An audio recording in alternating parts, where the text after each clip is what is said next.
Mirax frowned. "The derelict? He wasn't yours?" "Derelict?" Coral looked at his verpines. Their antennae twitched, then one shook his head. Coral looked back at the two women. "The verps in the main alley say there's no one there but the guys who took you and their friends." Mirax looked at Ayala. "Remember when I said this was too easy?" Ayala nodded. "I do. Well, I was wrong." Mirax shivered. "And I don't think I like it at all." 19. Wedge Antilles waited until the last of Rogue Squadron's pilots sat down, then nodded to Nawara Ven to lower the lights in the briefing room. Wedge hit some keys on his datapad, and the holoprojector it had been linked to served up the image of a solar system. At its heart lay a yellow star. 7 planets orbited it, 3 outside an asteroid ring that marked the halfway point between the system's outer edges and the star at its hub. "This is the Corvus Minor system. The 3rd and 4th planets are inhabited. The 3rd is a semi-arid world with temperate zones at the poles, and the 4th is a water-rich tropical world. Both produce some exotic xenobiological products that sell as luxury commodities within the hegemony and outside, though all trade outside the hegemony flows through Linnaeid 3 or Sutric. The populations on these worlds are small and benign. A Victory-class star destroyer is on station around the 4th planet. It's called Aspiration. Came into the Imperial fleet right after Endor, and joined Krennel when he installed himself as the hegemony's leader." Wedge hit another button, and the image shifted. The focus moved past the asteroid belt to the 5th planet. Then it zoomed in, revealing a gas giant with a half-dozen moons in orbit. "This is the planet we're concerned with, or rather one of its moons. Astronomical data on this section of the system is sketchy at best, but computer simulations indicate that this moon, Distna, named after the discoverer's wife, may be hollow. It has half standard gravity, a bit of an atmosphere, and could be the equivalent of a space dock. It is possible that Krennel is building his pulsar station inside it, or even building the station into it." Tycho ran a hand over his jaw. "If the station is actually being built into that moon, the crust will act as far more effective armor than the Death Star ever had." Hobby groaned. "How come we never have these super weapons that could eliminate a problem like that?" Wedge smiled. "Because, Hobby, we rely on pluck, courage, and skill instead of capital expenditure." "I guess, then, that the rumors of a raise are not true." Wedge joined the others in laughter, then cleared his throat to settle them down. "Our mission is going to be a simple one. We're guiding a T-65R into the system. We'll do flybys on Distna to collect what data we can, then we get back out. Because of the gas giant, the various moons, and the asteroid belt, jumping into that area is going to be difficult. We have a limited number of entrance and exit vectors, and they will change, so we need to work up a variety of exit solutions." Corin raised a hand. 2 questions. "Go ahead." "First, who gets stuck driving the Snoop Scoot?" Wedge pointed to the Corin pilot sitting next to Tycho. "For those of you who don't know him, this is Nurin Vakil. He flew with the Rogues back before most of you joined the squadron. The New Republic has had him on other duties for a while, but he's good with the recon ship. He'll be Rogue Alpha for this run." Nurin raised a hand, and Hobby reached over to slap him on the shoulder. The other pilots nodded and murmured hellos. Wedge assumed Nurin would be interrogated by the others once the briefing ended. Given Nurin's penchant for being a bit dour, they'll learn that whatever hardships they've faced, they were nothing compared to the earlier days of the squadron. Your second question, Corin? The Vic around the fourth planet, it's not going to be a problem? Aspiration isn't likely to come off station because of the difficulty of navigating in and out of hyperspace for that sort of micro-jump. Thrawn may have used that sort of jumping to tactical advantage, but landing in here would mean the Vic couldn't jump back out to defend the inhabited worlds without some very difficult maneuvering. Using sublight drives to get out there would eliminate the problem, but it would also take far longer for transit than will be in the system. If it does jump in, we'll use Dystna to shield us from its guns, run to the asteroid belt, and hit an exit vector. Other questions? Kijin raised a hand. No reports of fighters being stationed on Dystna? None, but intel is weak on that point, Wedge sighed. Look, people, we could run into anything out there, and the sims you'll be running over the next 2 days will point that out. We're not expecting heroics, we're just there to get some data. Clearly, because we're going in with a full squadron instead of just a flight for cover on the Snoop Scoot, we're prepared for trouble. Regardless, this is a recon mission, not a raid. We'll fight what we have to fight and roll on out of there. He looked around the room and let the gravity of his words sink in for a moment. Okay. 2 days from now, we'll be in the Corvus Minor system at approximately 2100 hours local time. Within 6 hours, you should be back here safe and sound. Jansen laughed. And in another 48 hours, we'll be back at Corvus Minor, finishing the job by splashing that station. Probably right, Wes. Probably right. Wedge hit a key on his datapad. Okay, so you all have the briefing details in your datapads. Sims commence in an hour. Let's work hard at this here, people, so we don't have to work hard over Dystna. Corin slumped down outside the simulator cockpit and closed his eyes against the sting of sweat. This last run, the squadron's third, had been the most grueling. The first recon run at Dystna had showed minimal electromagnetic radiation, but occasional spikes above normal background readings demanded a closer look. As Nurin came in on a tighter pass, interceptors and ties boiled out of Dystna to tangle with the rogues. The sim pitted them against a full flight group, half a wing, which left them outnumbered 3-1. The faster interceptors broke runs for exit vectors and herded the rogues back toward the waiting ties. He opened his eyes as Gavin grunted and slid to the floor. Nice work there, Corin. You got what, 5 of the eyeballs? Yeah, but you vaped 2 squints and let us make a break for it. Isard dropped down beside Gavin and rested a hand on his thigh. You shouldn't have waited around for me, Gavin. You should have just gotten out when you could. The young man shrugged. The scenario was done. We'd gotten hammered. I had nothing to lose. Isard's claws snagged in the orange fabric of Gavin's flight suit. Listen to me, Gavin Darklighter. You cannot treat these sims as games. If my ship is disabled out there, I don't want you disobeying orders and hanging around to protect me against impossible odds. If I have to die, I want to do so knowing that you continue to live. You have to promise me that's what you'll do. The Quarren, Nurin Vakel, approached, his boots clicking against the dark tile.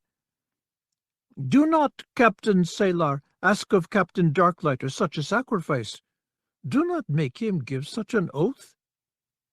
Intense pain rolled off Nurin in waves that sliced through Corin. Voice of experience, Major Vacal. Nurin nodded slowly, his mouth tentacles knotting and unknotting slowly. When I was with the squadron, we had another pilot, Mon Calamari, named Ibitsam. She died on Sutric. Krennel's pilots killed her. I killed many of them, but she did not make it.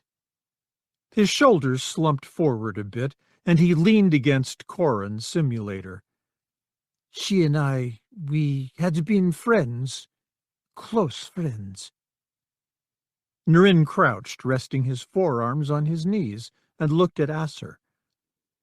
Had Ibitsam demanded of me such a promise, I would have been destroyed.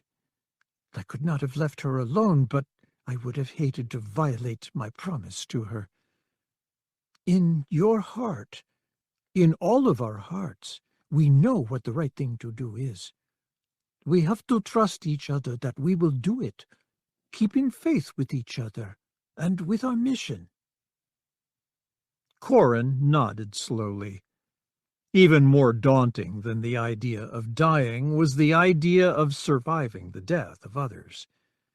The death of a friend slashed the spirit and made it that much harder to continue living and fighting. The rebellion had united everyone in the pursuit of a future that would be bright for all, but the deaths accumulated along the way dimmed that future. Speaking of the mission, you're a pretty hot hand with the recon ship. Corrin patted Nurin on the shoulder. You spend a lot of time driving these things? Some, but mostly on training exercises. Nurin looked down at his hands. After Sutric, I took a leave from the squadron to think about things. I realized I couldn't quit the rebellion since it was too important a cause. I also realized that I had no desire to fly in combat anymore. That doesn't mean I didn't, but I did get a transfer into a training squadron. Training pilots and then sending them away to die meant I didn't have to deal with the pain of their deaths. Gavin settled his hand over Asser's. But you're back flying missions now. Indeed I am. The Thrawn threat caused the New Republic to reshuffle their assets, which landed your asset in a cockpit. Corrin rolled his head around to loosen his neck muscles. Is this your first recent combat mission? Because you sure didn't fly like it in Sim. I flew in a few battles against Thrawn. The Corrin shrugged. I don't have the desire for bloodletting that I once had. I also know I'm better suited to some missions than others might be. I accept my responsibility. Do you like being back with the rogues? Nurin hesitated before he responded to Asser's question. Yes, I think I do. There is a proud tradition here, and I enjoyed being part of it. Getting a second chance to be part of it is rare. Now I can view Ibutsam's death with some perspective, which allows me to deal with the pain more easily. Corrin's eyes narrowed. And coming back to deal with Krennel, that has to be satisfying as well. The Corrin's tentacles parted enough to display two needle-sharp fangs. Yes, that aspect was not lost upon me. Nurin stood, then offered Corrin his hand and pulled him to his feet. In the old rogue squadron, we'd often discuss these runs over a mug of lum. Is that behavior still suitable?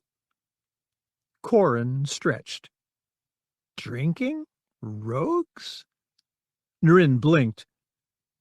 Have things changed that much? Gavin laughed. He meant to ask, drinking lum? Nope, more loam and ale these days. He climbed to his feet and gave Asser a hand up. Lead the way, Major, and you'll see that some rogue traditions live on very strong. Wedge glanced through the numbers hovering above the holoprojector pad. I don't know, Tycho. I don't like the losses we took in that last run. 5 pilots lost. Tycho, who wore his black flight suit unzipped to his navel, scratched at his throat. They jumped us with 36 fighters, and we blasted 25 of them apart. Nice kill ratio, and Narin's Snoop Scoot got away with its data intact. I don't like the results of the exercise, but the performance wasn't bad. Wedge sat back and tapped a stylus against his right cheekbone. You're right, we performed better than a computer projection would have had us doing, which means we're capable of performing the mission within acceptable parameters for a worst-case scenario. Within acceptable parameters for a worst-case scenario? Feeling a bit feverish there, Wedge? Would it get this mission scrubbed? Probably not. Tycho frowned. What's with the phrasing? Wedge tossed the stylus at his datapad. Missions are being evaluated on a risk basis to determine if we go or don't go. We're only allowed casualties within acceptable limits, lest folks in the New Republic think too much blood is being shed for too little gain. Tycho's jaw dropped open. Then he snapped it shut again. For us pilots, the acceptable level of blood being shed is 0, right? Especially if it's our blood? Well, that's my thinking, yes. As nearly as I can tell, losing Rogue Squadron would be a negative for the New Republic, and I'm certainly in favor of them doing everything to preserve our lives. Balancing our lives, though, against the discovery of a superweapon, I think is rather short-sighted of them. He shook his head. I mean, you and I have survived Death Star runs before, but we had a bit more help than just the other rogues. Right, but this is just a recon run. We're not being asked to take the thing out just to see if it's there. And if Jansen's prediction is correct, that mission will be next. And when was Jansen ever right with one of his predictions? Well, I can't argue with you on that point. Wedge hit a couple more keys on his datapad, and the numbers hovering in the air collapsed in on themselves. There we go. That's it. I've just sent command confirmation of our orders and mission specs. Unless we uncover some serious problems in future sims, we're locked in. We pull a quick swing through Corvus Minor, get out again, and await orders from our masters. Tycho stood and stretched. Back to the simulators, then? Yeah, that worst-case scenario, I want to run it again. Wedge nodded solemnly. I want to run it until it becomes Krennel's worst case, not ours. The order confirmation memo that Wedge fed into the rogue's computer on Linnaeid 3 was shoved through an encryption program and then dropped into the queue for routing through the holonet. Once into the holonet, the message traveled all but instantaneously to its desired destination, then was decoded and sent on to Admiral Akbar. During that process, as the message entered the queue and as it worked its way through the computer network on Coruscant, copies of it were created and appended to other information transmissions. They shot off through the holonet to a different destination where the masking messages were discarded and the rogue's message was decoded compared to the New Republic's decoded version and transmitted to a holoprojector for display. Shrouded by the shadows of her sanctum, Isard sat back and steepled her fingers as she reread the simple text message glowing green in the air above her holoprojector. Corvus Minor. The moon Distna, 2100 hours local. 2 days' time. Splendid. Better than I could have hoped. Now I will have Rogue Squadron exactly where I want them. 20. Mirax waited at the base of the shuttle's gangway and gave Baz Coral a warm hug. Thank you for everything you've done for us. Getting us out of that bind and finding me that deal on those Alderanian statuettes. They're exquisite. If you find more, I have a number of clients who'll take them off your hands. I'll see what I can do to get more. Coral smiled broadly, then looked past her. Booster, you look more fit than ever. Running this ship must agree with you. Mirax's father, who towered over Coral and outmassed him by being fit rather than fat, boomed a hearty laugh. His left eye, a mechanical replacement, burned red, while his brown eye reflected his joy at welcoming the shuttle to the errant venture. The profit margin agrees with me, though the overhead does not. Good to see you again, Baz, and you too, Ayala. He held his arms wide open for Mirax, but she poked a finger into his breastbone. I don't think I'm talking to you, Father. Booster winced. That formal and that tone? What did I do? Mirax narrowed her brown eyes and folded her arms over her chest.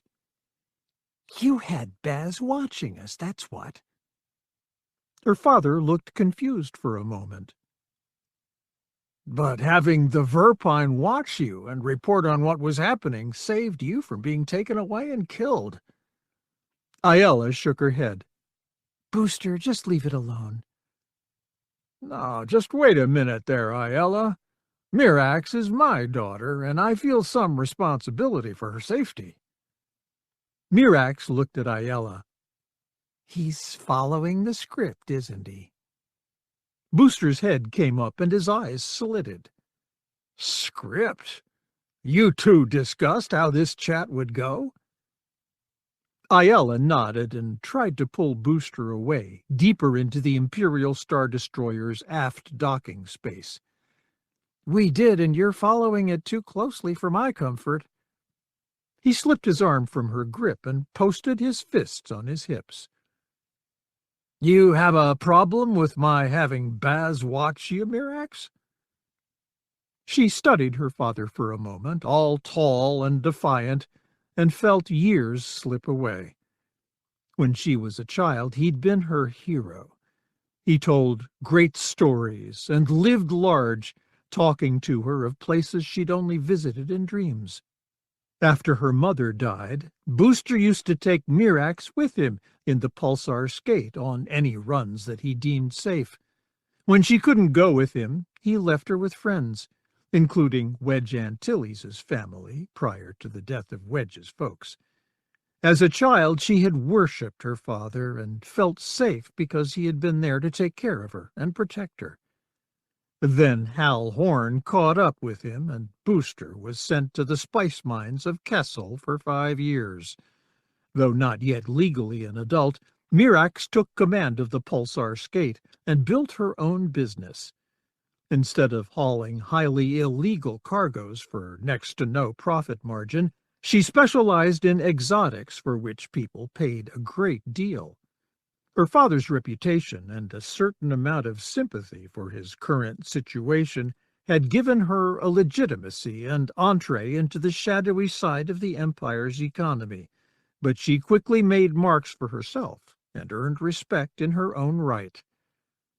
In short, while her father was on Kessel, she grew up, from being his daughter into her own person.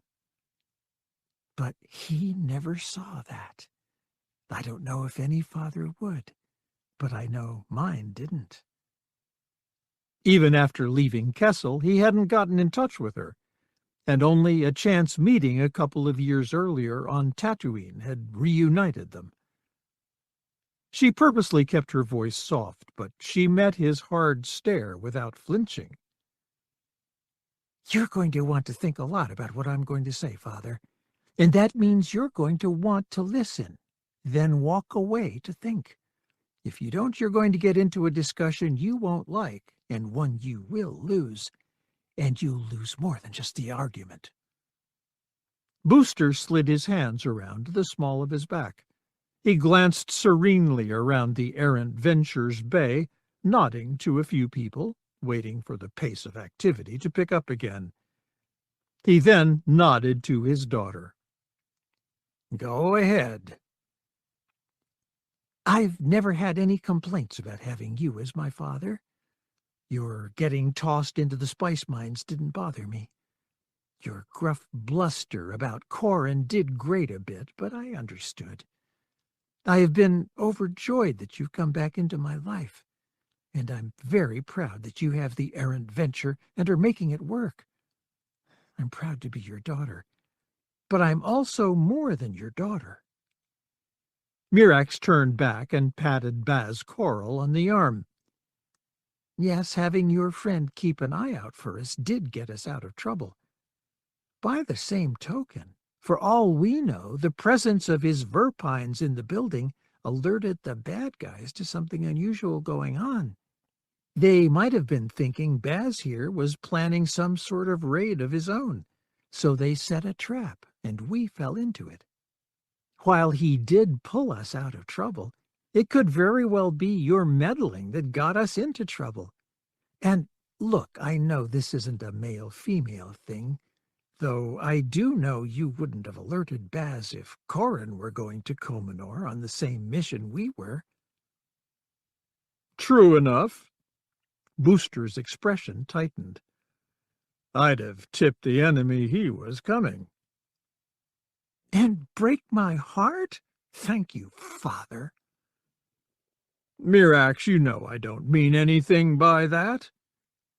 "No, Father, you don't see that by making such cracks, you show you don't trust my judgment. You don't trust my choice of husband, and you don't think Aela and I could handle ourselves on Comenor." Booster frowned. "But you came here first looking for help to get in." "Right, and if we needed any more help, we would have asked." Mirax took a deep breath, then let it out in a sigh. "Father, I've grown up. I'll always be your daughter, but I'm not your little girl. I'll accept your help when I need it, seek your counsel when I need it, and even listen to you when I don't, but I don't want you sneaking around behind my back to do things you think need to be done.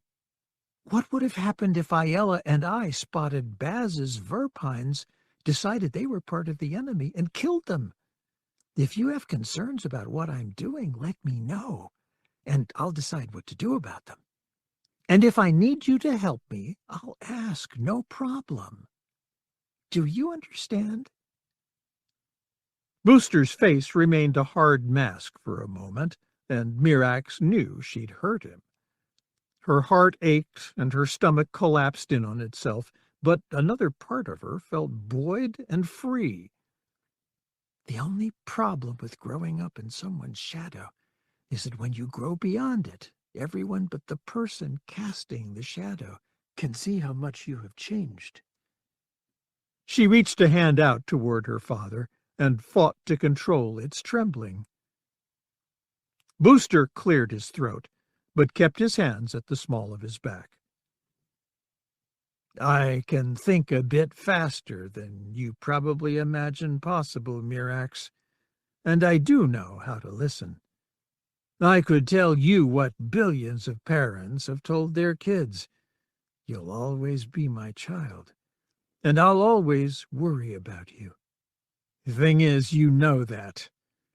How I deal with it may not always be right from your point of view. But in this case, you are right. I could have gotten you and Baz and Aela in trouble by asking him to do what I did. That won't happen again." He reached out with his right hand and took hers into it. "You have grown up, and I know that. I'm proud of you.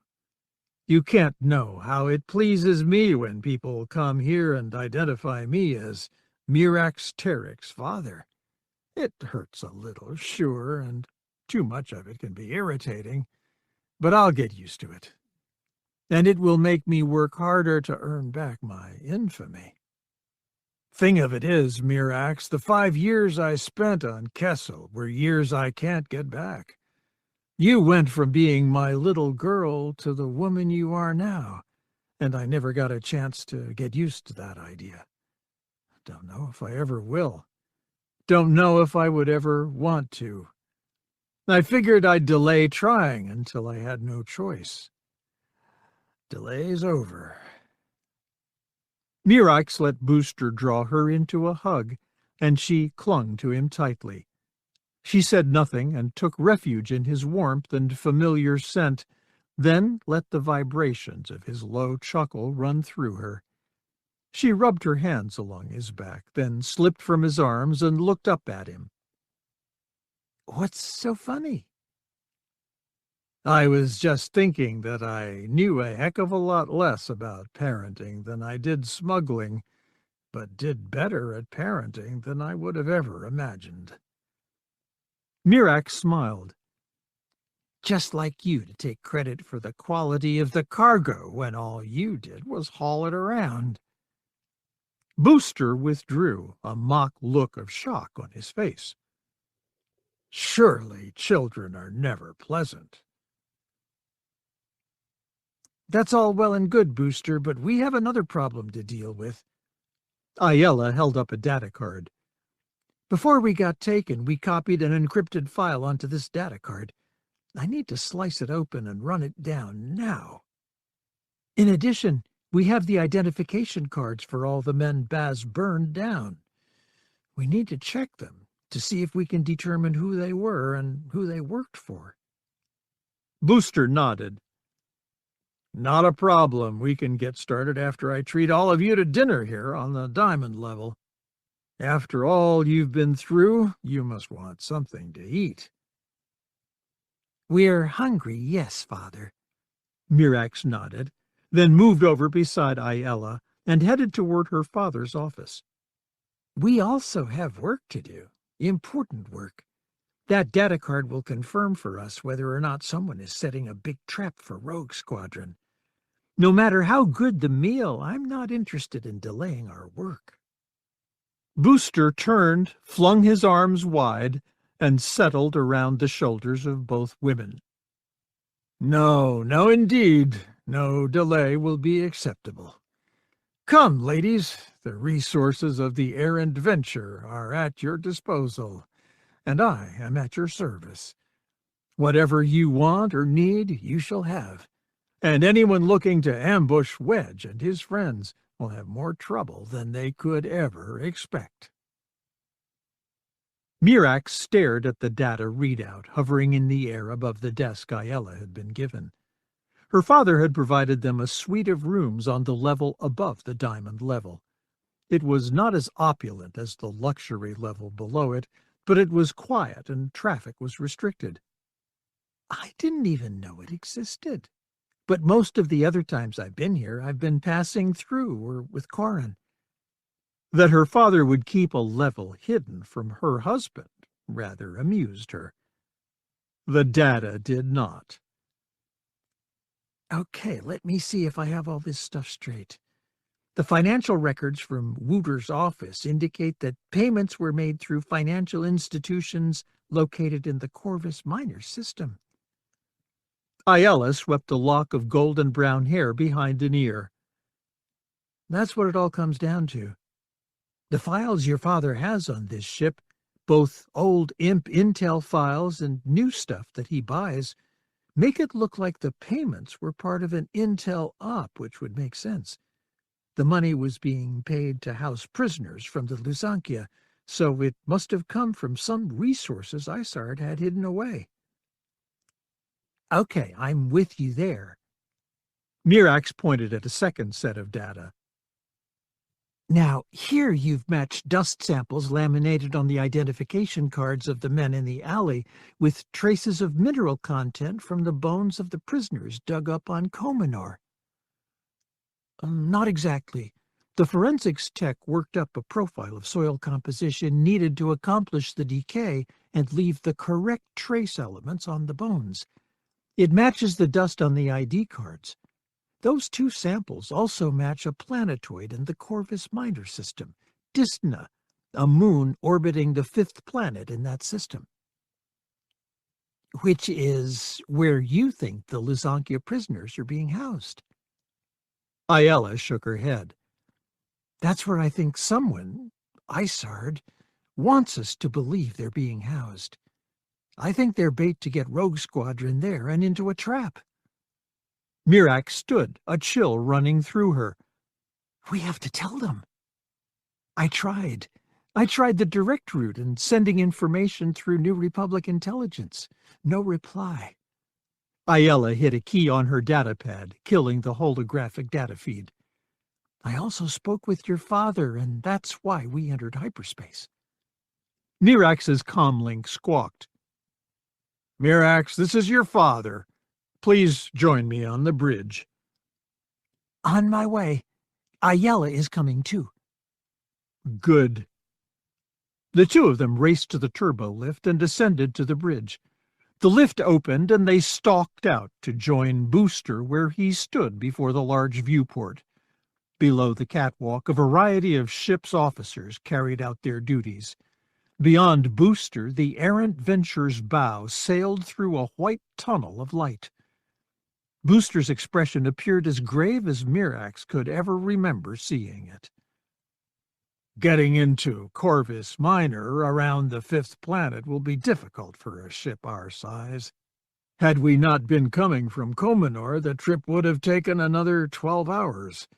As it is, we will arrive at 2200 hours local time in a pole-to-pole orbit over the gas giant. My helmsman, Haslatak, says Dysna will be in our forward arc for 15 minutes if we do nothing. Ayala glanced at one of the duty stations down below. Are all your guns operational? Enough are. I have a squadron of uglies and 2 assault gunboats to keep us safe, and we do have an exit vector within 5 minutes of our arrival. I'm not worried. I am. Mirax reached out with both hands, grabbing her father's shoulder and Ayala's hand. The fact that we got here so easily from Komenor, does that suggest even more strongly we're looking at a trap? Booster snorted. Sure, but the sort of trap that would catch a squadron isn't the kind that will get the errant Venture. 10 seconds to reversion. The Twi'lek, Haslatak, twitched his leku in time with his countdown. 3, 2, 1. The white tunnel shattered into white needles that quickly resolved themselves into stars. Above the ship appeared the big gray-orange ball that was Corvus Minor 5. Lightning played through the clouds in long, jagged strings. Directly ahead lay Dysna, a dark, rocky ball that looked completely devoid of life. Sith spawn! Mirax stumbled forward to the transparasteel viewport and pressed her hands against it. We're too late. Some pieces spinning fast, others floating placidly, debris filled the space between the errant Venture and Dysna. Mirax recognized the blown-out ball cockpits of TIE fighters and their octagonal wings. Melted and twisted twin hulls of TIE bombers and fragments of interceptors' canted wings also hung there. Among them drifted black-clad bodies, some intact, others in pieces, of the pilots who had flown those craft. She also spotted the shattered hulks of at least 2 X-wings and 2 bodies in the orange flight suits the rogues wore. As she scanned space for other pieces, she saw debris flare in the distance as it slipped into the gas giant's atmosphere. Then one piece of debris slowly tumbled toward the errant Venture. When she caught sight of it, her knees buckled and she slid to the decking.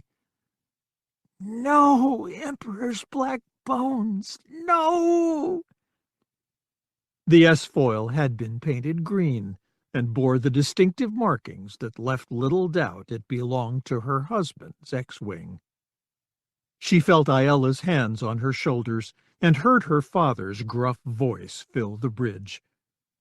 "Get recovery teams out there now," Booster snapped at his crew. "I want every piece of debris, every body, everything. If there's a survivor, he's worth 100,000 credits. Get it all now. Reports come to me alone." Above Mirax's outline, Booster's reflection filled the viewport. "I want to know what happened, who was responsible. Then we make them pay." 21. As his newly repaired X-Wing reverted to real space and the white tunnel of light came apart all around him, Corran Horn finally recalled the first mention he'd ever seen of the Corvus minor system. It had taken him a while, but he'd had good reason to remember that little detail. Back when escaping from the Luzankia, he'd found a small holdout blaster in a box that was supposed to hold the data cards for a history of the system. "I remember thinking then that if a blaster represented the system's history, it wasn't a vacation spot." The uneasiness that memory brought him did not drain away. He checked his sensors and found 3 flight formed up around him. Wedge's 1 flight had the lead, and Jansen's 2 flight had swung low toward Disna. Nrin Vakel's Snoop Scoot flew to the rear of 2 flight. The recon X-Wing slowly started to play out a pair of sensor pods connected to the ship by thick cables. They gathered up data to be sorted and stored in computer equipment that occupied all the space that normally would have housed an X-Wing's proton torpedo launchers. The recon ship also did without lasers because the charging coils leaked enough energy to overpower the sensitive probes the ship trailed. "If Nrin gets into trouble, he can jettison the pods and run, but that's about it." Corran keyed his comm unit. 9 here. 3 flight in and running. Rear scopes clear. "Alpha operational. Pods locked in position. Commencing initial run now. Range to target 1,000 kilometers." Nrin cruised the Snoop Scoot past 2 flight and flew it with a very gentle hand on the stick. Corran marveled at how the Corran pilot put the ship through gentle turns and slow rolls that kept the pods spaced evenly apart. Though the pods were not that large, not much larger than spare fuel pods in fact, trailing them out behind the fighter like that created all sorts of problems by altering the flight characteristics of the X-Wing. While fighter jocks considered themselves the elite, and Nrin had ample kills in his history qualifying him as such, his adept handling of the recon ship showed how skilled a pilot he truly was. "Alpha here, lead." "Go ahead, Alpha." "I am negative for activity from Disna on first pass." Nrin hesitated for a moment. "I would like permission to come in at 500 clicks. Storm activity in the gas giant may be masking energy readings from the moon's interior." Tycho's voice came on the comm channel. "Lead, that closer run will move Alpha and escorts out of quick escape range." "I copy, 2. 9, please take 3 flight up to guarantee our exit vector." "As ordered, lead." Corran rolled starboard and pointed his fighter toward the gas giant. 3 flight, we're holding the door open." A series of double clicks on the comm channel confirmed his pilot's understanding of his orders. They spread out a bit and locked their S-foils into attack position. Ural remained in Corran's port rear quarter, while Iniri dropped into Asser's starboard rear quarter. "Whistler, get me some readings on the storms on that gas giant." As he gave the order, Corran tried to tell himself it was because the information would be useful upon their return to Corvus Minor to destroy the pulsar station. The logic of that explanation faded both in the light of the data Nrin would be collecting and the fear beginning to trickle into Corran's guts. He stared up at the orange ball, streaked with gray, and shot through with lightning, fearing a vision of the pulsar station rising from the planet's misty depths. He saw nothing and tried to relax. Then Whistler hooted anxiously.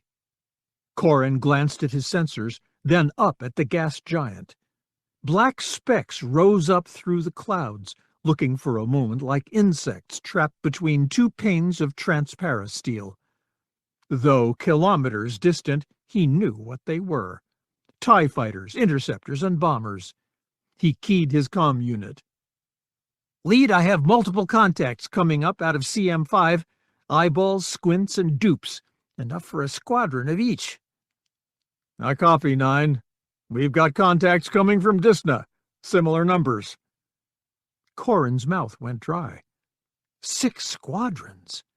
Krennel had deployed a full fighter wing against the rogues, and their positioning meant 2 things. The first was that the whole pulsar station lab was nothing more than bait to lure the rogues to this place and slaughter them. Corrin realized such a conclusion was the height of paranoia, but that didn't shake his conviction that it was right. Everything he'd seen suggested that Krennel was the sort of commander who would stop at nothing to kill his enemies, and Rogue Squadron had made an enemy of Krennel long before Corrin had ever joined it. The second conclusion he came to was that Krennel had sources inside the New Republic that told him when the rogue operation was going off. Spies had often plagued Rogue Squadron in the past. Corrin had vaped one, Ruse Delaret, but vaping everyone feeding information to Imperials and warlords would be a difficult task. And a task that would take far more time than we have left to us. Because of the vast distances in space, the rogues and their counterparts could see each other long before they could engage each other. Minutes would pass before they would close to effective fighting ranges. Having time to think about what was coming seldom did a warrior any good, and training was meant to take over when thought wasn't possible. "You're leading 3 flight, Corrin. Prep them for what's coming." Corrin reached out and switched his comm unit to 3 flight's tactical channel. "Okay, rogues, this is how we do this. Whistler, designate each of the incoming interceptors with a unique ID number and squirt 3 of them to each of us. We've got 6 proton torpedoes, and we use them to burn the squints, got it? We engage them at range and pop them hard. They're likely to be a bit out in front of the others because they'll be wanting kills." He glanced at his monitor. "Next wave will be the eyeballs. We'll blow through them and go after the dupes. We want to pull the eyeballs away from our exit vector so Wedge and the others can get out, got it? We mix it up with the dupes and create a lot of targets out there. Call for help when you need it, and let's slag them." "I copy, 9. Ural's voice came through, calm and strong. "As ordered, 9. Iniri's voice betrayed no anxiety, but came through a bit subdued. "Targets logged and firing solutions being prepped, 9. Azur's reply carried with it a hint of anger at the audacity of Krennel plotting the ambush. "After we finish our targets, we help the rest of the squadron, right?" "Right, 11. Corrin smiled, then punched up the squadron tactical frequency. "Lead, 9 here. We're prepped to hold the door open." "I copy, 9. May the Force be with you. We're engaging now." Corrin glanced at his main monitor. "I copy, Lead. We have contact in 2 minutes." Out in the distance, the flashes of light from the X-Wings boiling into a dogfight could be seen as the flickerings of debris sparking against his shields. He punched up a request for data on Narin's Snoop Scoot and saw that it had jettisoned its pods. Shields looked solid, and the changing vector data on the ship suggested Narin was dancing it in and out through the dogfight, offering himself as an elusive target for the enemy. Whistler beeped as the last 15 seconds to target scrolled down. Corrin dropped his aiming reticle over the distant form of an interceptor and watched the torpedo targeting box turn yellow. Whistler's beeping increased in intensity and frequency, then became a solid tone as the box went red. Corrin hit his trigger and launched the torpedo. He immediately punched up his second target interceptor, but that ship began juking fiercely. He tried to get a lock on the third, but it bounced around too much as well. Either they have early warning systems, or they're just being cautious. Other proton torpedoes streaked out from 3 Flight and headed toward the incoming ties. 2 interceptors winked out of existence, but the rest boiled on undaunted. Corrin rolled to port, then pulled back on his stick for a climb that would take him perpendicular to their line of attack. He inverted, presenting his cockpit canopy to them, then pulled back on the stick again and rolled onto a course that brought him in above their flight plane. The squints began a climb to come after him, so he barrel-rolled to port and cruised down toward them. He nudged his stick right, boxing one of the interceptors. The box went red immediately, so Corrin pulled the trigger. The proton torpedo shot out and slammed into the squint at point-blank range. It pierced the ball cockpit, then exploded, blasting the interceptor into a microfine hail of metal, flesh, and fabric. Corrin flew straight through the explosion, then pulled his X-wing up into a tight loop. He chopped his throttle back to tighten the loop even more, then targeted his last squint. The aiming reticle went red, and he launched another torpedo. It jetted away on blue flame, then curved up sharply after the interceptor. The pilot twisted away at the last second, but the proximity fuse made the torpedo detonate. As fast as the squint was, it wasn't faster than the torpedo's shrapnel. A metal storm shredded the starboard solar panels and continued on to hole the cockpit. The ship didn't explode, but it did begin a slow spiral that aimed it toward the gas giant. Its gravity well is so deep it will swallow that ship whole, and pretty much anything else that's left out here. An explosion shook Corrin's X-wing, and he immediately knew he was in serious trouble. One of the TIE bombers had nailed him with a concussion missile. The fact that he had actually felt the residual effects of the blast meant that his inertial compensator wasn't functioning right. His rear shield also showed damage, but before he could shift power around to reinforce it, a squint laced his rear shield with fire, collapsing the shield and pouring energy into his upper starboard S-foil. Corrin felt a weird vibration and heard a corresponding whine for a half-second before the engine exploded. The squint's laser fire had melted part of the centrifugal debris extractor, which threw it out of balance and ripped it free of its supports. Parts of it sprayed back through the engine, shattering it and breaking that S-foil clean off. More debris shot out and peppered the starboard side of the fuselage. One huge chunk slammed into the fighter's transparasteel canopy, spalling off fragments. One of them lashed Corrin's right cheek, cutting him along the bone. Then the atmospheric pressure within the cockpit blew the transparasteel panel and all debris out into space. The personal magnetic containment bubble projector each pilot was issued clicked on immediately, cocooning Corrin in a thin layer of breathable air. Even with a full power charge, Corrin knew he'd only have an hour or so of breathable air, and the cold of space would kill him sooner than that. He would have expected such a realization would fill him with fear, but he found a calm inside that surprised him and allowed him to act. He slapped his throttle down to 0, which stopped the port engines from pushing him around in a flat spin. Using the etheric rudder, he managed to counter the spin. He got himself oriented with the gas giant below him and the dogfight above, then keyed his comm device. 9 is hit. 2 engines gone. I have power, so if you bring someone in front of me, I'll shoot them. No one acknowledged his call, but he knew all of them had more important things to do. As do I. Whistler, are you okay back there? The droid blatted harshly. No, I didn't think they would have gotten you. Keep me informed if I have more missiles coming. I'm shifting power to shields now. A glance at his monitors showed the shields greening up nicely, which meant he could survive 2 or 3 more runs by a squint before it took him down. It wasn't much, but it was much better than being dead outright. He reached beneath his command chair and pulled out a small metal box. He unlatched it and, from a compartment built into the lid, pulled out a thick duraplast panel. He brushed away the last traces of transparasteel from the broken panel, then slid the duraplast panel into place. It rattled around a bit, but a tube of sealant from the same kit provided a bead of foam that hardened to hold the panel in place.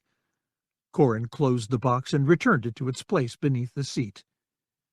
I don't think those repairs were ever supposed to be managed in combat, but I've got nothing else to do at the moment. The duraplast panel was nowhere near as strong as the transparasteel one it replaced, but it was only meant to hold a single atmosphere in and make the cockpit airtight. It would never deal with laser fire as well as the transparasteel would, but having atmosphere and heat was an immediate concern for Corrin. Whistler, give me more atmosphere and push the heat. When life support indicators rose enough, Corrin turned off the MagCon device. Heat hit him solidly, but a shiver ran through his body anyway. 2 engines gone. I'm dead. Whistler's keening notes sliced through his self-pity. Corrin glanced at his monitor and smiled. You're right. I still have torps and some lasers. Might be dead, but I can also be a nasty corpse. Get me a readout on the battle. The data dump Whistler provided stunned Corrin. 3 Flight had faced 36 ties, but that number had already been pared down to 21. Corrin had 3 confirmed kills. The same went for Ural, and Iniri had 4. Asser had accounted for 5, and even as he studied the data, another one was toted up as a kill. Corrin ruddered the X-Wing around to find her.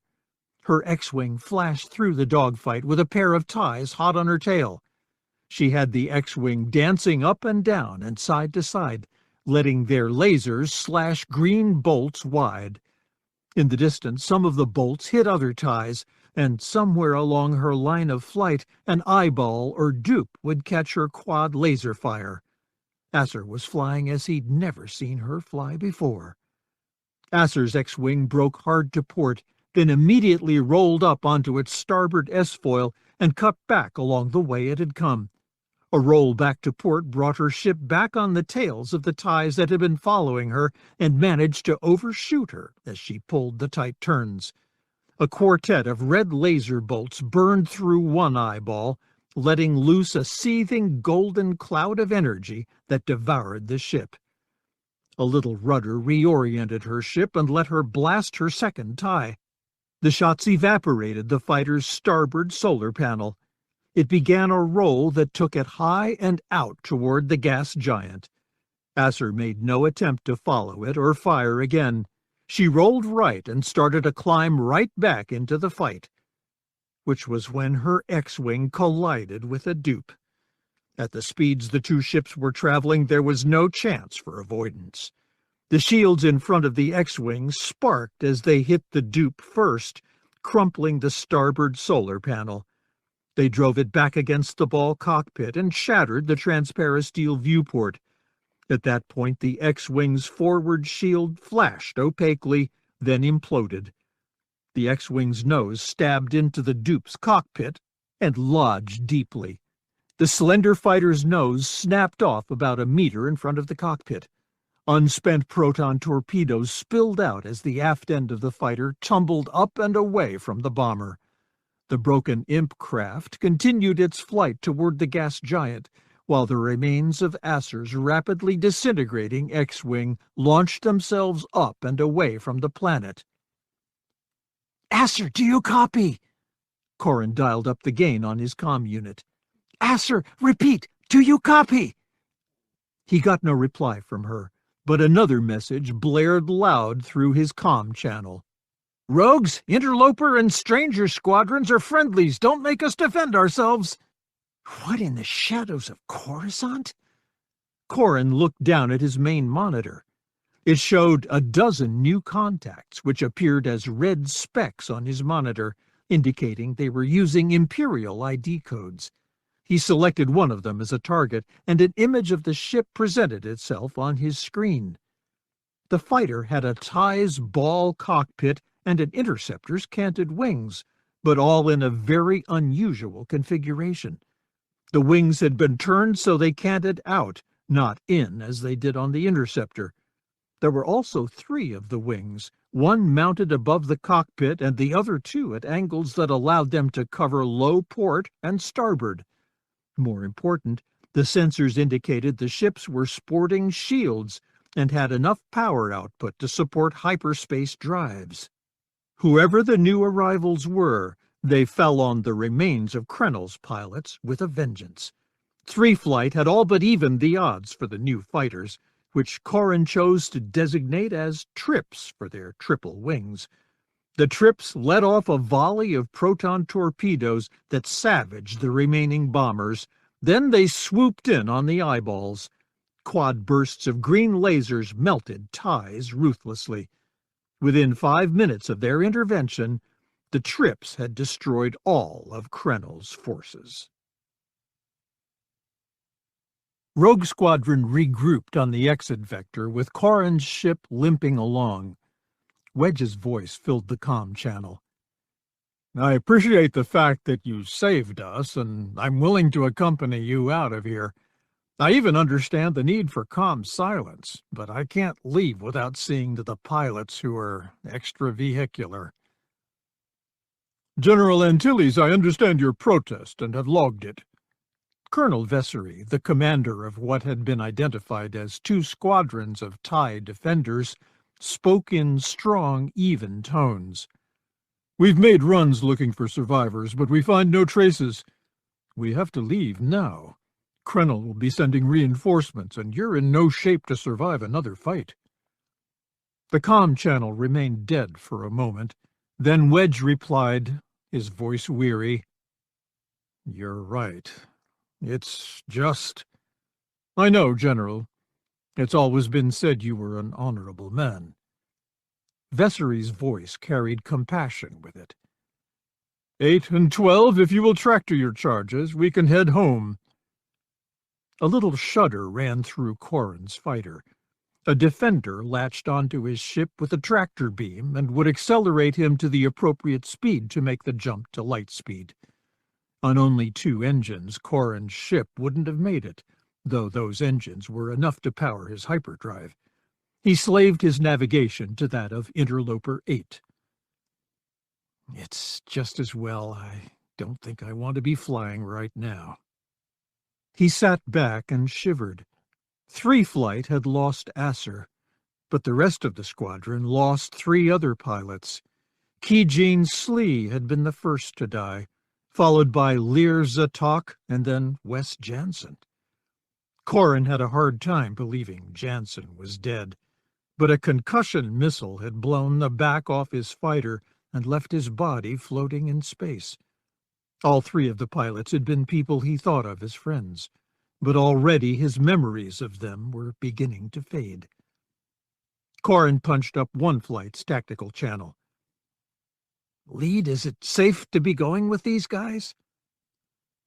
"I don't know, 9. They invited us to travel, but they could compel it, too." Wedge sighed. "Still, they came along at the right time to keep us alive. Whoever they work for doesn't want us dead." "Yet." "Good point, 9. Wedge grunted a chuckle out. "Let's hope we're in better shape to deal with them when they change their minds." 22. Prince Admiral Delak Krennel reveled in the pain evident on Mon Mothma's face. The New Republic's leader stood only 1.5 meters tall in holo and was being rebroadcast to him by Isard. but he could still see how much the woman ate as she spoke. The interviewing journalist's question had clearly caught her off guard, but the answer she gave spoke to her quick wit and the depth of her personal knowledge. The question asked was if the rumors of the destruction of Rogue Squadron in the Hegemony Theater are correct. As you know, we are prosecuting a war against derelict Krennel and his hegemony, and any comments about ongoing operations stand to jeopardize personnel involved in those operations. I'm certain that none of us here would like to cost the brave men and women of Rogue Squadron their lives, nor put into jeopardy the lives of anyone supporting them in their missions. Warfare, as all of us know, is seldom a clean business with crisp, clear results. Rogue Squadron and its leader, General Antilles, are well aware of this fact. Pending further investigation, all I am willing to say is that Rogue Squadron was involved in a mission that resulted in an unforeseen set of circumstances. I know you all hope for the best for these brave fighters, and we will provide updates as information is forthcoming. Mon Mothma's figure froze, and the holocam on the other side of the connection panned up to frame Isard's head and shoulders. There you have it, Prince Admiral. Rogue Squadron is no more. Krennel nodded slowly. 2 days previously, Isard had given him word that Rogue Squadron was about to fall into her trap.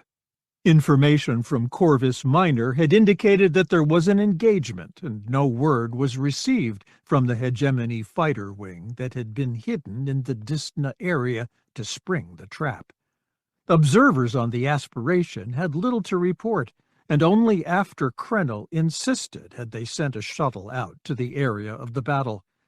The shuttle found virtually nothing in the way of debris, and the aspiration did report well after the fact that another Imperial Star Destroyer had visited the battleground before they sent their shuttle out. The captain said he had assumed the Star Destroyer was one of Krennel's on a mission connected with the ambush, so he had done nothing to hail it or interfere with it. So, Isard, you do not find it disturbing that we have heard nothing from the fighters you had stationed at Distna? The slender woman stroked her sharp chin with a hand, then trailed her fingers down her throat. A matter of concern, yes. Their silence, and the fact we could find no trace of any ships at the ambush site, means the mystery destroyer likely scooped up whatever there was left over. What I find intriguing about that is very simple. Aside from the New Republic, the only people running around with Imperial Star Destroyers are other warlords, a pirate or two, and Booster Tarik. Tarik has a son-in-law in the squadron. Since no other warlord or pirate has claimed to have smashed Rogue Squadron, I assume Tarik did the recovery. Anything he learned he would have passed to the New Republic. Since the rogues faced a foe that outnumbered them 6-1, the survival of any of the rogues would have been broadcast immediately. So are you suggesting that no news from the New Republic indicates that your ambush was wholly successful? I think that conclusion is warranted. What of the pilots of ours who survived? Isard shrugged. I would guess there were fewer survivors than either of us would care to imagine. While your hegemony troops have heart and a desire to protect their homeworlds, their level of training is hardly up to Imperial standards. Those who did survive probably found themselves under the guns of the errant Venture and chose to surrender. Tarik probably promised them their freedom and money in return for their ships and stories. When you find them, have them slain. Krennel rose from the command chair in his ready room on the Reckoning and stared out the viewport at the black expanse studded with a rainbow of stars. The loss of 6 squadrons of fighters is annoying, even if they did destroy Rogue Squadron. Replacing them will not be easy. Your fighters or rogue squadron? My fighters. Isard smiled. Actually, you will find that replacing them might not be so difficult. Thrawn showed that the New Republic was not invulnerable, and you are proving that they are not as mighty as once had been believed. We have already begun to get inquiries, careful, guarded inquiries, from a variety of groups who realize the Empire is waning and cannot bring themselves to support the warlords. Your battle against the New Republic seems to them to be the last chance to preserve life as they knew it. Krennel's head came up. Have you had word from Pelion? None, my lord, but he will come around soon, after your victory. Indeed, after my victory. Krennel chuckled. I expect you to keep digging into the New Republic's affairs and determine if Rogue Squadron is truly gone or not. I shall, Prince Admiral. Isard nodded slowly. I suspect, however, what you accomplish now will occupy more of their time and consideration. It shall. Krennel waved a hand dismissively at her. Krennel out. Isard's image faded, but not before a momentary flash of anger arced through her eyes. Krennel knew that dismissing her would anger her, but he wanted her distracted. When she came to him originally, she said her agenda was the destruction of Rogue Squadron. That had been accomplished, which left her needing a new goal. He expected it would be supplanting him. Knowing that, he wanted her to be angry enough to plan a vicious downfall for him, which he would prevent by eliminating her the moment she outlived her usefulness. Krennel did have to admit she had been very useful. Isard had an understanding of politics that he did not possess. The idea of negotiating with the homeless pacifists of Alderaan had been enough to turn his stomach. But the pressure they put on the New Republic, when the world he said he had been intending to give turned out to be Lineade 3, had been terrific. A variety of sources suggested that a second series of attacks had been delayed by the internecine squabbling within the Provisional Council. Likewise, her handling of the Pulsar Station controversy had been masterful. It sowed distrust between the government and the people. The loss of Rogue Squadron, and Krennel had no doubt that the journalist who asked the question about them was on Isard's payroll, would further undermine the New Republic's war effort. Isard had been very effective in fighting the New Republic on the political front. War may be seen by some as political action carried to the extreme, but I know there is a difference. Krennel turned to watch the interdictor cruiser Binder drift up alongside his Imperial Star Destroyer Reckoning. Warfare is a different beast, where power is displayed in its raw and naked form, and there is no running or hiding from it. In politics, one seeks to bend another to his will. In war, the object is to shatter another completely, so neither he nor his will offers further resistance. Warfare is what I do best. Krennel pulled a comlink from his pocket. Communications. Get me Captain Fulik of the Binder. As ordered, Prince Admiral. Fulik's holograph flashed to life. At your service, Prince Admiral. Krennel looked down at the image of the portly man. It is time for you to power up your gravity wells, Captain Fulik. Your gunners will concentrate on Vectors 5 and 6. We will cover the rest. Gunnery solutions are already locked in, Prince Admiral.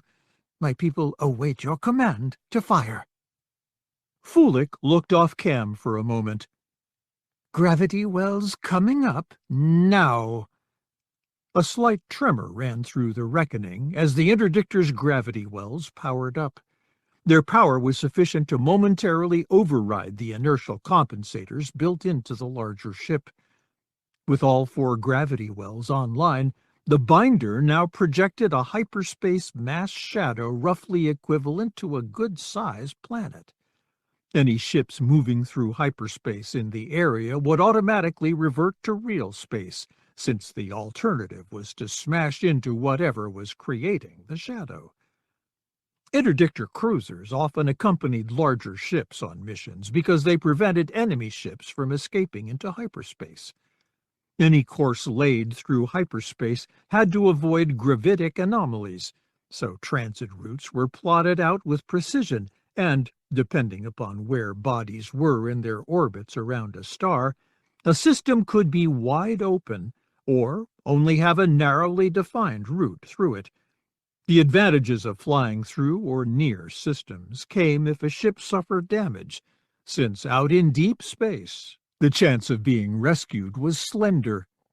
An interdictor's presence in a system changed the system profile, requiring new escape routes to be plotted and ships to head far enough away from the interdictor to escape its gravity well and make it into hyperspace. Krennel was not interested in the escape of ships in the system, but with the transit through it. The routes that connected Lineade 3 with worlds outside the hegemony were few in number. The system in which he waited sat astride one of the routes and didn't even rate a name. Imperial surveyors had only designated it M2934738. While it did not provide the most direct path from the New Republic to Lineade 3, it did allow for a quicker transit than many of the other routes. The only problem the New Republic had with taking Lineade 3 was in supplying it and the troops on it. Even before hostilities had ceased, New Republic supply ships began ferrying in a variety of necessities, from medicine to munitions, spare parts to food. The New Republic clearly intended to use Lineade 3 as a staging area for further operations in the hegemony, so the buildup continued. Continued until now. Isard had been correct in noting that a victory against the New Republic would create even more opposition to the war against the hegemony. A direct assault on Lineade 3 would prove very costly in men and materials. Cutting the supply line to Lineade 3 would weaken the garrison and provide him his victory. So, using information from Isard's sources within the New Republic, Krennel laid his ambush. The New Republic supply convoy came out of hyperspace in the middle of M2934738. It consisted of a dozen freighters, a Nebulon B-class frigate, and 2 Corellian corvettes. The 2 smaller warships drove hard toward the reckoning, their double turbo-laser cannons blazing away, but the Imperial Star Destroyer Mark II's shields and hull absorbed the damage without significant difficulty. The Nebulon B frigate made a run at the interdictor, with the freighters scattering in its wake. Krennel's forward gunners targeted the lead corvette, a ship called Pride of Salonia. Heavy turbo-laser fire crushed the ship's forward shields, then burned tattered black furrows along the ship's hull. Debris and bodies vented into space, expelled by flaming gouts of superheated atmosphere. Heavy turbo-laser cannons scattered shots over the bridge and back along the ship's spine, destroying its communications array. In one terrible, swift salvo, the Pride of Salonia went from being a warship crewed by brave individuals to a floating charnel ship trailing webs of congealed metal. The frigate Intrepid fired its turbo-laser batteries and laser cannons at Binder, but the interdictor's shields deflected their fury. Instead of firing back at the Intrepid, Binder's gunners shot at 2 freighters, each one making a run toward one of the exit vectors the interdictor had been told to control. Quad laser cannon fire linked the interdictor to the fleeing freighters with a stream of red-gold bolts. The laser fire pierced the freighters' shields and burned through them. leaving each ship a burning hulk floating in an escape lane. Another salvo melted the front half of the second corvette, leaving it to tumble out into space. The Reckoning's ion cannons laced fleeing freighters with blue bolts that sank each in a lightning storm. Shields imploded and components exploded, rendering the small supply ships helpless. Escape pods burst forth from their hulls, and Krennel chuckled. "Either we pick them up or they die out here. There is no escape for them." Intrepid again fired on Binder, and with its second salvo managed to punch through his shield and score the interdictor's hull. Krennel immediately flicked his comlink on. "Gunners, this is Prince Admiral Krennel. Break Intrepid's back." The Reckoning's turbo-laser fire concentrated itself on the frigate's slender neck, which connected the bridge with the aft drive portion of the ship. Red-gold energy lances stabbed through the shields and drilled deep into the ship's structure. Hull plates bubbled up into vapor and drifted away while energy bolts disintegrated bulkheads and deck. Crew members caught at the point of assault exploded into flames and died before they were even aware of their danger. All the energy being poured into Intrepid gnawed at the durasteel support structures, weakening them and making some run like ice under a welding torch. The drive portion of the ship still pushed the massive craft forward, causing the ship's narrow hull to buckle and begin to telescope. More structures gave way, allowing the drive portion to shear off the bottom of the neck, which started to pitch the bridge portion higher. The bridge began a long, lazy somersault, and, like a flower spilling pollen, escape pods erupted from it and flew away.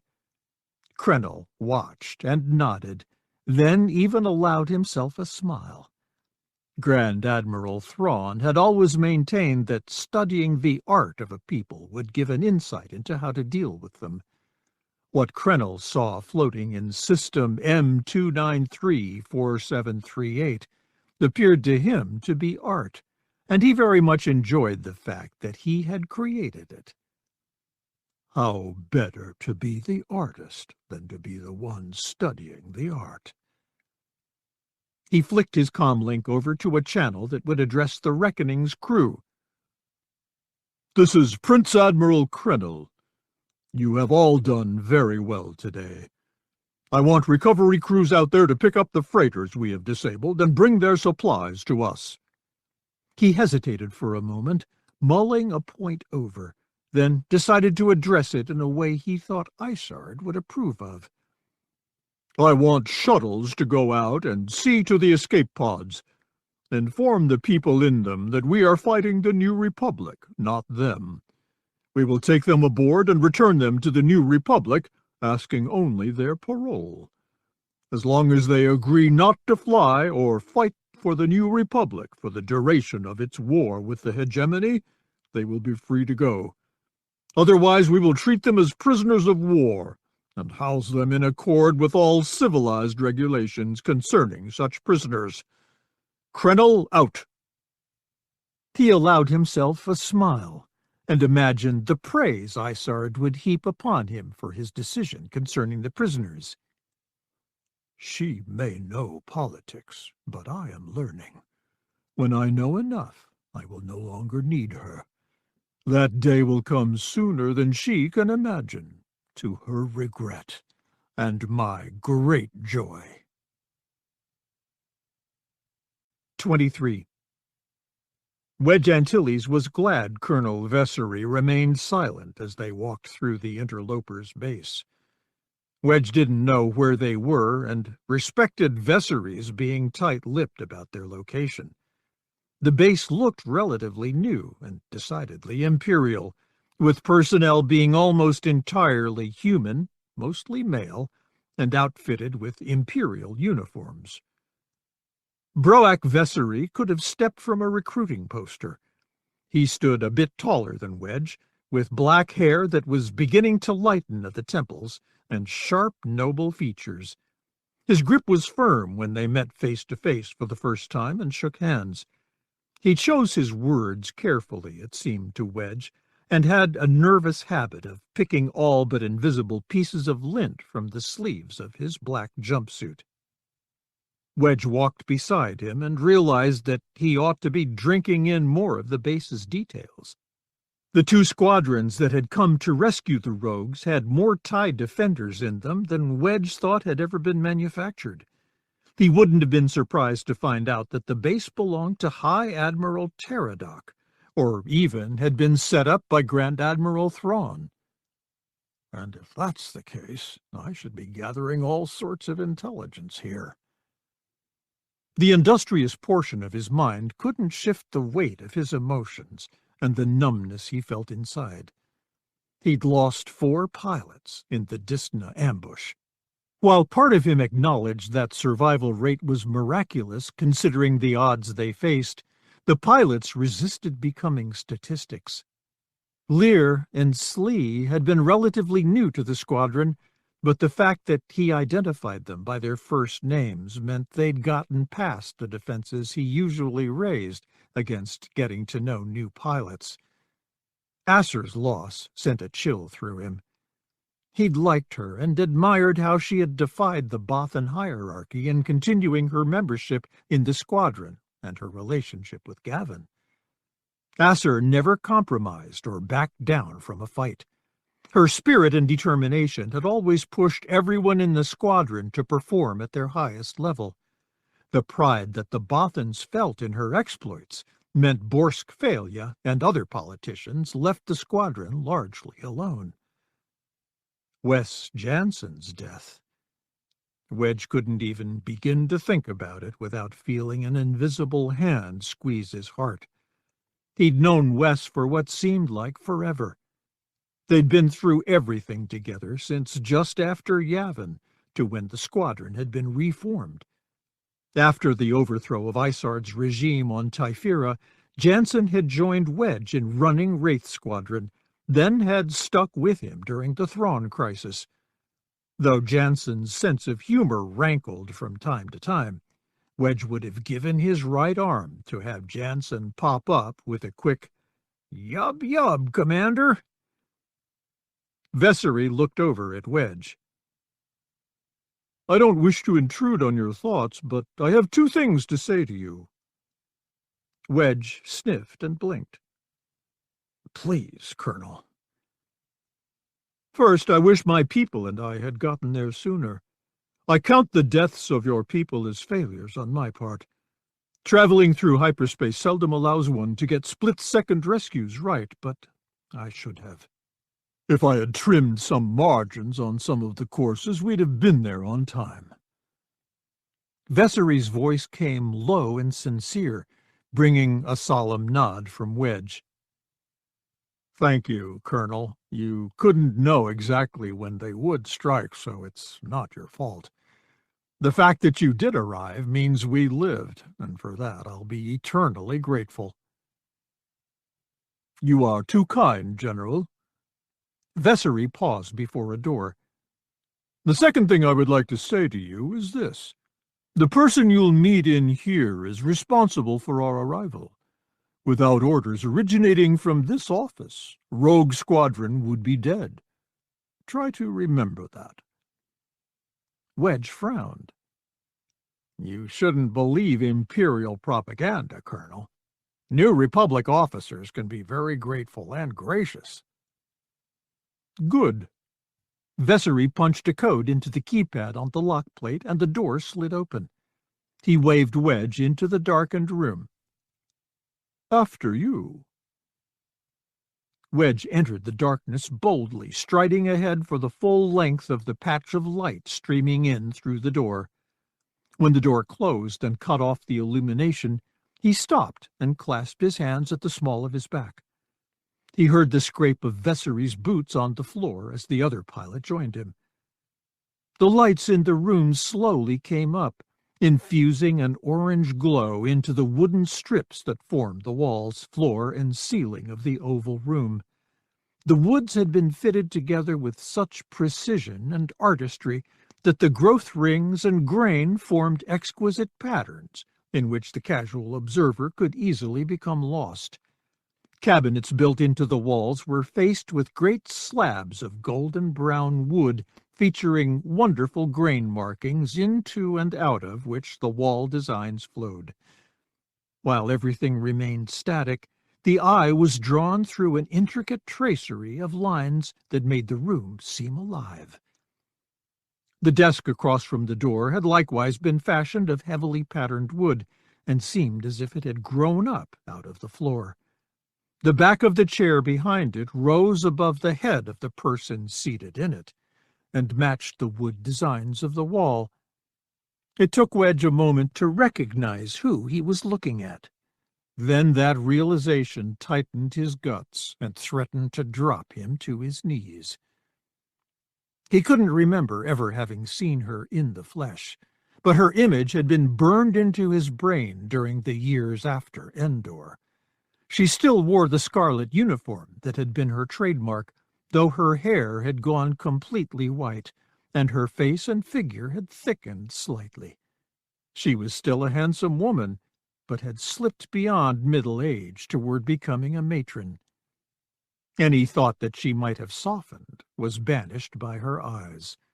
One, a bright icy blue, reminded him of the coldest day on Hoth, when ice screamed and cracked. The other, a fiery red, burned into him, searing his spirit.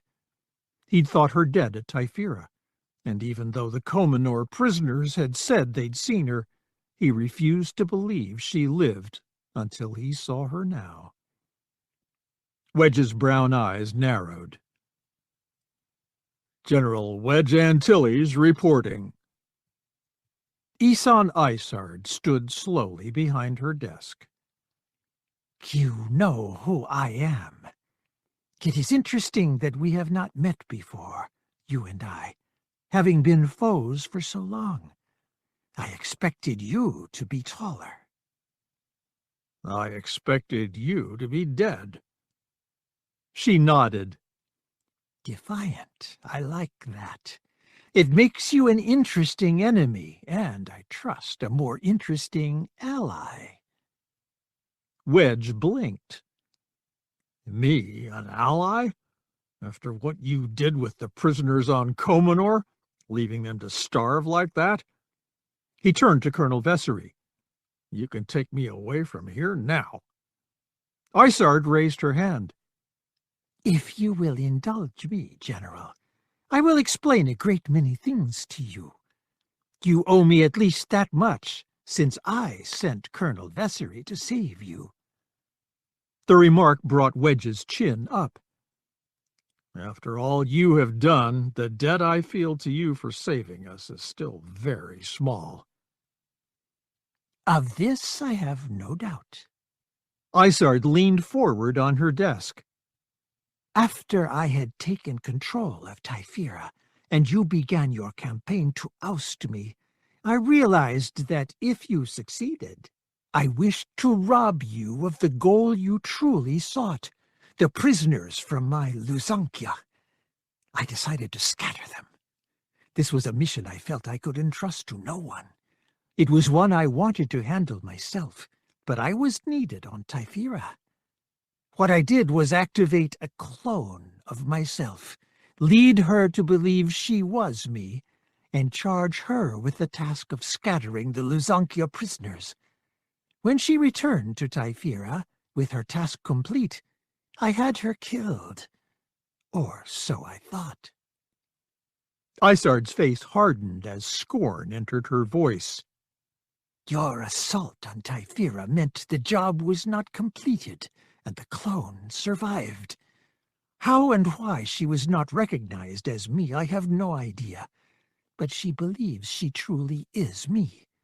She spent the time during the Thrawn crisis gathering the Lusankia prisoners back up, and now has them ensconced on Sutric.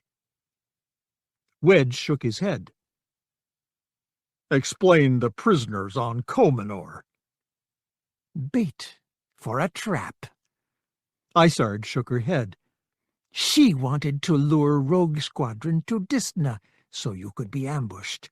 but she did a poor job of layering her clues into the site. She was trying to be too smart and too clever. Mirax, Tarik, and Ayala Wessary returned to Komenor and discovered the clues she'd left there. But you were already in the hegemony and involved in the war against Krennel, so the Lysankia rescue became of secondary importance. She never saw that. But we went to Disna because of the pulsar station problem.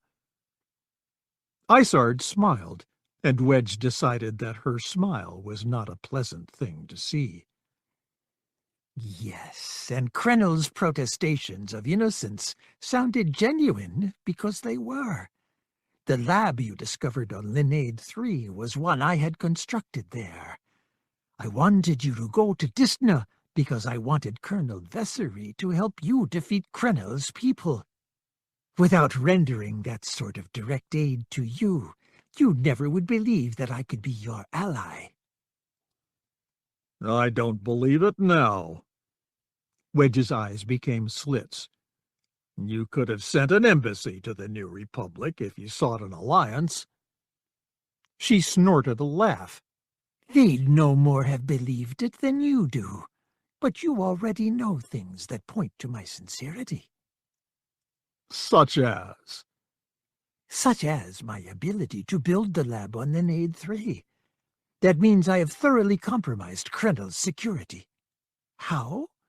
My clone is using the procedures and codes I would have used.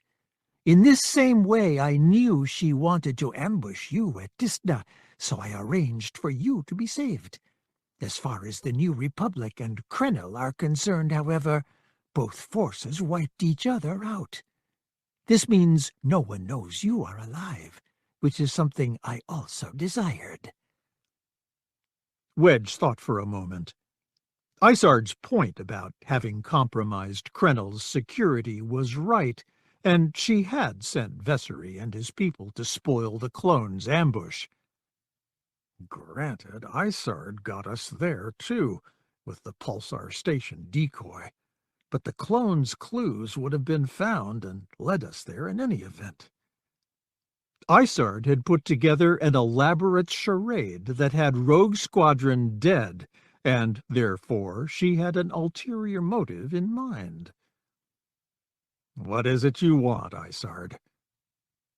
She sighed heavily and let her head slump forward. My battle with you, my ouster from Typhira, and even Thrawn's unsuccessful campaign to re-establish the Empire has shown me that the cause I held dear is dead. This does not mean I like the New Republic or consider it an improvement over the Empire. I just no longer have the will to oppose it. I want peace. I want to be left alone. She heaved her torso up and opened her arms. After escaping Typhira, I made my way to this place, one of many hidden facilities within the Empire. A General Arnothian was in charge here. This facility is capable of producing TIE defenders, and Arnothian saw himself as a warlord in training. He refused to relinquish control of the station to me, so he was dealt with. I watched events unfold throughout the Thrawn crisis, but chose not to intervene. I realized this place could be a base from which I could continue a campaign of terror against the New Republic, but to do so would be to sully the commitment to the Empire made by Colonel Vessery and his men. I realized that for us to be sanctioned by the New Republic, I would have to offer them a grand prize, and offer it in a manner that would not cost them a lot of blood. I decided that prize would be derelict Krennel and his hegemony. I decided I would put into position the forces that would allow the New Republic to take Sutric and shatter his power. And I decided Rogue Squadron would be the key to that operation. Wedge frowned. I don't understand. You will. Isard smiled and touched a button on a datapad on her desk.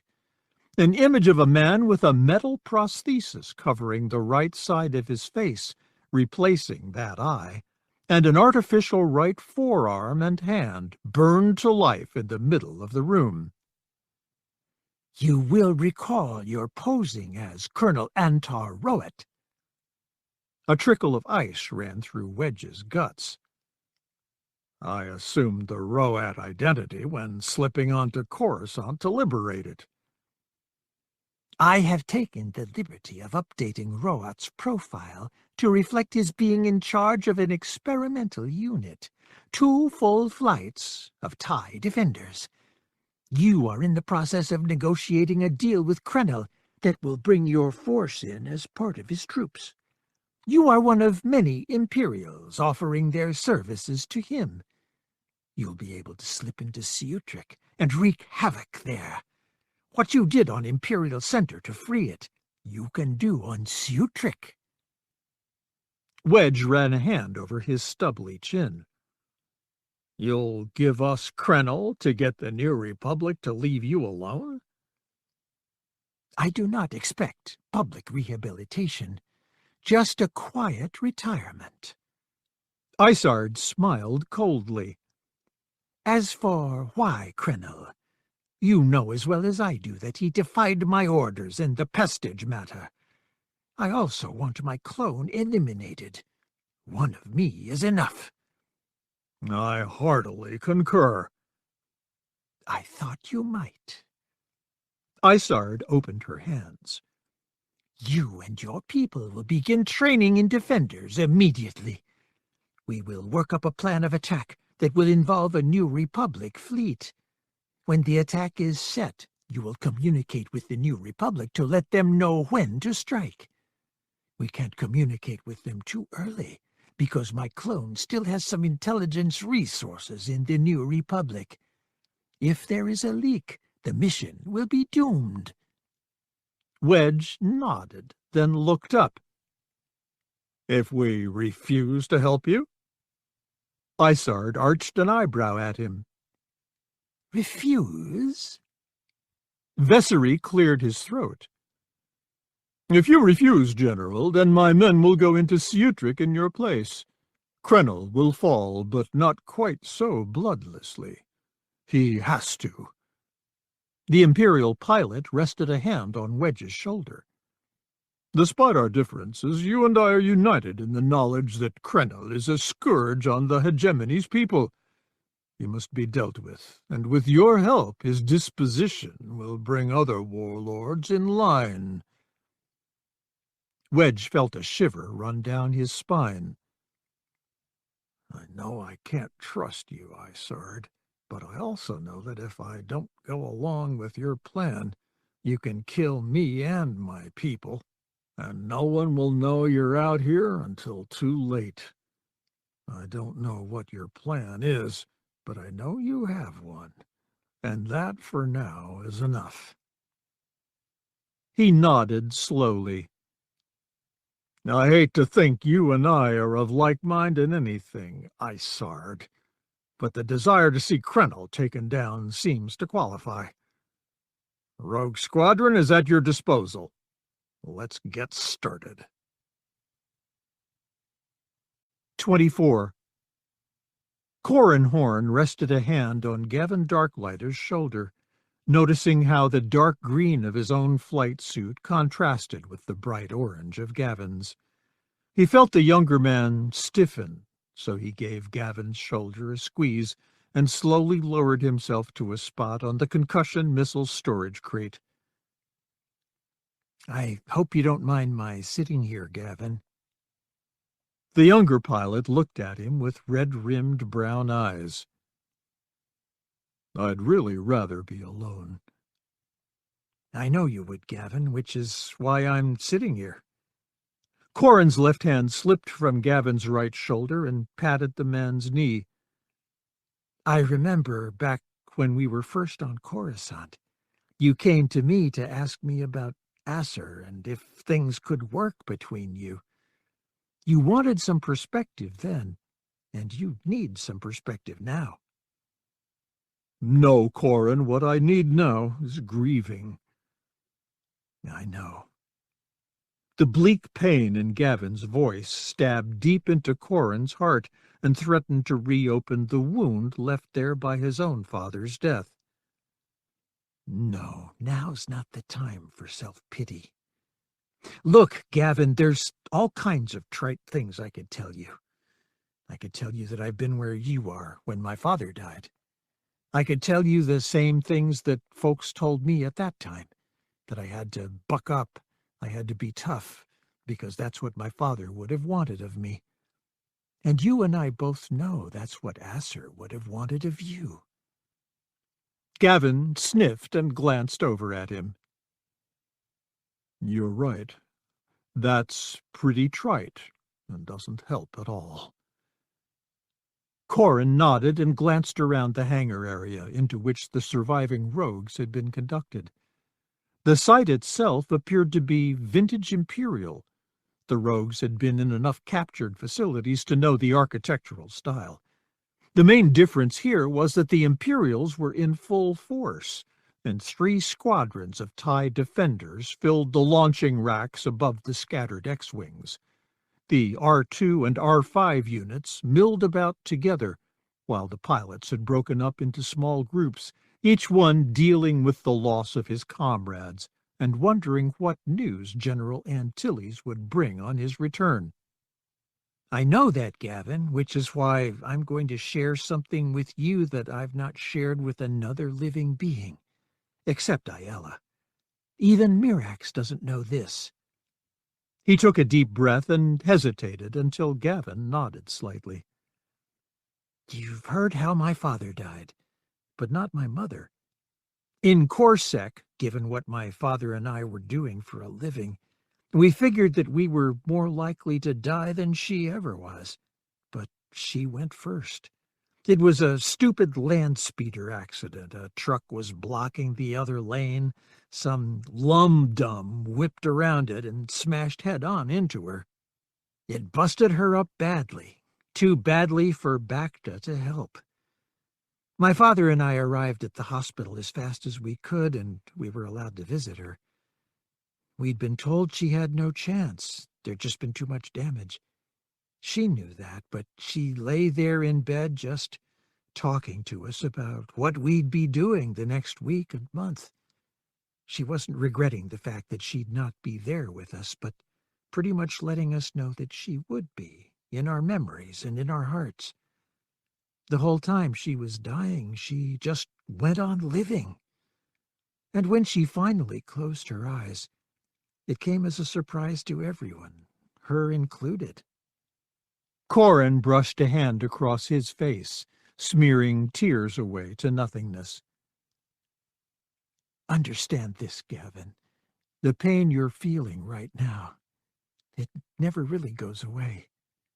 It will always be there, and you can find it whenever you want to. But in time, the amount it dominates your life will shrink. It will become a small part of the memories you'll have of Asser, and the good memories will dominate. You can't see that now, and telling you this now doesn't mean much, but you need to hear it to know the sphere of pain you're in isn't inescapable.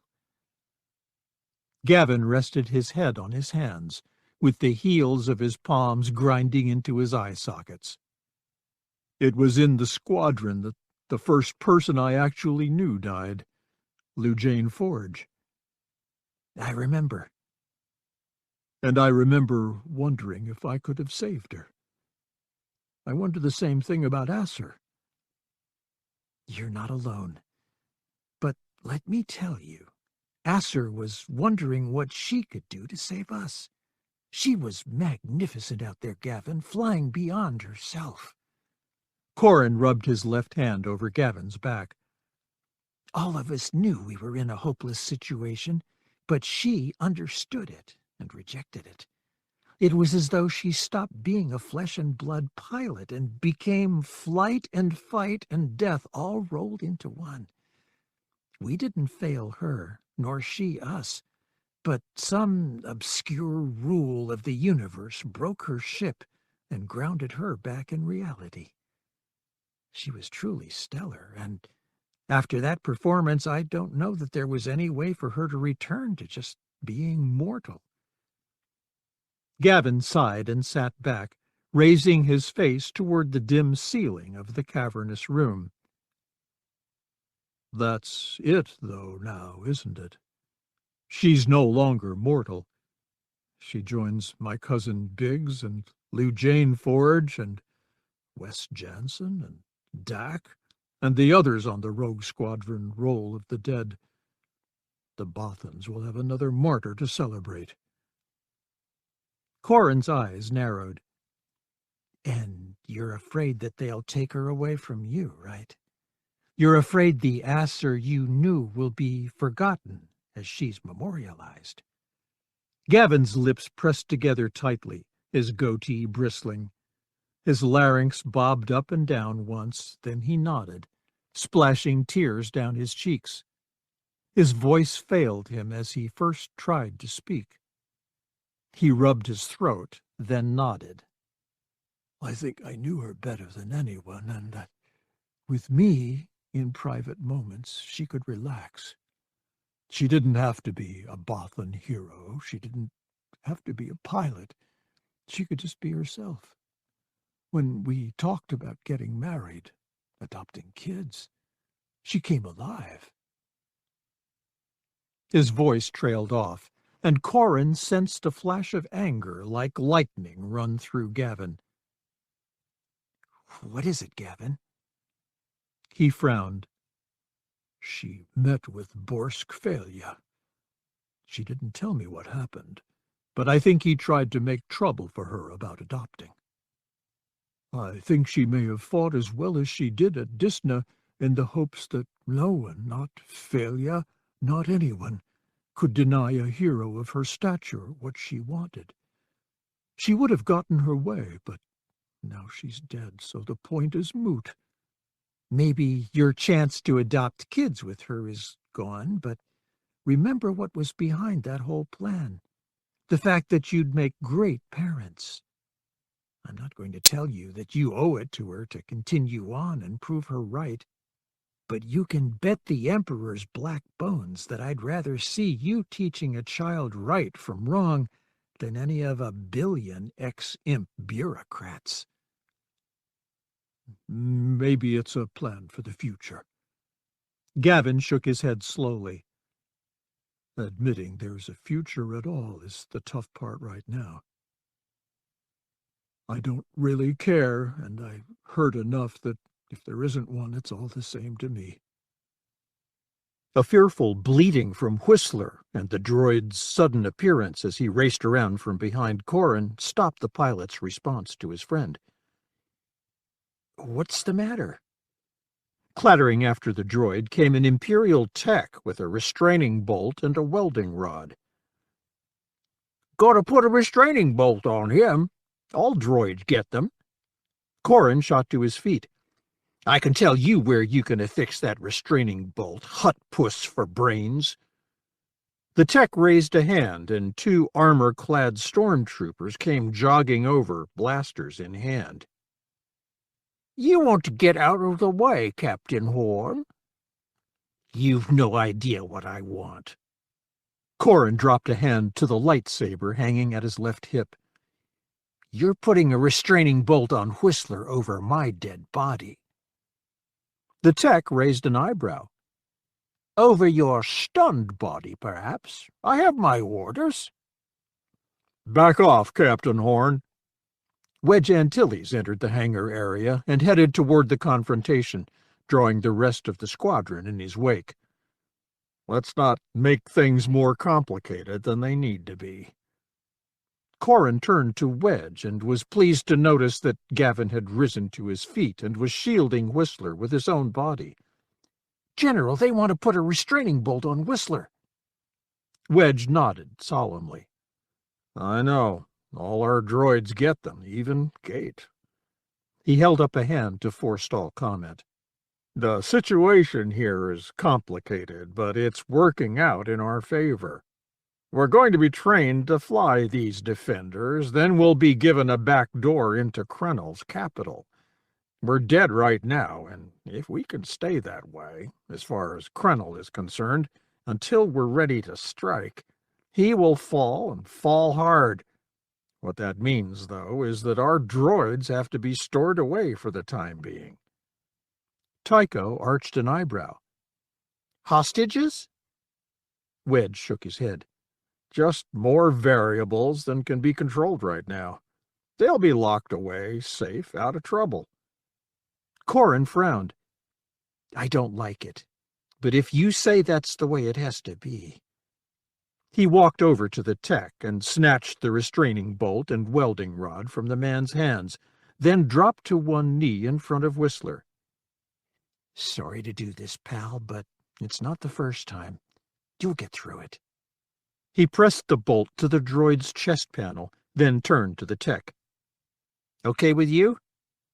A little to the left.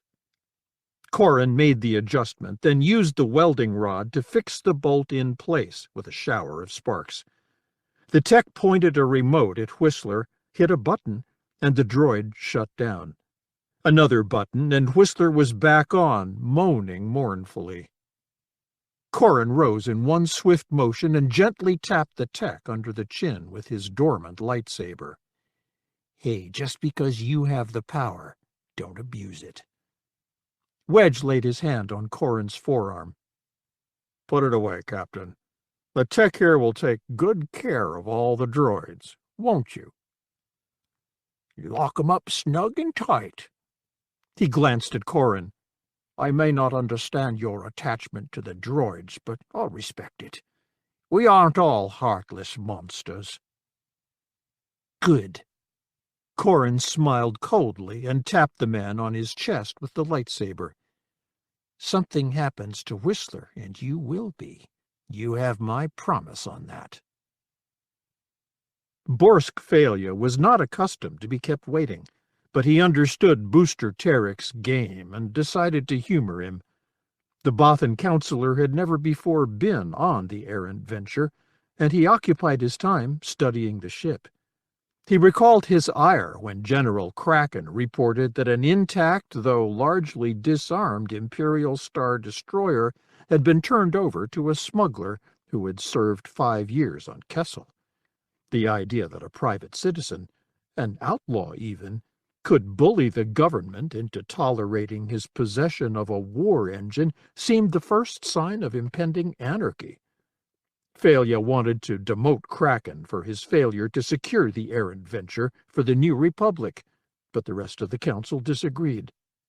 He'd let memory of the ship slip from his mind until the Thrawn crisis. Failure had advocated the immediate nationalization of the ship, but New Republic intelligence had a hard time locating it. Through Tarik's daughter, the council had been informed that Booster would welcome the ship's rearming and his own commissioning as an admiral. That idea had been rejected outright. Failure got a degree of satisfaction when Kraken suggested leaking intelligence that would have Thrawn looking over his shoulder for the errant venture, but Tarik's failure to rally to the cause of the New Republic still infuriated him. And now I am here, but now I have the measure of the man, and a mission for which he is well suited. A quick message from the errant venture had alerted the council to Rogue Squadron's destruction. Tarik had returned immediately to Coruscant from Distna, bringing with him the debris which was all that was left of Rogue Squadron and those who had killed them. The ship also brought back a sole survivor, Wes Jansen, and the body of one other pilot, the Quarren Lir Zatok. Save for ship scraps, there was no trace of anyone else. Failure looked out over the docking bay at the variety of ships occupying deck space. Aside from his own Lambda-class shuttle, with 2 Bothan warriors standing guard at the base of the gangway, the ships present all could easily have been described as salvage. While Failure was fairly certain the errant venture's aft docking bay was reserved for customers who patronized the diamond deck, The level of deterioration in the forward bay marked how difficult it was for Tarik to keep his ship operational. At least one of the turbolifts didn't work, and several of the winches that lifted small ships into storage racks were frozen. Tarik's dream of a ship that would pay for itself clearly had become a nightmare. "Welcome, Counselor Failure. How good of you to grace my humble ship with your presence." Booster appeared in the doorway of an office on the main deck and waved Failure into its dim interior. "How may I be of service to you?" Failure flicked a finger toward his shuttle in a subtle gesture meant to tell his bodyguards to stay where they were. He strode past Booster and into the interior of a small office choked with data cards, cargo crates, enough parts to construct a half-dozen droids, and sufficient personal weapons to hold off an Imperial boarding team. The cloying scent of human habitation caused Failure to wrinkle his nose, but he sat in the one chair that had been cleared of debris. Failure waited for Booster to take his place behind his desk, but the smuggler vexed him by perching himself on the corner of his desk and folding his arms over his chest. The Bothan smoothed the fur at the back of his head, then glanced up at the man's face. "I have come to thank you for bringing back to Coruscant as much of Acer Salar's ship as you did. The images recovered from her battle ROMs have confirmed her great skill and bravery in this, her final fight. Bothans everywhere will take pride in what she did." Booster nodded solemnly. "'Pears she even scraped a tie or two off my daughter's dead husband." Failure noted that Booster did not refer to Corran Horn as his son-in-law, and catalogued that fact away for possible use.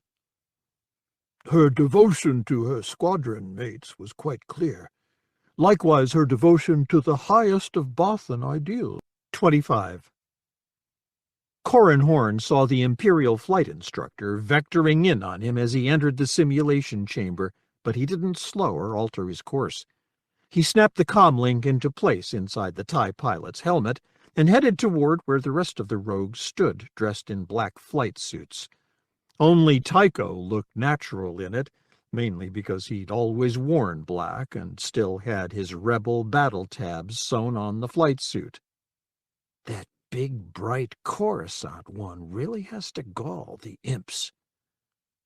The flight instructor planted himself in front of Corran. "You do well to be on time, Captain Horn." Corran shrugged, sweeping a lanky lock of brown hair out of his eyes. "I knew what time it was." "And you weren't here because?" He lifted the helmet and showed the comlink to the instructor. "I was checking out my equipment." The instructor's eyes narrowed to brown slits. "There's nothing wrong with the comlinks in those helmets. They're all preset to the training frequency. You had no cause to adjust it." Corran leaned forward, leaving his nose barely 3 centimeters from the instructor's nose. Isard is running your operation, which means I have every reason I need to check out every little detail of what's going on here. Got it?" He'd discovered, among other things, that the comlinks had restricted power, so they couldn't get much outside the Imperial compound. He was fairly certain that the folks in the surrounding city really didn't have any idea what was going on there, and that they were discouraged from paying too much attention. The instructor lifted his head and sniffed the air officiously. "Your suspicions are unwarranted, given the objective of your mission and ours. We're prepping you to be an Imperial squadron that will get past Krennel's defenses. We're giving you the most advanced starfighter in the galaxy to do so. The secret of your death is being maintained, so Krennel will relax his guard. Do anything to upset that delicate balance, and you could destroy the last best chance at ending Krennel's reign of terror over the hegemony." "I'll remember that." Corran winked at the man, then stepped around him. "Let's see what these things have." The instructor's voice rose, but Corran didn't turn around to look at him. Your attitude, Captain Horn, is not really conducive to learning." Corrin shrugged, then turned and dropped into a crouch beside Gavin. "Go on." The imp sighed. "This first exercise will be a simple one.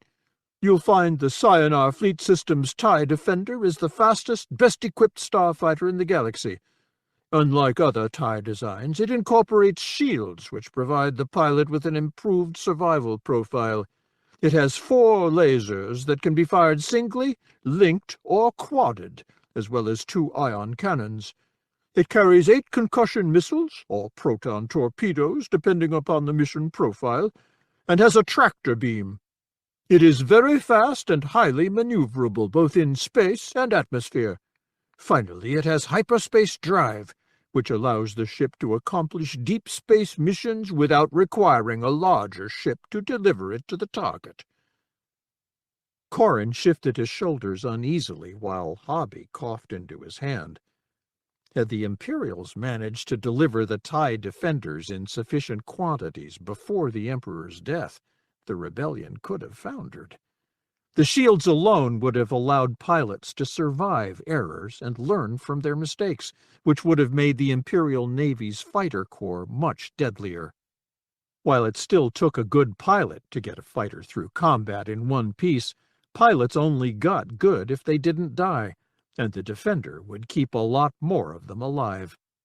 The instructor pointed a remote toward the dozen ball cockpit simulators and pressed a button. The round egress hatches on the tops hissed open and rose slowly. "Get into your fighters, seal up your flight suits, and initiate the engine start sequence. Once everyone is ready to go, we'll begin." Corrin climbed up on the cockpit. He pulled the hatch closed behind him, locked it down, and flipped the safety switches on the explosive release bolts. Dropping down onto the seat, he strapped himself in, then pulled on his helmet and sealed it against the flight suit's high collar. He connected the hoses to the environmental control unit he wore on his chest, then stuck out his tongue and activated the comm link via a tongue switch. "Red 9 online with communications." Corrin shook his head. He didn't like the rogues having to shift away from the rogue designator. Wedge hadn't liked it either, which is why he'd chosen Red.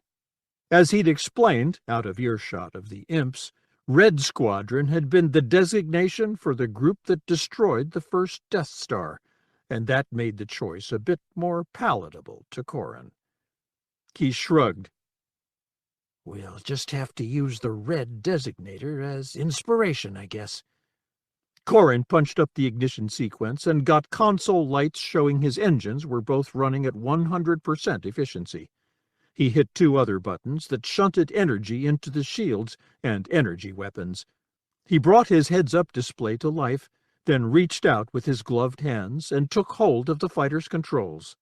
As with other TIEs, the Defender worked with a wheel and yoke control system. Pulling back and pushing forward would make the fighter climb and dive respectively, just as the X-Wing stick would do the same on that fighter. To get the ship to bank and turn, however, the pilot twisted the blocky panel mounted to the top of the yoke. As with the land speeder's controls, turning to the left would send the ship left, and vice versa.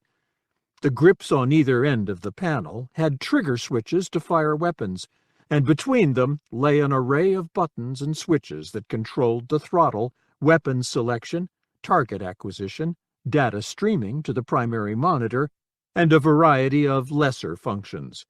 Each was manipulable with a flick of a thumb, and though Corrin preferred the X-Wing's stick, he didn't find this system that tough to work with. Rudder pedals contracted and expanded maneuvering planes that vectored engine thrust, swinging the fighter's tail around for quick course alterations. This contributed to the fighter's added maneuverability, which, along with the shields, would make the ship very hard to kill. "Red 9 is good to go." He glanced low left at the auxiliary monitor showing the status of his shields, then up at the lines of lights representing his weapons. Dead center in the weapons display bar were 2 counters indicating he was carrying 8 concussion missiles. This is a lot of firepower for a fighter, more than enough to fight a B-wing to a standstill. The instructor's voice filled his helmet. The mission is simple. You will engage your hyperdrive on your current heading and drop out of hyperspace in 30 seconds. You will find a small space station and some freighter traffic around it. Approach the freighter and station closely enough to scan their cargoes. Expect possible pirate activity in the area and deal with them as warranted. Red lead copies. Hyperdrive on my mark. 3, 2, 1, mark. The computer-generated display and the fighter's various viewpoints became a shifting tunnel of light.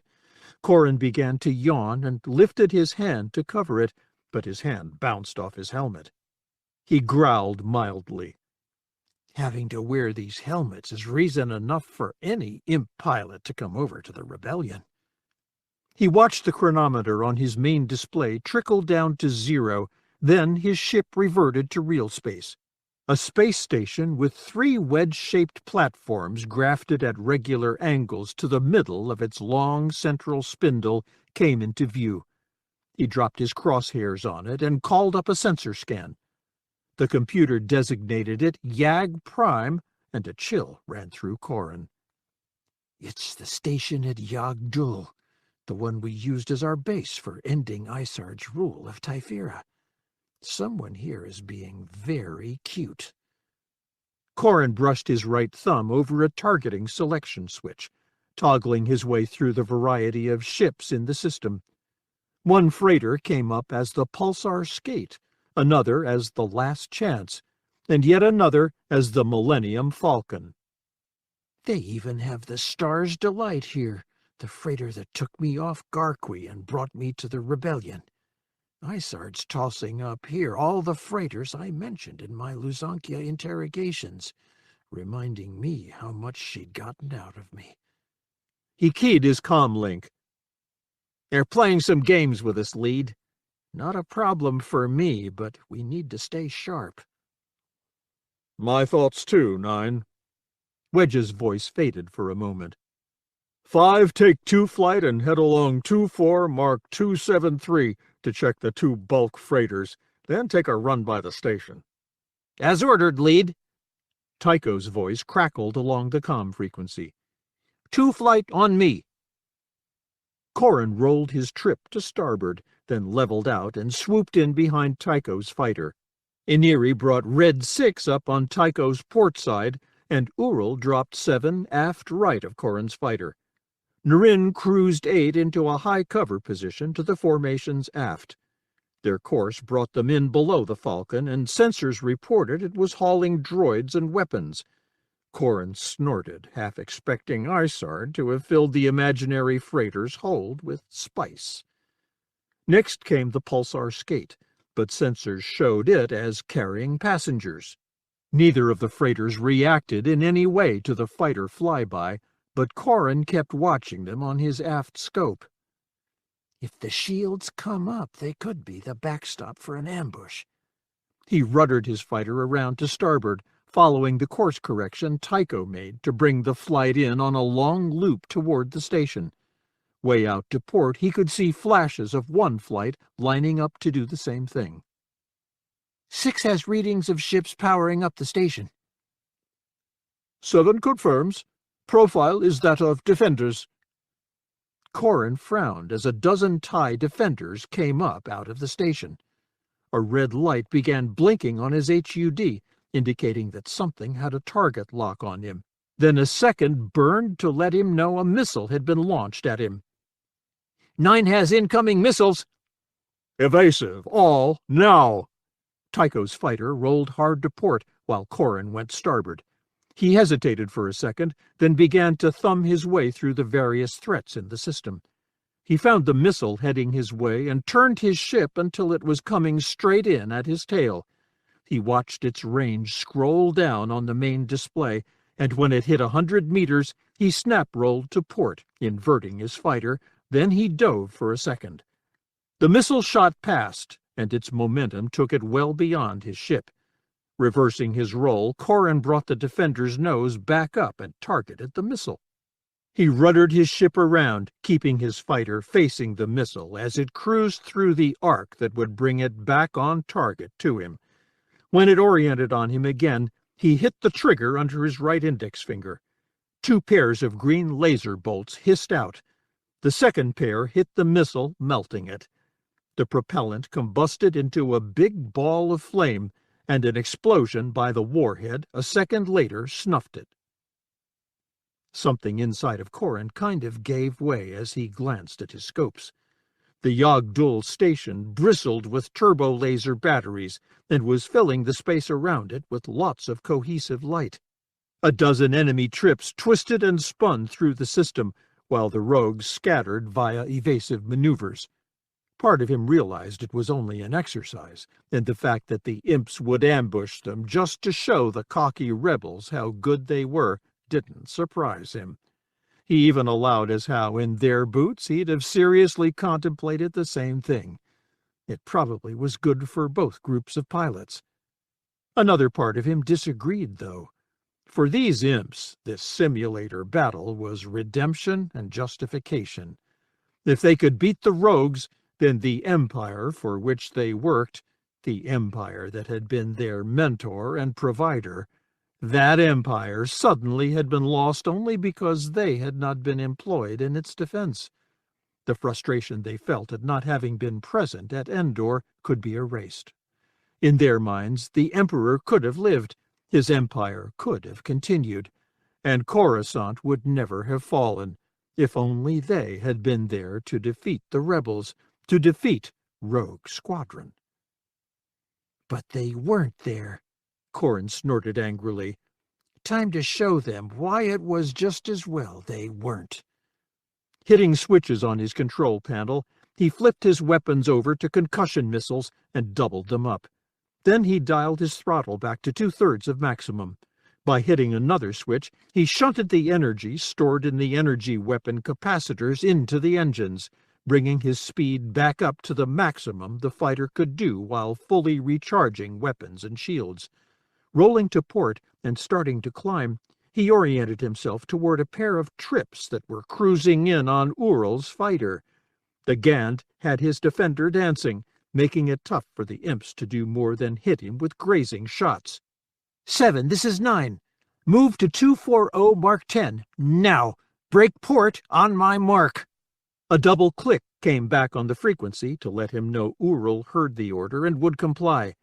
The defender leveled out and started off on the vector Corrin had indicated. The imps made course corrections to keep coming on Ural's tail. Corrin pointed his defender at an intercept point, then kicked the throttle in at full. His speed climbed, as did his closure rate with the 2 trips following Ural. 7, mark!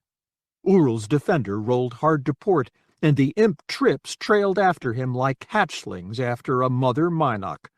They cruised right across Corrin's crosshairs, and his target acquisition system gave him a hard lock fast, since he'd closed to point-blank range faster than the imps expected.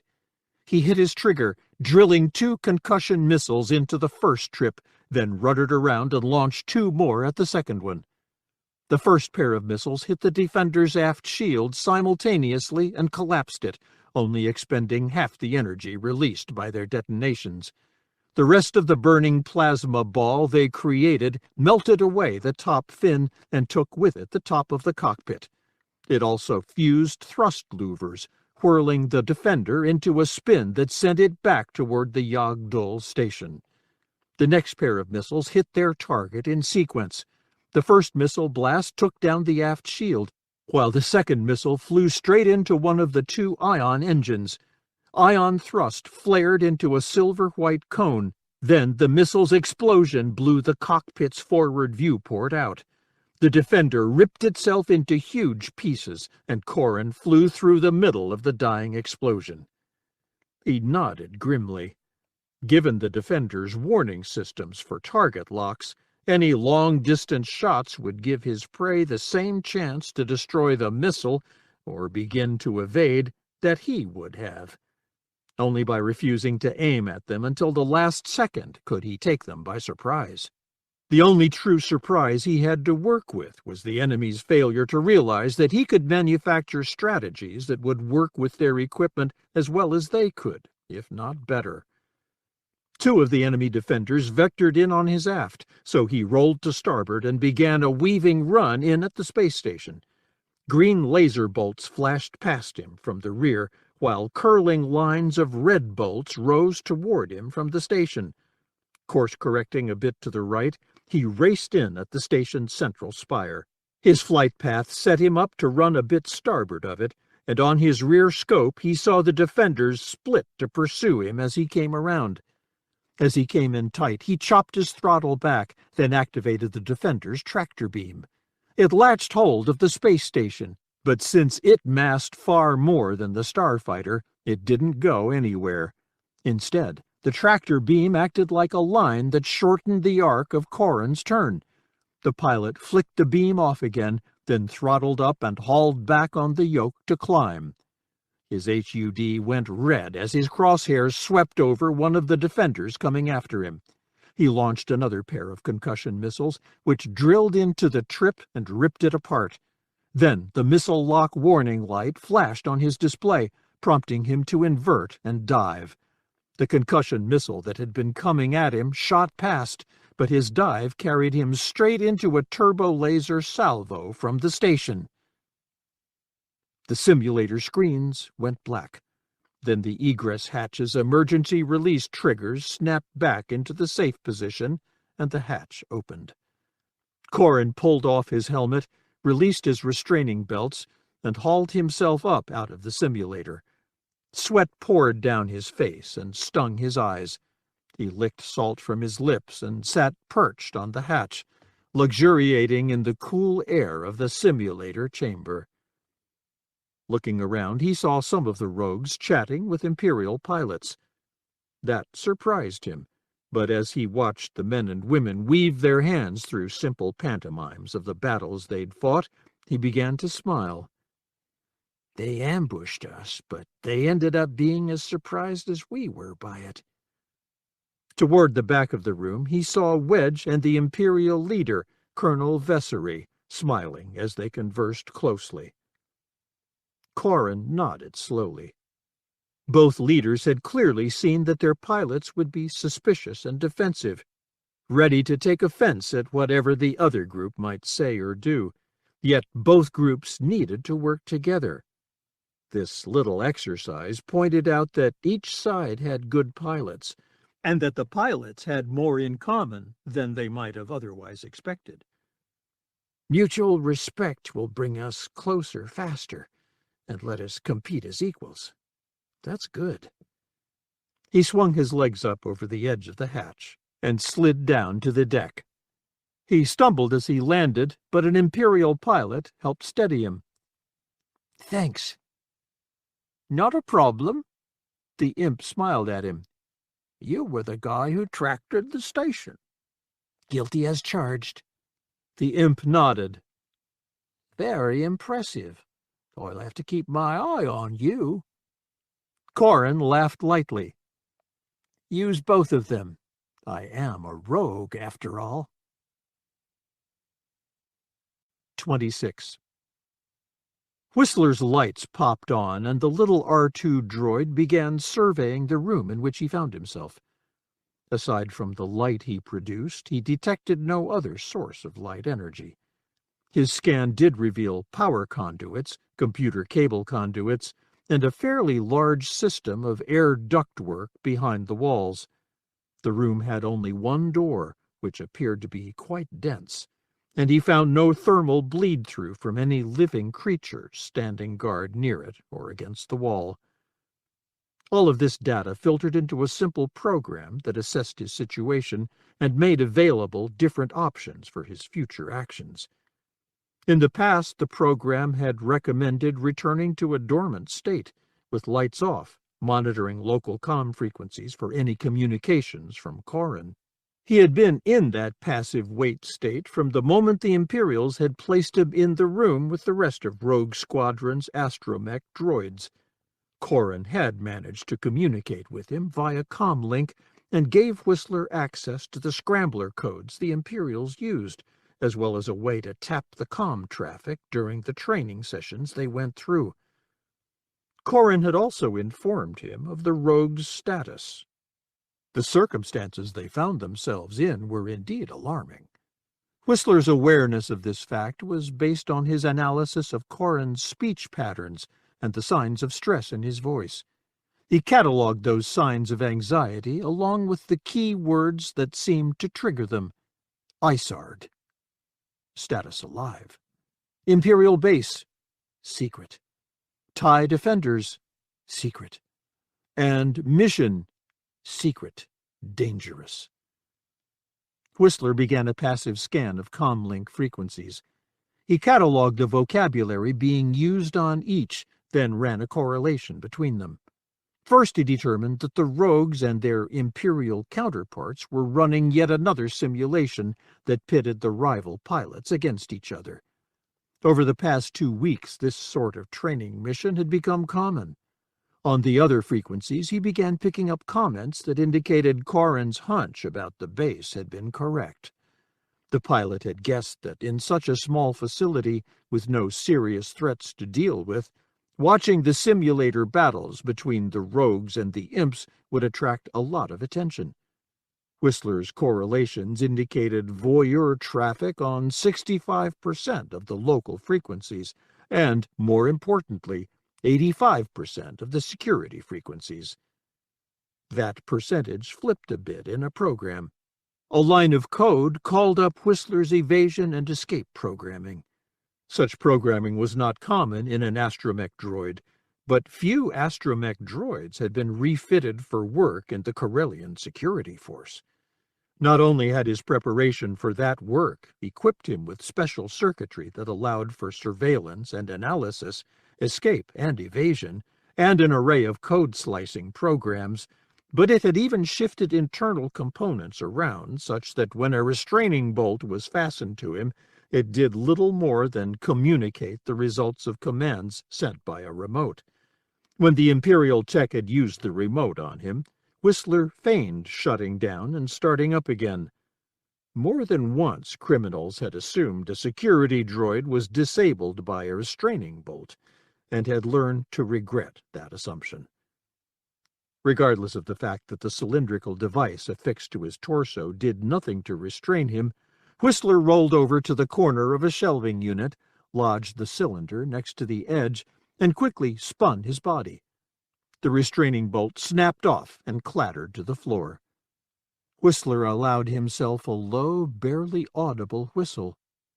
Whirling his head about, he spotted Gate and rolled over to the red and white R5 astromech.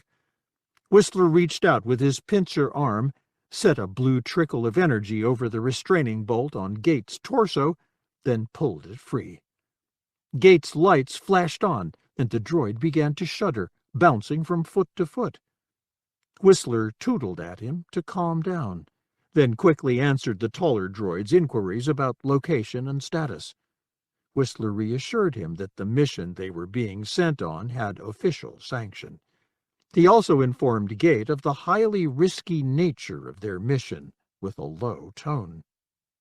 Gate countered sharply that his microprocessing time was too valuable to waste analyzing meaningless odds. In the final analysis, he suggested, they were droids who had been entrusted with a mission, and they would accomplish it. All non-vital calculations would only waste time and power. Whistler hooted happily and rolled over to the large air intake vent mounted in the wall. He brought out his cutting attachment and sliced through one of the screws holding it in place. Gate joined him, cutting the grate free. Whistler slowly backed away, letting the grate lean into the room. Then he caught hold of one edge with his pincer and pulled it away from the dark cavity beyond. Gate entered the ductwork with no difficulty at all. The maintenance and construction droids used to create and repair the environmental system in the base were slightly taller and decidedly broader than the astromech droids. Gate caught hold of the other edge of the grate, allowing Whistler to come around to the opening. The smaller droid took hold of the grate and pulled it into place, while Gate extended his pincer and crimped ductwork around the edge of the grate to hold it in place. The astromech droids rolled into the ducts and paused at an intersection. Whistler extended his communications probe and jabbed it into a communications port. The metal ductwork distorted comm frequency enough that the repair droids regularly hooked into the base's communications and computer system for position updates, repair requests, and other data. During his time passively surveying the comm frequencies on the base, Whistler had picked up enough transmissions from repair droids coming online and hooking into the communications network that he easily mimicked one and got into the system in nanoseconds. First, he calibrated his internal clock with local and Imperial standard times. Second, he sliced his way into the local spaceport scheduling and control system to download a complete schedule of arrivals and departures for the next week. He found several ships that were leaving within the next day, most of which could easily find space for a pair of astromech droids. The spaceport computer system even provided a link to a number of cargo brokers. Once in their systems, he could obtain passage for himself and Gate. Paying for their passage faced him with a quandary. Corrin had explained that Isard wanted Rogue Squadron to seem dead. If Krennel was unaware of their continued survival, they could be used against him.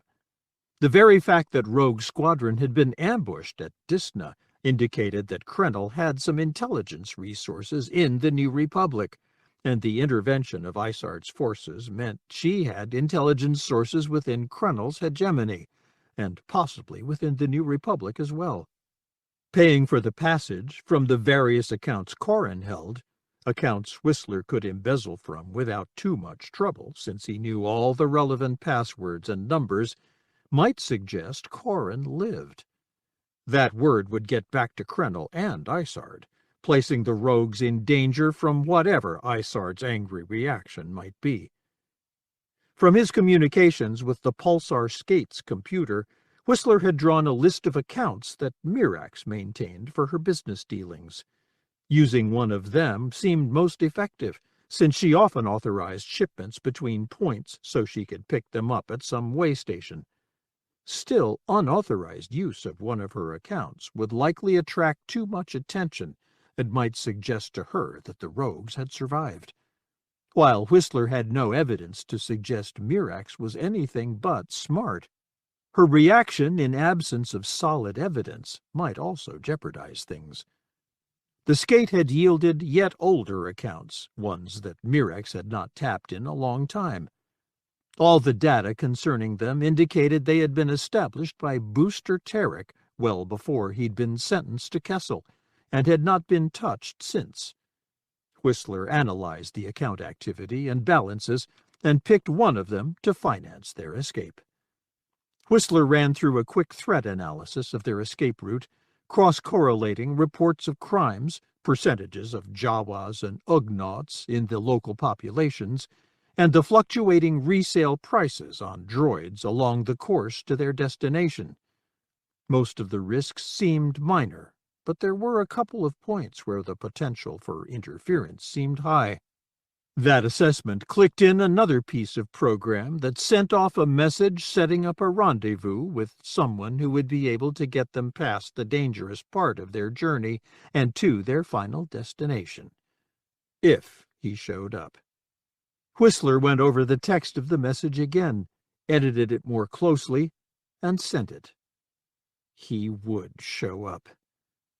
Whistler quickly established their primary connections, then created 4 separate and alternate routes to get where they needed to go. With a high-frequency series of squeals and whistles meant to register above the level of human hearing, he communicated full details to Gate. Then the two of them rolled off together to the maintenance egress hatch near the atmospheric control plant at the rear of the building. Once it grew dark outside, they'd escape the base and world to get Rogue Squadron the help it was sure to need. 27. Corran Horn wiped the sweat from his face and let his torso sag forward over the padded bar of the abdominal muscle weight machine. Though only driving 65 kilos on one gravity per repetition, the weight added up, and his sore stomach muscles were beginning to burn. Something about the dull pain felt good, as if it were reminding him he was alive. Flat abdominals?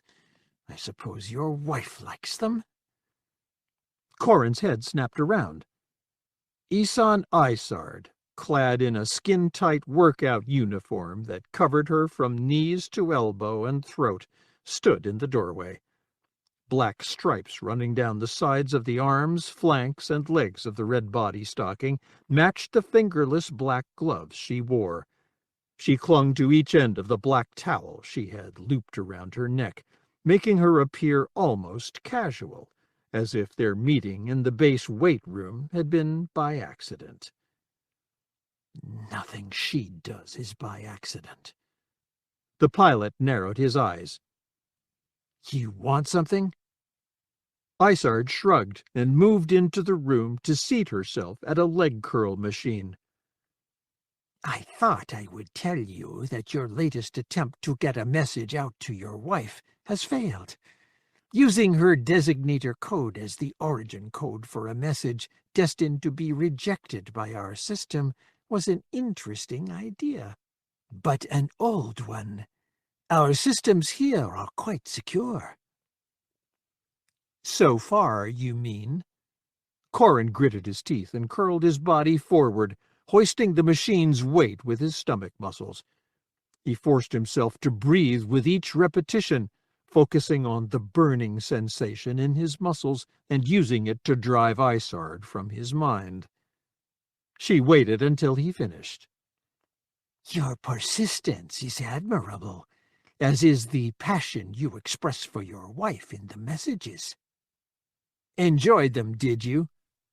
He shook his head, spraying sweat around the room. I'll continue to send them.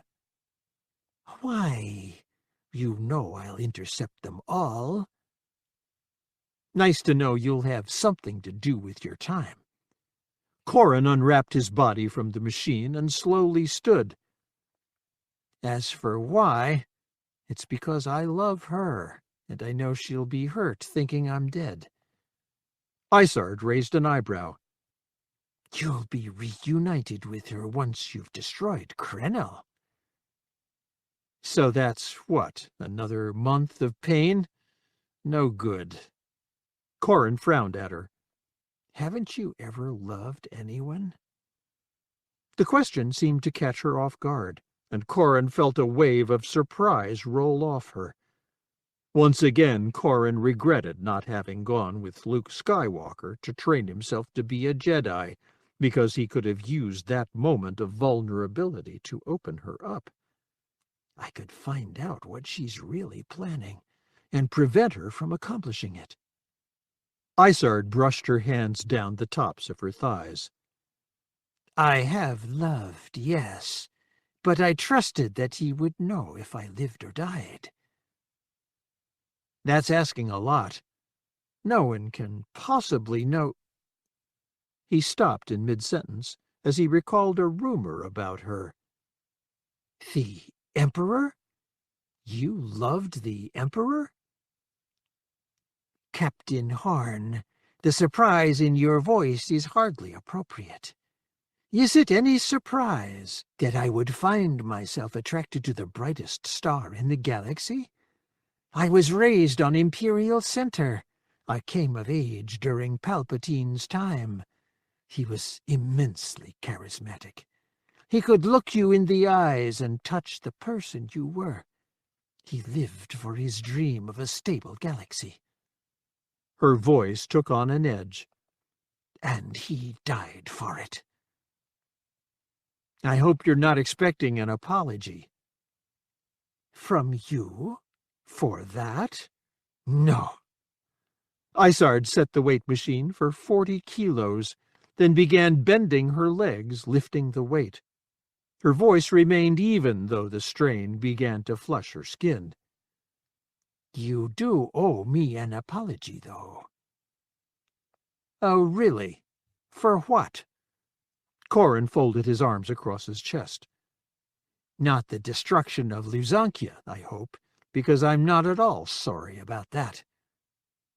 No, not that. Isard finished the last rep and smiled up at him. Actually, I'm pleased the ship is gone. Until you escaped from it, the ship had been pristine, even virginal. Your escape violated it and soiled it. While I used it to escape Imperial Center, I had little to do with it after that. I couldn't think of it in the same way. In many ways, I was glad it died. So were we. He shook his head. I've heard from Wedge how you scattered the other prisoners, which answers one of the 2 questions I had concerning the ship. And the other was? How you got it buried beneath the surface of Coruscant. Her nose wrinkled with his use of the pre- and post-Imperial name for the world, but it took a moment or 2 beyond that for her to provide her response. I wish I knew. I know where and when Luzankia was created, and I know when it was given to me, so I have narrowed down the possibilities for its insertion into the world. But even as Director of Imperial Intelligence, I could find no clue as to how the insertion happened. But it had to have taken hundreds of construction droids and weeks of time. A project that size could not have gone unnoticed. I would agree, unless... The Force is something I do not understand and cannot touch, but the Emperor could. Is it possible he drew the ship down and buried it using the Force? I suppose. Is it possible that he merely stretched his mind out and prevented anyone from noticing the ship's descent? Also possible. She shook her head. All I know is that the Emperor confided its location to me at roughly the same time its sister ship, the Executor, became operational. A chill ran down Corrin's spine. Even unschooled as he was in the Force, he'd managed to blank the mind of a stormtrooper looking for him. If the Emperor could manage to do that for billions of people, the miracle of the rebellion is that it succeeded at all. So the Emperor never really reckoned with the threat the rebellion represented to him, did he? She began pumping her legs again. I always thought you were more trouble than he did. He exerted great energies suppressing the internecine warfare between species in the Empire. He underestimated his enemy. This makes him much like you, Corrin Horn. Me? How does that follow? The apology you owe me. It's for underestimating me. Isard gave him a smile that puckered his flesh. You thought you'd killed me, but you hadn't. You didn't push. You didn't pursue. I had thought you would have been more diligent than that. Your father certainly would have been. Corrin stiffened, then spit at her with a harsh glare. What you know of my father you stripped from my brain when you had me on Luzankia. I'm not going to let you use my own memories against me. Oh, it's not your memories I'm using, but my own. Her smile tightened slightly as she began a 3rd set of repetitions. I met your father once, spent some time with him. He was most annoying and prevented me from accomplishing my mission. Like father, like son. Indeed. Isard crawled out of the weight machine and stood slightly taller than Corrin. The annoyance factor with you is getting to be too much. I want you to stop trying to send messages out of here. You'll jeopardize the mission." Karrde shook his head, then walked over to a triceps extension machine and sat down. He glanced over at her. "You don't fool me, Isard. You don't fall in love with someone like the Emperor because you like the way he laughs or the cute dimples he has. You fall in love with him because you feel a kinship to him. You wanted what he wanted, which was power, and that lust for power won't go away. Just the way you brought us here and keep us here reflects your need for control. You have a goal, and everything else will be subordinate to it." She dabbed with her towel at a droplet of sweat running down from her left temple. "General Antilles knows what I want. He knows what the price for my cooperation is. What I want from you is your cooperation, so that I have my best chance at success." "And if I don't agree?" Her eyes narrowed. "I know, Corran Horn, you are capable of fierce loves and loyalties. If you persist in sending messages out, I will have your astromech taken apart, and I will scatter those parts further than my clone ever scattered the Luzankia prisoners. With 1,000 years and 1,000 Jedi, you would not be able to reconstruct Whistler. His fate is in your hands." Corran let his jaw drop open to cover his surprise. Her bald-faced threat to Whistler didn't surprise him. He'd considered the droids hostages from the second the restraining bolts had been placed on them. What her threat did mean, however, was that no one had noticed Whistler was missing yet. As nearly as Corran could determine, the droid had vanished a week previously, which meant he was fairly well along on the mission Corran had given him. He scrubbed his hands over his face, then hung his head. "You know, the only problem with you is that while you might have loved, you were never loved back. You know how much your threat hurts, but only because you've seen such threats hurt others. You don't know firsthand the pain you're inflicting." "I don't have a problem with being saved that sort of pain." "No, I don't suppose you do." Corran looked up at her and met her bicolored stare openly.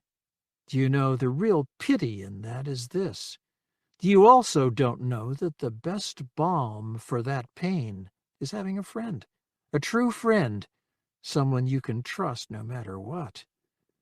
But I imagine to you that sort of blind trust is simply a tool that can be used against someone." "Very effectively, too."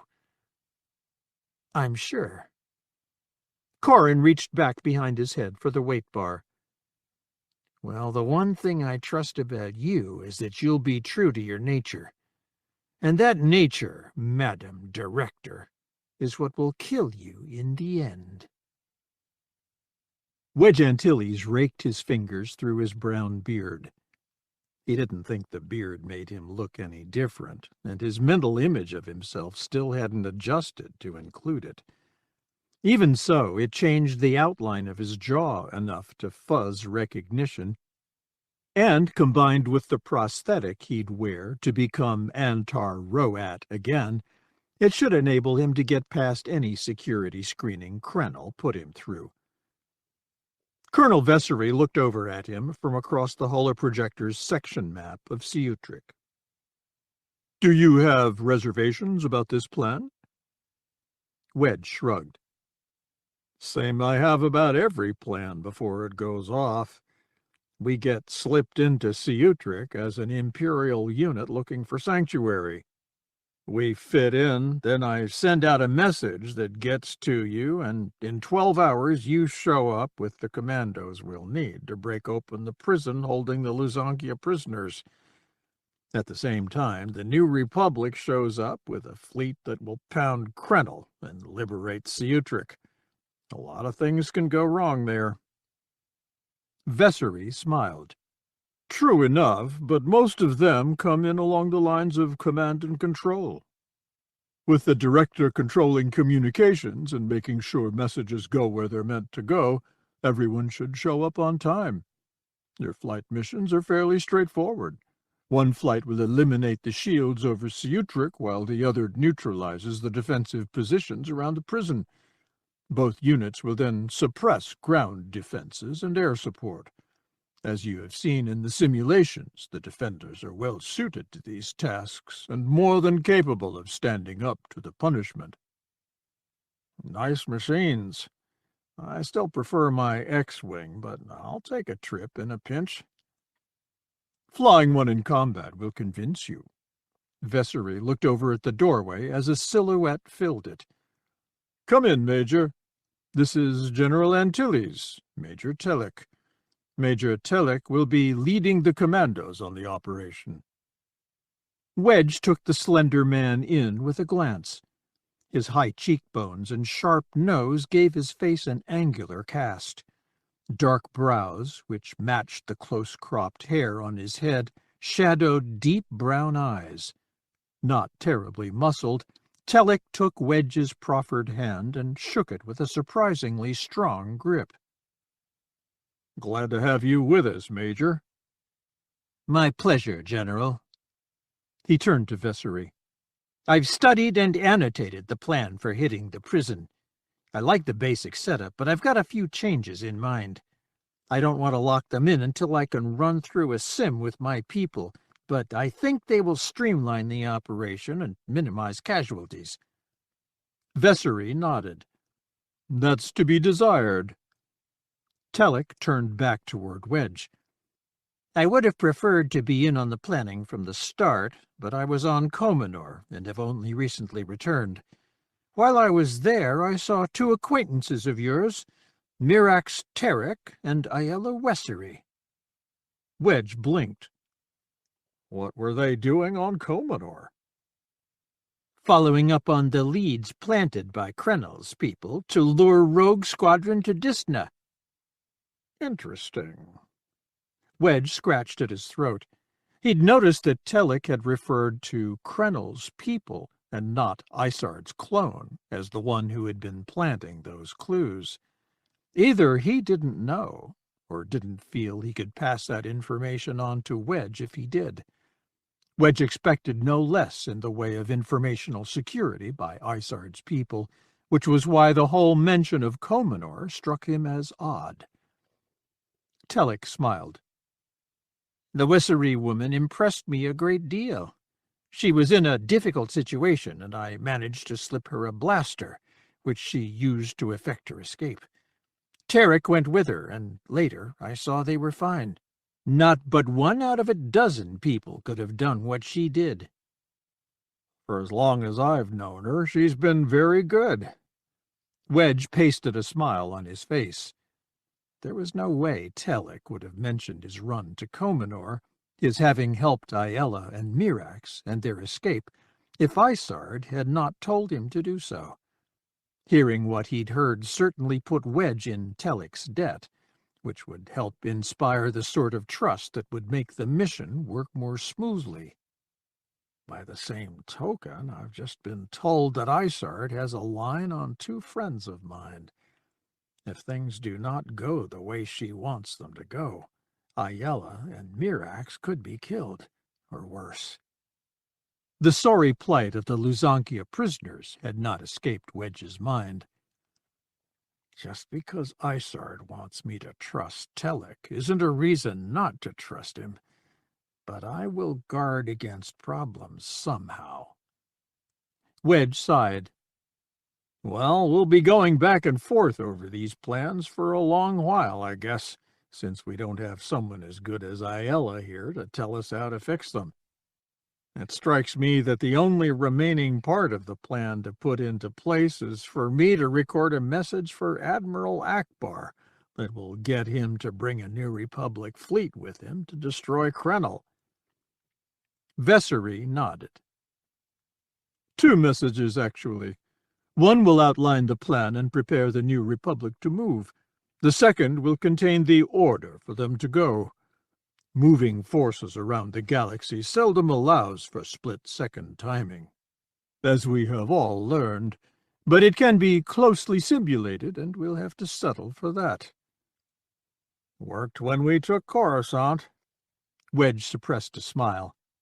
Well, let us cook up the text of the first message I'll send, so the director can approve it. Then we can set about ending derelict Krennel's long reign. 28. Whistler dodged around workers stacking crates on binary load lifters and shot down the ramp from the World Hopper's cargo hold. The captain, an older man with 2 twin sons who crewed for him, glanced in his direction but did nothing to stop him. Rennick had been paid to get Whistler and Gate to Oridan, on the planet Brental, and no further. He'd done his job and turned his attention back to adjudicating a dispute between his sons. Whistler whirled his head around and piped a call to Gate to join him. The R5 droid whistled back mournfully, then slowly rolled down the ramp. His previously pristine red and white exterior was stippled with a series of black and brown burn marks. More galling than that, however, Gate had been fitted with a conical scrap metal cap that trailed a long ribbon of bright blue fabric. A few spot welds held it in place, and despite their best efforts, neither droid had been able to free Gate from the cap. Whistler fixed his visual lens on the Rennick brothers and digitized their exact likenesses. He had no program in place at the moment to exact revenge for what they had done to Gate, but when time allowed, he would pull up one of the many practical joke programs he'd picked up at Corsac, and in his time with the squadron, and implement it with the Rennick twins as the target. He communicated his intention to Gate. Gate replied that it would be suitable for the 2 boys to be made targets. Whistler agreed. To relieve the boredom of the trip, the 2 boys had welded the cap to Gate's head, then used powered-down blasters to try to shoot the ribbon that trailed after Gate as the droid ducked and dodged through the cargo hold. The ribbon quickly proved to be too tough a target for them, so they settled for shooting the droid. The number of crates being unloaded from the ship bearing burn marks gave testimony to how bad the brothers were at marksmanship, but in the confines of the hold, Gate couldn't dodge forever. Whistler swiveled his head around, taking in a full view of the hangar area where the World Hopper had landed. Oridan boasted an Imperial-class spaceport, but the World Hopper had put down at one of the older portions of it. The center of the landing bay area was open to the night sky, and once ships touched down, a small tractor beam in each unloading bay would pull the ship into its own little niche. A dozen ships could be serviced at this one area, making it a hive of activity. For a living creature, the chaos might have been overwhelming, but Whistler remained focused. Large holographic projectors filled the air with all sorts of advertisements for everything from upscale resorts like the Grand Oridan Hotel to places that offered tiny coffin-like spaces for sleep. Restaurants displayed endless assortments of dishes, all glistening, some still moving, to tempt spacers tired of prepackaged fare. Machines large and small darted about, shifting crates from ship to ship or ship to storage, with customs officials and transit agents all screaming at each other in loud voices. All manner of creatures and droids wandered around, some with clear intent, others moving furtively, causing Whistler to classify them as possible threats. Everything else he ignored because none of it was important to accomplishing his mission. He asked Gate to keep watch on some of the threats, then moved over to a communications station and inserted his probe into the appropriate jack.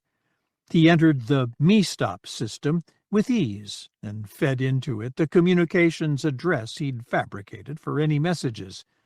The Messages to Spacers system took a little while to retrieve the single message that had been sent to him while in transit, and the message itself consisted of nothing more than a room number at the Grand Oregon Hotel and a span of dates. Whistler confirmed that the present date was within the span and hooted with joy. He spun his head around to let Gate know they were in time to make their next leg of the trip, but only managed to get out a low moan.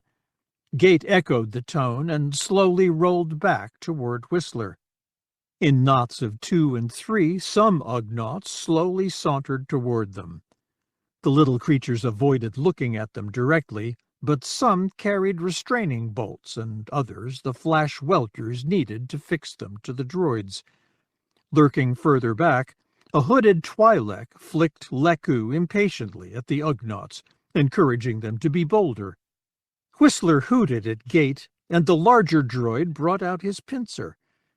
Blue sparks arced between the forks, widening the Ugnaughts' eyes. They slowed their approach, which drew the Twi'lek in close enough for Whistler to get a good look at his face. In seconds, using codes he'd employed many times with Corvus, Whistler sliced into the Spaceport Security Authority. He married the Twi'lek's image to a fugitive warrant template, added charges of smuggling, slavery, and several other unsavory crimes, tacked on a reward of 25,000 credits, and pumped it into the system. He flipped a bit that noted the suspect was armed and extremely dangerous, and a moment later the Twi'lek's image burned to life in the air over the hangar, accompanied by the blaring of a dozen loud sirens. The Twi'lek, the Ugnaughts, and just about everyone else in the hangar looked upward. The Twi'lek's Leku twitched furiously, and he began to run in the direction of the World Hopper. The Rennick twins immediately shouted at him and, with blasters in hand, started scattering shots in his general direction. People screamed and ran, more blaster fire erupted, and scarlet energy bolts filled the air. Into the maelstrom Whistler charged, with Gate at his side, ribbons snapping and popping. Rolling at full speed, they blasted into a trio of Ugnaughts, toppling them and sending their tools flying. Other Ugnaughts gave chase, but an errant burst of blaster fire cut one down and sent the rest diving for Ferrocrete.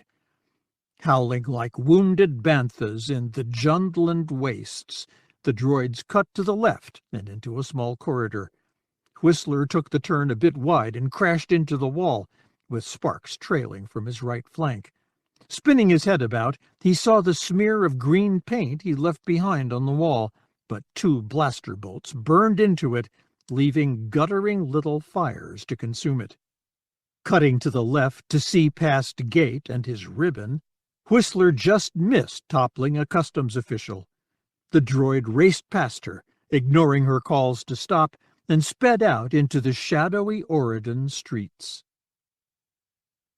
Finding the Grand Oregon Hotel did not present much of a problem for the droids. A quick scan of the facade revealed hints of old lettering that had once graced the building. The owners had simply replaced the word Imperial with the word Oregon to reflect the planet's changing loyalties.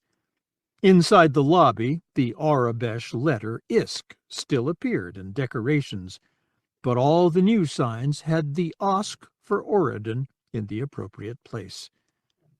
The main turbolift steadfastly refused to admit 2 unescorted droids, informing Whistler that the hotel had standards.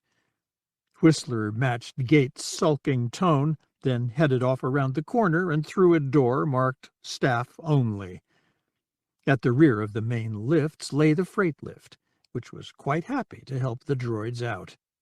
It turned out that the freight lift's main processing unit had once operated one of the passenger turbolifts until it had been replaced during an upgrade cycle. The lift indicated its processor had been deemed too Old Republic to work during the Imperial regime. Whistler and Gate patiently exchanged glances as the turbolift went on about the various individuals he'd lifted and lowered during his time. The lift rose to the 14th floor and opened slowly, spinning out a tale of the battle for Brental that Gate actually wanted to hear, since it involved Wedge, but from a time well before Gate flew with him. Whistler suggested they could get the download on their return trip, and the lift promised them a smooth ride. The droids rolled down the hallway to the room 1428. Whistler played out a series of tones meant to announce them, but the door did not open. He tried again, but the door remained closed. Gate rolled forward and played the tones out too, getting a result neither of them expected. Beside them, the door to 1429 opened. Whistler swiveled his head about and looked up at the dark-haired man staring down at him.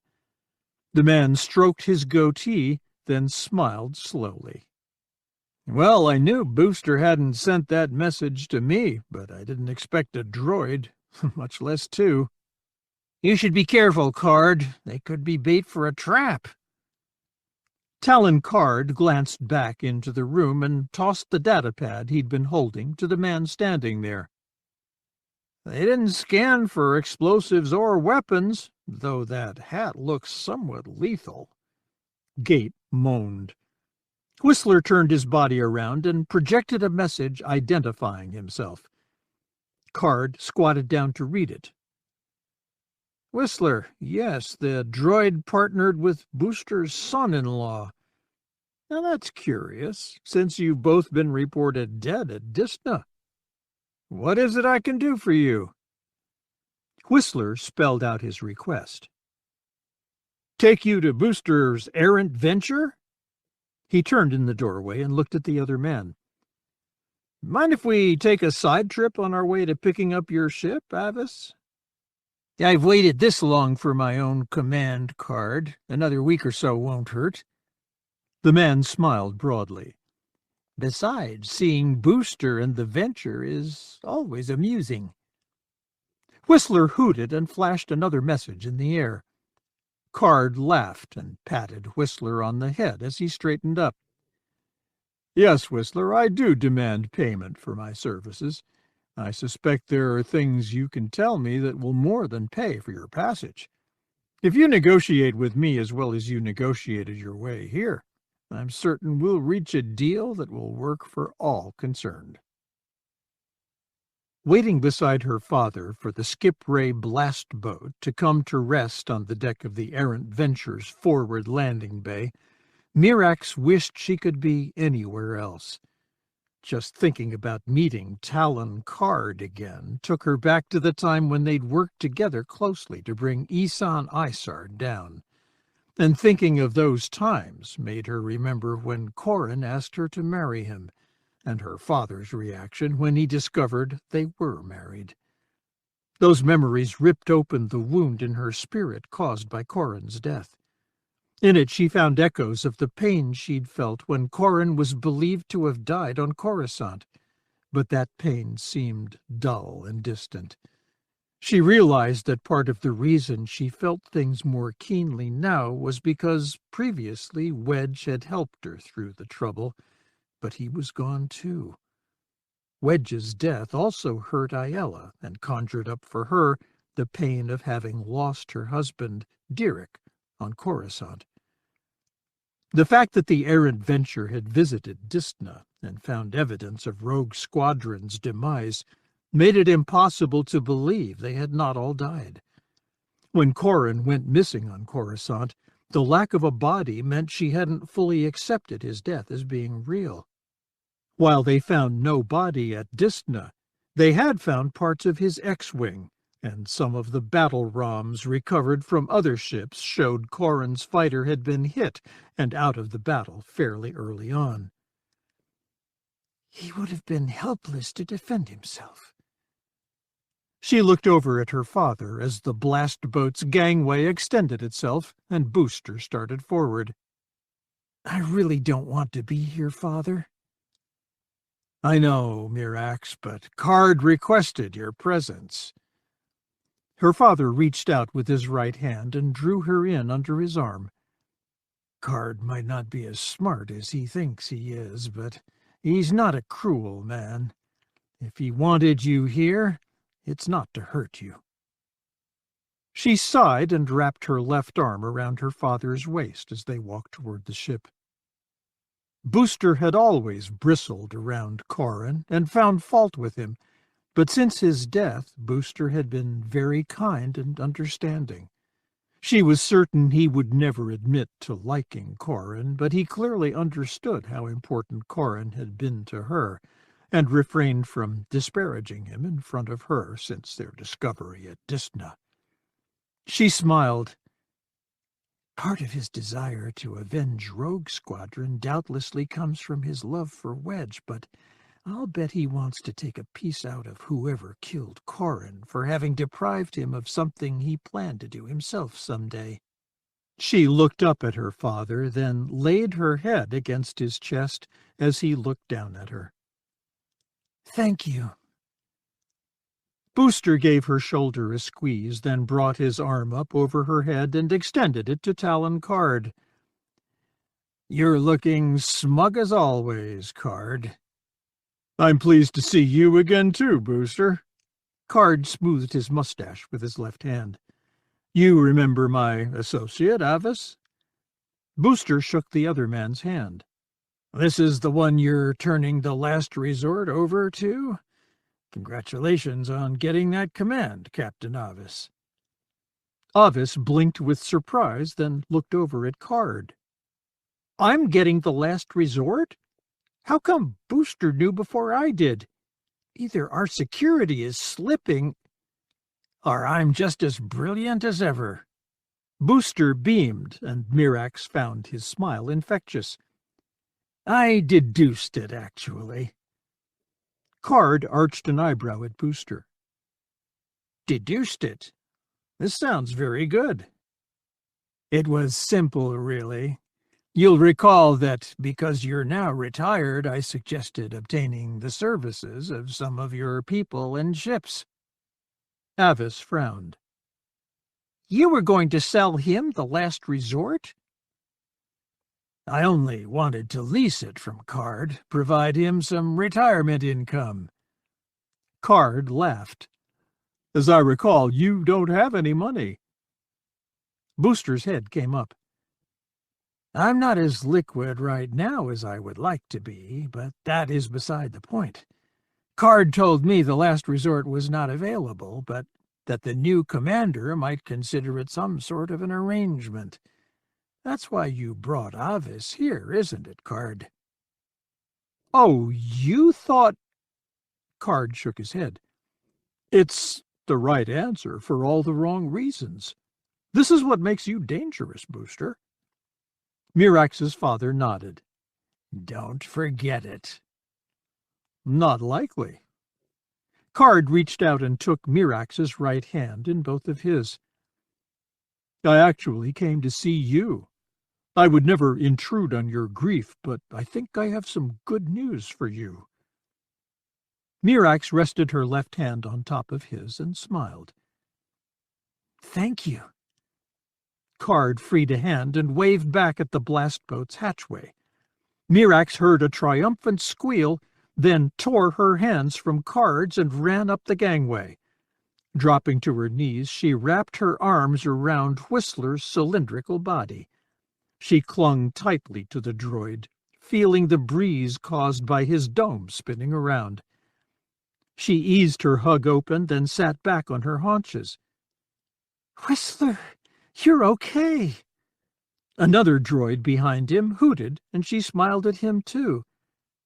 Kate, you've survived. Karrde rested a hand on her shoulder. Both of them are brimming with data, but a fair amount of operational secrecy is involved here. We might want to move to your father's office. Good idea. Mirax stood up and walked down the gangplank with Whistler. She kept her hand on his dome, relishing the coldness of his metal flesh. Even without word of Corrin's survival, she knew he lived. If he were dead, Whistler would have been destroyed along with him. If they were injured, Whistler never would have left him. The only way Whistler could be here is if Corrin sent him, which means Corrin's alive. Same thing goes for Wedge and Gate. So I have to imagine that most of Rogue's squadron survived and is elsewhere. The two droids, Booster, Avis, Karrde, and Mirax, crowded into Booster's small office. Booster took the chair behind the desk, leaving Avis and Karrde to shift debris from other chairs to the floor. Booster slid the holoprojector plate on his desk toward the forward edge, and Whistler approached it with his data jack extended. Yet before he could plug himself in, a light on the projector's comlink console blinked, and Booster hit it. "Booster here, this better be good."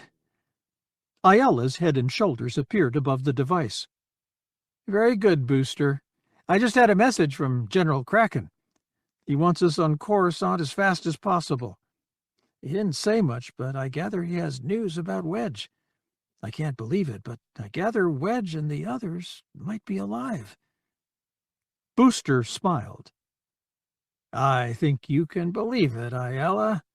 Come down to my office, and you'll have more proof than you ever needed." 29. General Aaron Kraken pointed the remote at the holoprojector set up in the center of the New Republic Ruling Council's private briefing room. The councilors' tables made a three-sided square, and the projector had been set up at the open end of the formation. It had been oriented toward Chief Counselor Mon Mothma, so when Wedge Antilles' image appeared, it looked straight at her. "Admiral Akbar, General Kraken, you have my sincere welcome. I apologize for any shock you feel at seeing me again. I am alive, and on this day I recorded this message. Scianar Fleet System stock hit 67 7/8 on the Coruscant market, with 23 billion shares traded. Rogue Squadron survived the battle at Disna through the intervention of a group that has as much reason to hate Krennel as we do. They have offered their aid in destroying him and his hegemony. Toward this end, they have been training Rogue Squadron for a mission that will leave Sutric open for conquest and allow us to rescue the Luzankia prisoners, including General Jan Dodona. When Rogue Squadron is in place, you will be sent another message. You will have 10 hours from that point to deliver a fleet to Sutric. Details on Krennel's defenses are appended to this message. I regret there is no way for you to reply to this message. You'll have 4 weeks to gather your fleet at the staging area, and within a week after that, the order to go will be given. If you do not come, I have no doubt that Rogue Squadron will truly die. I mention that not as motivation, but as fact. Since we are already believed dead, you may not want to confuse issues by announcing our survival just to let people know we've died again." Wedge raised his right hand and touched it to his brow in a salute. "I look forward to speaking with both of you on Sutric. Antilles out." The image faded to the Rogue Squadron crest, then Kraken used the remote to shut off the projector. He raised a hand as the council members began to speak among themselves and quieted them. "That message came in 3 days ago, and was recorded 4 days before that. The delay in bringing it to your attention is my responsibility, because I wanted my best people to look it over, and they were unavailable until yesterday. They concur that, despite the beard, the speaker is Wedge Antilles." Mon Mothma pressed her hands together and rested her forearms on the table before her. "Did the data files shed any more light on who else might have survived Disna?" "It is clear from the files that Wedge thinks Jansen is missing. Their file also lists Asser Salar, Lir Zatok, and Kajin Slee as missing in action. None of them were listed as being dead. Everyone else is alive, but only one person's immediate family has been notified of the squadron's survival. I would not have let anyone know, save for the fact that Corin Horn's wife was one of the people I used to verify the message was from Wedge Antilles.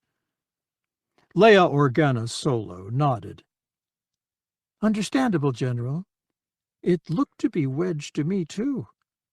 How do we know he was not under duress delivering this message? Indeed, it could be bait for a trap. Cian Tevi, the Celestian counselor, looked around at the others. Krennel could have taken him in and be using him to trap our fleet. Akbar waved a webbed hand to dismiss that notion. First, we have a code system in place to provide warnings if one of our people is being forced under duress to make a message, and General Antilles used none of the code words that would have alerted us to trouble. More importantly, the plan appended to the message calls for a fleet of sufficient force to smash Krennel's fleet. We have not employed such a large force against Krennel so far because we could not be certain we would catch him in one place. If we deployed that force against him, and he struck outside the hegemony, he would seriously damage the people's belief in our ability to free worlds of tyranny. As he continues to do by ambushing supply fleets headed for Linade 3? Borsk Phalia stroked the creamy fur on his throat. That concerns me less, however, than the fact that Antilles is coyly silent about the identity of the individuals who rescued Rogue Squadron at Disna. I would bet they are old-line Imperial in nature. Kraken frowned at the Bothan counselor. Why would you suppose that, counselor?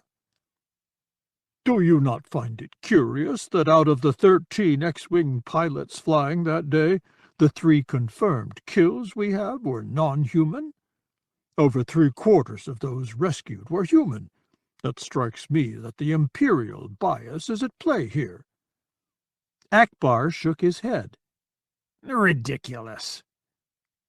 Kraken said nothing and hoped he kept his surprise at Phalia's comments hidden.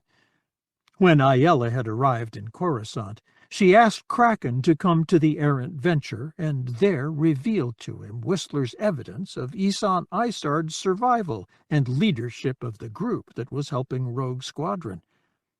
The way the ambush at Disna had been set up certainly proved that the real Isard had intelligence assets in the New Republic still, and the fact that she'd not been mentioned by Wedge meant she wanted her role in things hidden.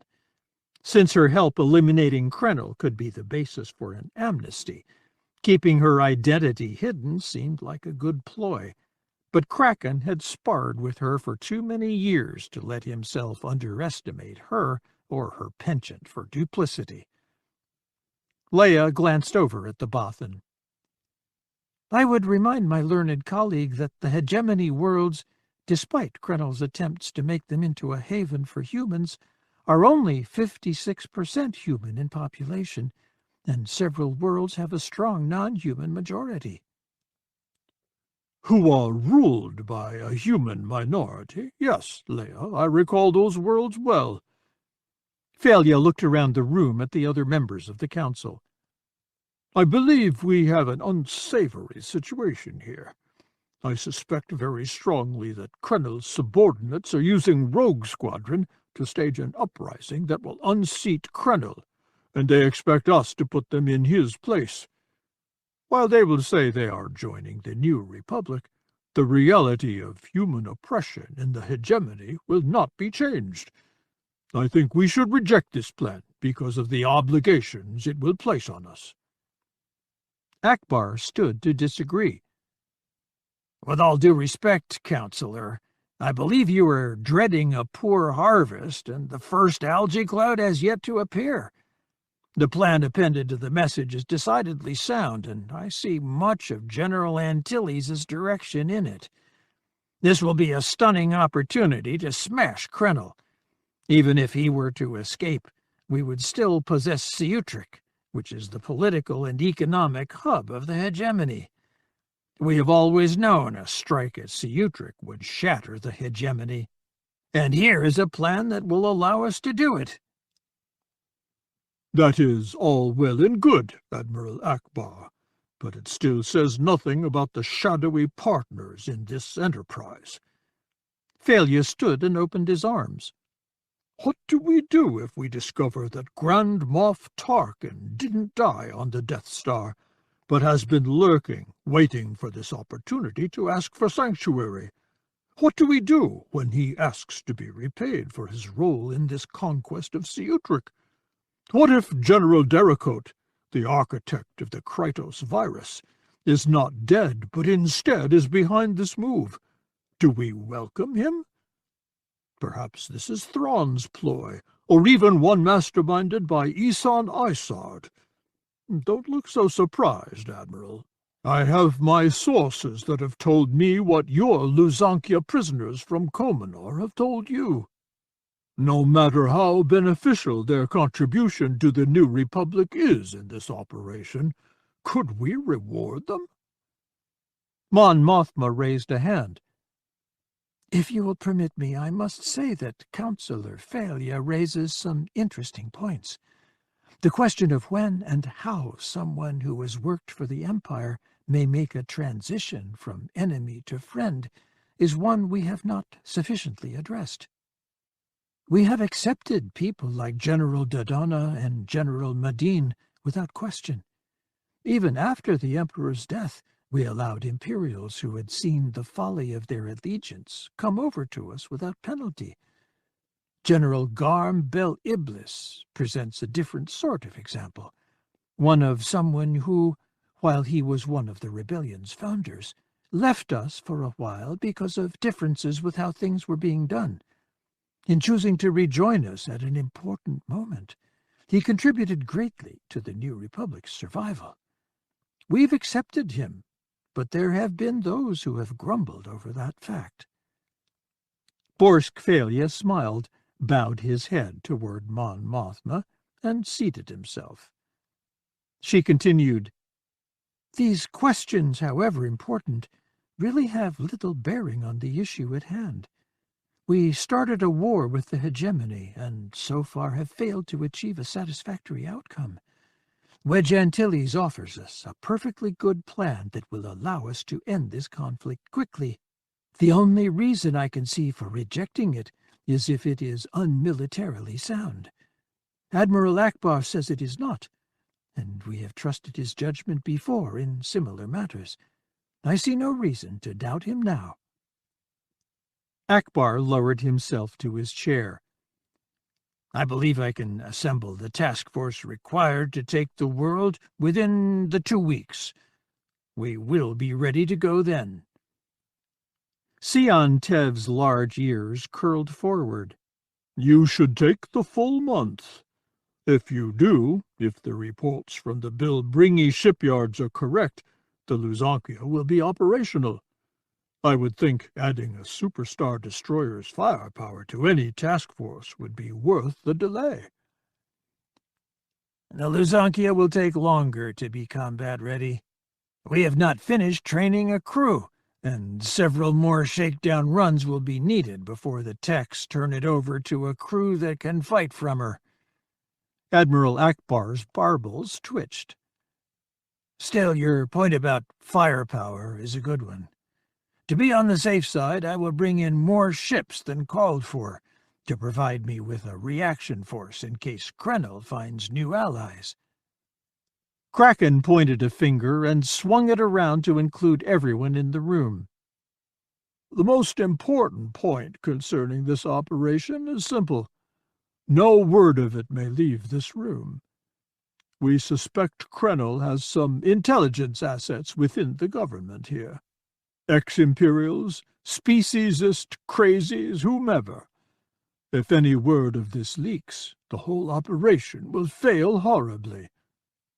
Mon Mothma nodded solemnly. I'm certain all the council members understand this. No leak of this affair will come from Coruscant. Akbar stood again. Then if I may have your leave, we have planning to do.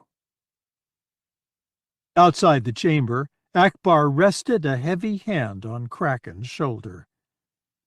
Did I cover it well? Yes, Admiral, better than most of my operatives would have. Kraken smiled. The message from Wedge Antilles had come in two forms. One, which they had played for the Council, specified 5 weeks before an attack. The other, which they kept secret, chopped 2 weeks off the staging time. The inevitable leak from Coruscant would have Krennel waiting for an attack that would take place 2 weeks after they'd already smashed his fleet. Kraken had no real love for deceiving his bosses, but if a deception would protect the warriors who would die because of leaks, he had no problem lying as much as necessary. Better than your operatives? I find that hard to believe. Akbar led the way between 2 guards into Kraken's office suite in the Imperial Palace. They passed through his antechamber, into his office, and into the totally secure briefing room beyond it. Kraken closed the door behind them, and Akbar seated himself at the briefing table. Kraken smiled and took his place at the head of the table. Admiral, I believe you know these people. Ayala Wessery was an investigator at the Selchu trial. Mirax Tarik you've met. And this is her father, Booster. The Moncal nodded his head. I know of Booster only by reputation, and quite the reputation it is. Booster nodded to Akbar. It's so good to be loved. Aaron Kraken posted his arms on the end of the table to hold himself up. Okay, this is the situation. The Council has given us the go-ahead to run with Wedge's plan. We've not told them that the real Isard is alive. They've discovered Isard is supposedly working for Krennel, but they don't believe it, and we're not about to tell them she's a clone. The only source we have for the real Isard's survival is Whistler, which is good enough for me. News about Isard's survival can't leave this room. Mirax leaned forward. Isn't having the Council think Isard is working for Krennel as dangerous as letting them know the real Isard is alive? No, because any rumor of Isard working for Krennel that gets back to the genuine Isard will just confirm how good her intelligence sources are. If she knows that we know she's alive, however, she'll vanish, and we'll never find her until she wants to be found, and I don't like that idea at all. Kraken sighed. Look, you're 3 of the shrewdest people in the galaxy, with access to intelligence resources I don't have. You're already in on the secret here, and expanding the circle of knowledge is not going to be a good thing, so you're it. The game here is this. If Isard is offering us Krennel, it's because she's after something bigger. I want to know what it is, and I want to make sure she doesn't get it. That's your job. You have to figure it out without letting anyone know what you're doing, and have to stop her. Booster laughed. Is that all? Kraken snarled. You have 2 weeks in which to do it, maybe less. If she discovers Whistler and Gate are gone, she may bolt. Booster smiled. Records will show the 2 droids were destroyed on Brental. Nice work, Booster, but this is Isard we're talking about. If anyone will see through that deception, she will. Kraken straightened up and folded his arms over his chest. You've got to see through her deception, and, for all our sakes, I hope your first guess is your best guess, because we won't get another shot at her. 30. Wedge Antilles looked at the data pad in his left hand and nodded when an all-clear message flashed across it. He unplugged the small surveillance device detection scanner from it and tossed the wand-like item to Corrin. The ex-Corsec officer wound the cord around the wand and slipped it into his pocket. Wedge hoped he'd be able to slip it back into the base's security office before it was noted as missing. And I hope this meeting is over before security comes in to see why the bugs Corrin deactivated aren't working. He looked around at the other 8 pilots gathered with him in the small briefing room. I don't know how much time we'll have before someone is sent to look in on us, but we're clear for the moment. I know you've been briefed on the plan, and we've run some very good sims of it, but I'm sensing some anxiety. Tell me, what's going on?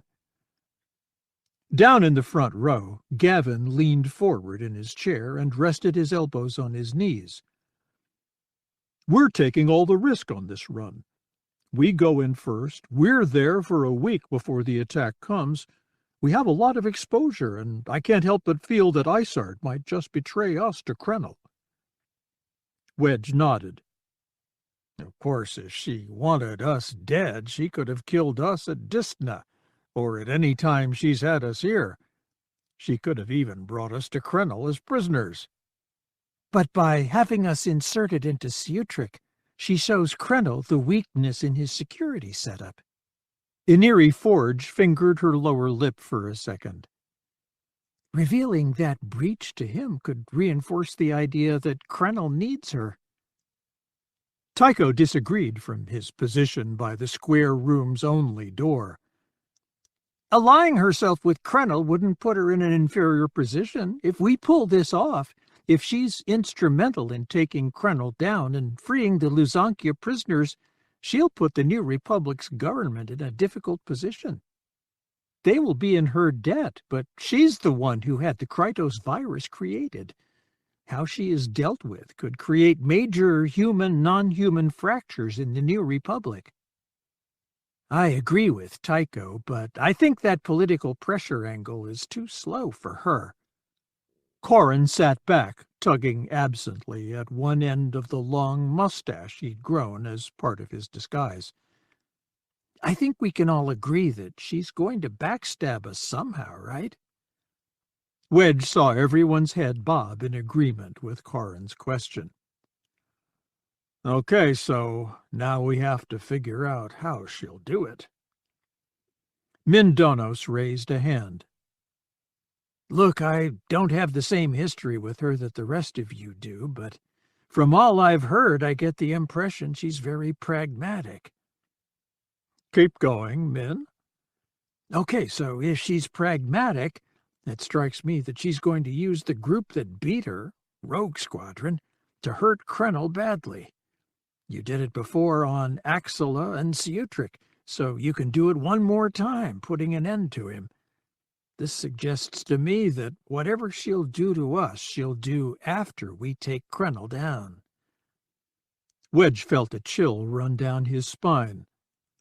Or she'll do it before we take him down, but have it take effect after we've succeeded. Gavin frowned. I'm not sure I follow that. Remember the mess she made with the Krytos virus? Wedge, feeling weary, rubbed his eyes with his left hand. She gets someone into the facility where the Luzankia prisoners are being held and infects them with a deadly virus that takes a long time to manifest, a month, a year, maybe longer. All of them will be heroes. All of them will be paraded around through the upper crust of the New Republic. All at once, this disease wipes out the New Republic's leadership, leaving the nation in turmoil while a public health crisis looms. Isard and an alliance of ex-Imperials step in to restore order, offering a cure for the disease. She blames the initial infection on her clone, comes in as a hero to save the day, and suddenly she's back in power. The room fell silent as the pilots pondered Wedge's scenario. The surprised expressions and pale faces reflected the horror Wedge felt in his gut.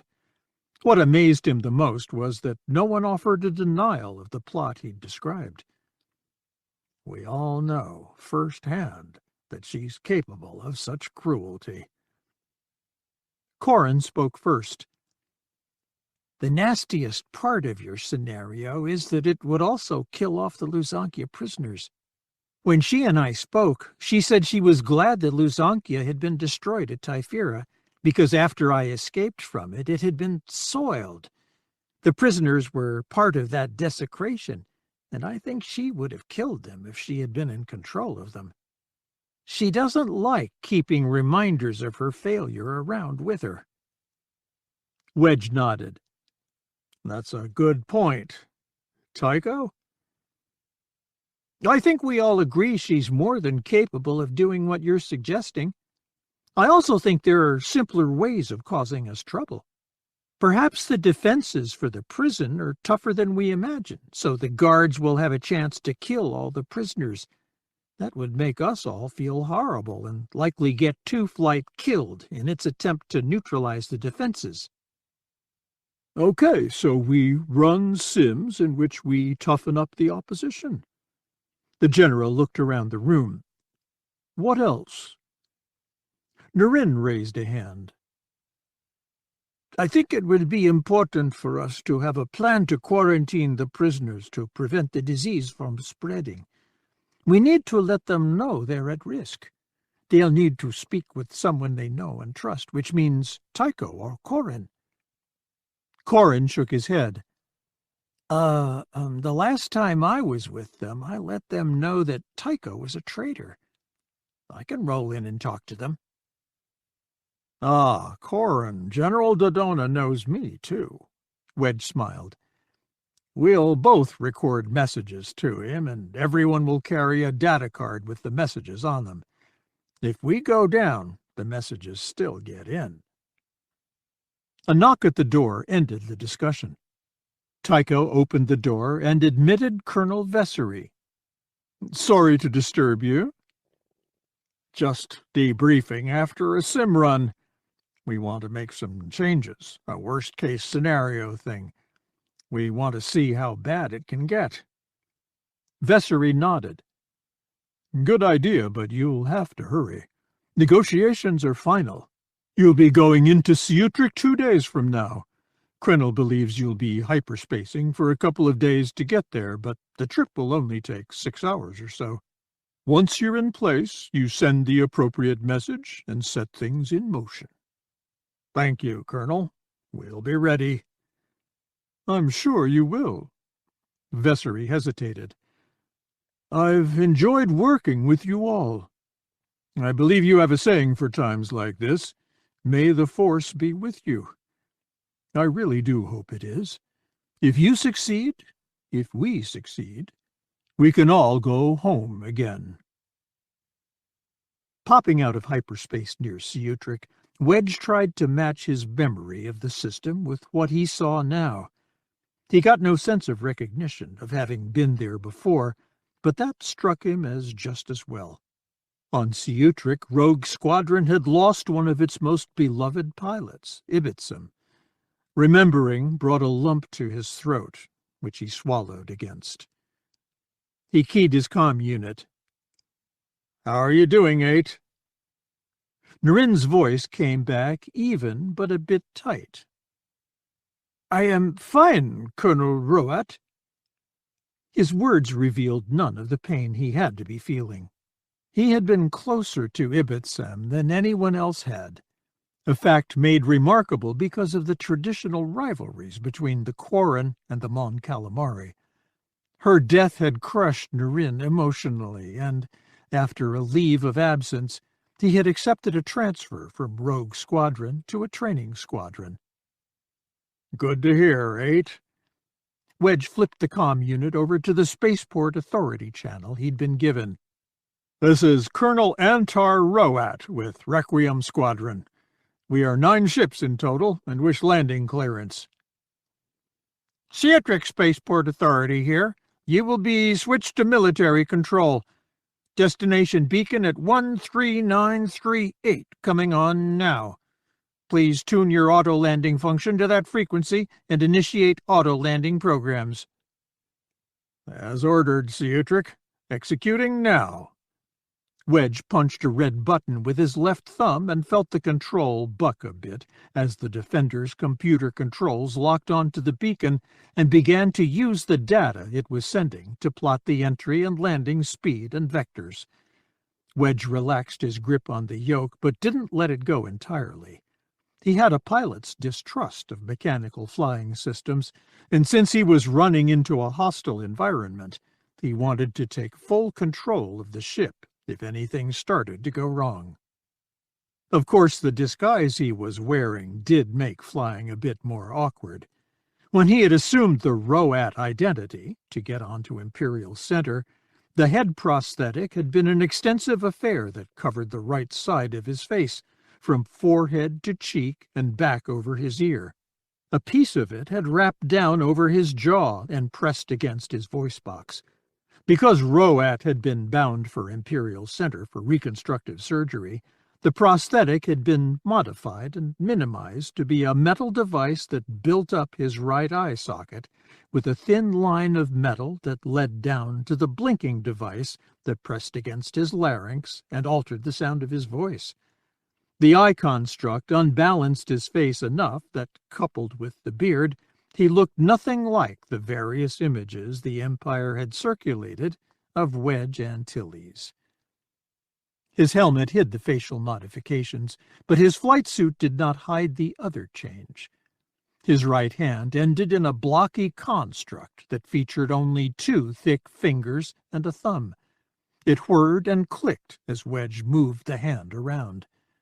The device slowed his hand movements somewhat, but it had a cutout switch that he could use in combat to let him have full use of his hand.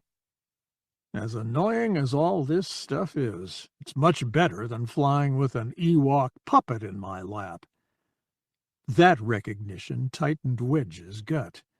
He'd been forced to fly disguised as an Ewok pilot because of one of Wes Jansen's practical jokes. Wes will be sorely missed. Despite his misgivings about turning control of his fighter over to Krennel's people, the automatic beacon brought the defenders down without incident.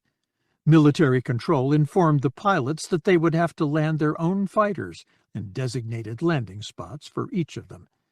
Wedge offered his thanks. Letting his pilots land their own craft marked the respect the military controllers had for pilots. Wedge was impressed to see Krennel waiting with other staff officers to greet his people. Wedge set his defender down with a gentle hand, shut down all systems, and popped open the egress hatch. He thanked the tech rolling up a staircase for him, and when on deck, doffed his helmet and handed it to the tech. He stepped to the front of his fighters, then looked to his left down the row of pilots. When they'd all taken their places, he took one step forward and saluted Krennel. The Prince Admiral returned the salute, then stepped away from his advisers and approached Wedge. Colonel Roat, I am most pleased you have chosen to bring your squadron of defenders to me. You will be a great asset to the hegemony. The modulator on Wedge's throat injected a buzz into his voice. It is our pleasure to find the single man with the courage to keep the spark of the Empire alive. Walk with me, Colonel. Introduce me to your people. Wedge fell into step with Krennel. He introduced him to Gavin, Hobby, and Min as one flight. Krennel spoke with each, but never offered his right hand to them. Since it was a prosthetic, this did not surprise Wedge at all. Krennel instead patted them on the shoulders with his flesh-and-blood hand, gracing each with a smile and a nod of the head. Wedge had to admit Krennel was good. The display suggested Krennel took it as a personal compliment that the pilots had come over to join his hegemony. He made a personal connection with each of them, and Wedge had no doubt Krennel would remember and use the details he learned about them in subsequent conversations, when or if he ever saw them again. He does have a certain charisma, which explains how he has gotten this far. Krennel slowed as he reached two flight. First in order were Tycho and Iniri. Both had dyed their hair a bright red, and they looked enough alike to be brother and sister, which was exactly how Wedge introduced them. "Prince Admiral, this is Major Tikon Fass and his sister Inyan. While it is unusual to have a female pilot in a squadron, Requiem's mission required the best pilots we could find. Inyan tested out very highly, so I brought her into the program. It is a decision I have not had cause to regret." "Indeed." Krennel's smile diminished only slightly. "I shall look forward to a demonstration of her prowess. A pleasure to meet you both." They moved on down the line to Uril. "This is the Gand Zukvir. He's a findsman, much like his kinsman Zuckus, who worked for Lord Vader. The findsman's skill in a fighter is superior to most men, and his loyalty is absolute." "Fascinating." Krennel pointed toward Nurin with his metal hand. "And here we have a Quarren." "Captain Notha Dab, yes." Wedge smiled as much as his prosthetic allowed him to. "Dab has been tireless in his training, and while we were considering joining your hegemony, he was your greatest proponent." "Really?" Krennel lifted his chin. "And why was that, Captain Dab?" Nurin's facial tentacles curled up to reveal two needle-sharp fangs. "Can't kill Mon Cals in the New Republic, Prince Admiral. You will give me the best opportunity to do that." A cold smile blossomed on Krennel's face. "You'll get that chance, Captain Dab, very soon, I'm certain." The Prince Admiral turned to Wedge. "I commend your employment of interspecies rivalries to fuel your people's desires to fight." "So nice of you to notice, Prince Admiral." Wedge led him on to where Corrin stood. In addition to growing the mustache, Corrin had dyed his hair jet black. His pale skin and green eyes made for a sharp contrast that made him a bit difficult for Wedge to recognize. "This is Captain Pier Hand. He's better known among us as Click." "Click as in slang for kilometer?" Corrin nodded. "And why is that?" Corrin blinked his eyes once, slowly. "I'm a dead shot at that range, Prince Admiral." "Excellent." Krennel turned from the line and led Wedge with him toward his knot of advisors. "Well, Colonel Roat, your people impress me for the most part. I'm pleased to have you with us." "Thank you, Prince Admiral." Wedge gave the man a quick smile. "I think you'll find that we add a dimension to your defenses you haven't even realized you lacked until now." 31. Ayala Wessery glanced over to where Booster Tarik lay sleeping in the corner of the briefing room, then smiled at Mirax. "Nice thing about Booster's snoring is that it's likely to knock out any listening devices the scanners have missed. I'd begrudge him the sleep, but he's been really good at thinking like Isard." Mirax rested her chin on both hands. "Of course, realizing my father can simulate a cold-blooded mass murderer so well isn't very reassuring. If we have kids, I'm not sure how often we'll let them stay with their grandfather." Ayala hid a yawn behind a hand. "I know I should press you on this kids thing, but I'm too tired. It's not that I don't care." "Good. I've got Aunt Ayala first on the list for free babysitting services." The briefing room doorway opened, and Ayala caught the scent of calf before General Kraken could make it all the way into the room. He brought with him a tray containing 4 large steaming mugs and slid it onto the table. "Thought you could use some calf at this hour of the night." "We could use some of what Booster's getting, really." "Ayala's right, but I'll settle for half my father's calf at this point. Kraken seated himself and passed out the beverages. Please drink up. I wanted to tell you that I'm very pleased and grateful for your work. Just as well Booster's asleep for this part. Admiral Akbar and I have gone over your various scenarios and agree that several are highly probable. We're focusing in on those that involve the prisoners. Mirax lowered her mug and jerked her head toward her father's sleeping form. Those were largely Booster's work. He concocted what he called Isard's hierarchy of hatred, then figured out what she could do to maximize damage to her enemies. Something as simple as denying ground support to liberate the prison would result in the deaths of the prisoners, a rough time for the rogues, and ground-based defenses that would make the New Republic fight against Krennel much closer. Everyone gets hurt, the prisoners, the rogues, Krennel, and the New Republic. Just the kind of mischief she'd love. We're taking precautions that should cover all those eventualities.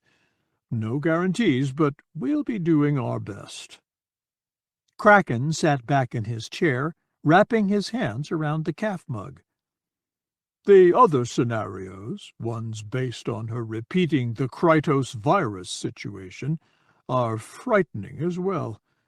We're mobilizing assets that can help us detect, isolate, and cure anyone who is infected.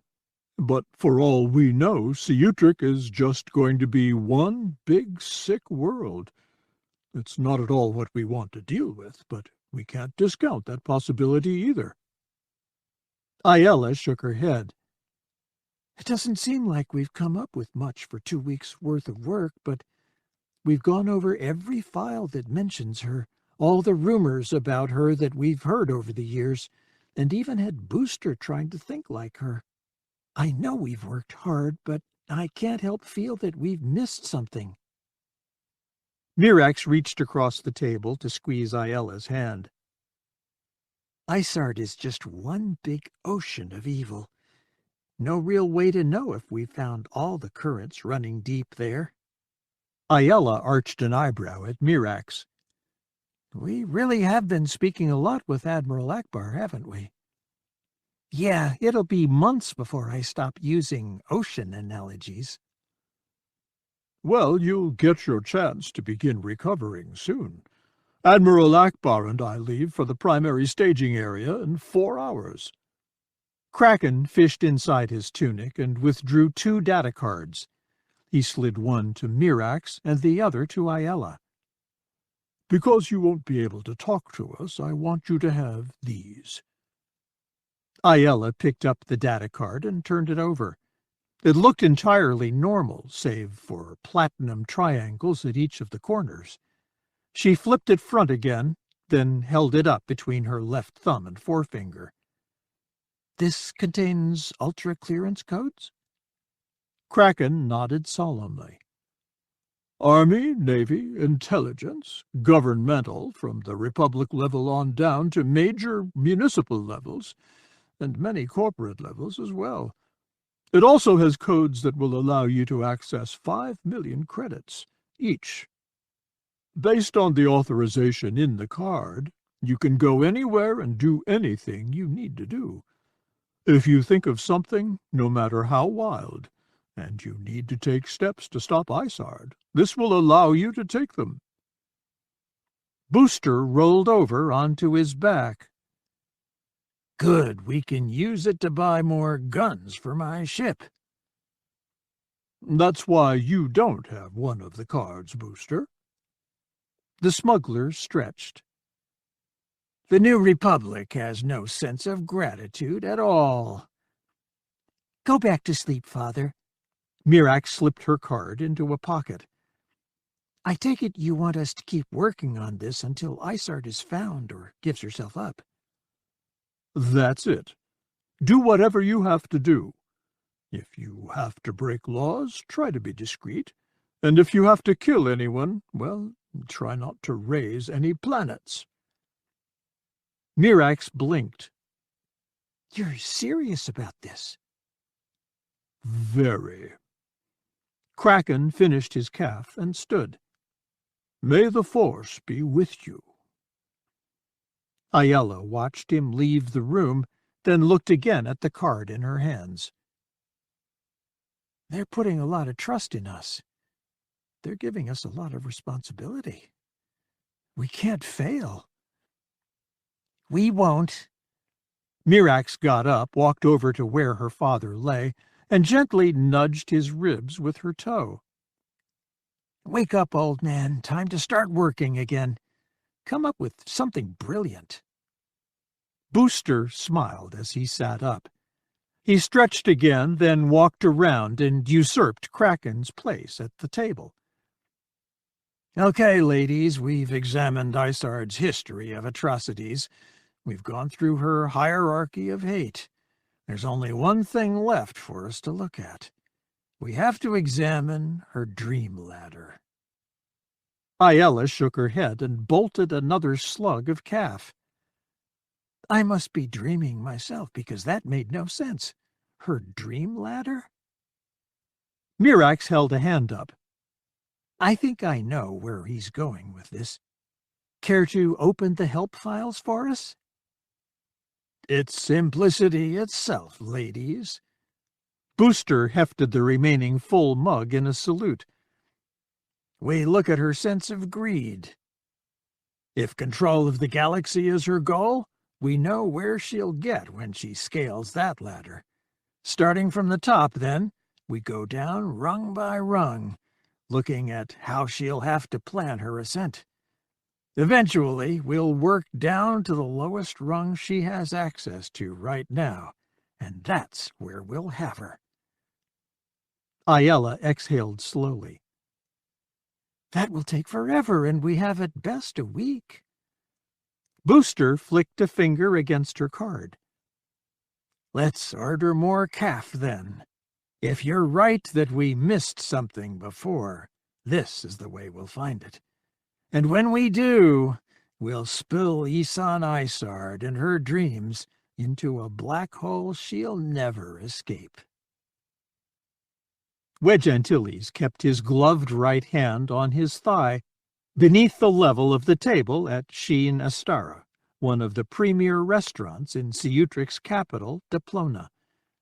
Wedge realized the place would require his best behavior, since the first word of the name was pronounced Sheen, with an Imperial lilt that required the speaker to press his teeth together as he said it.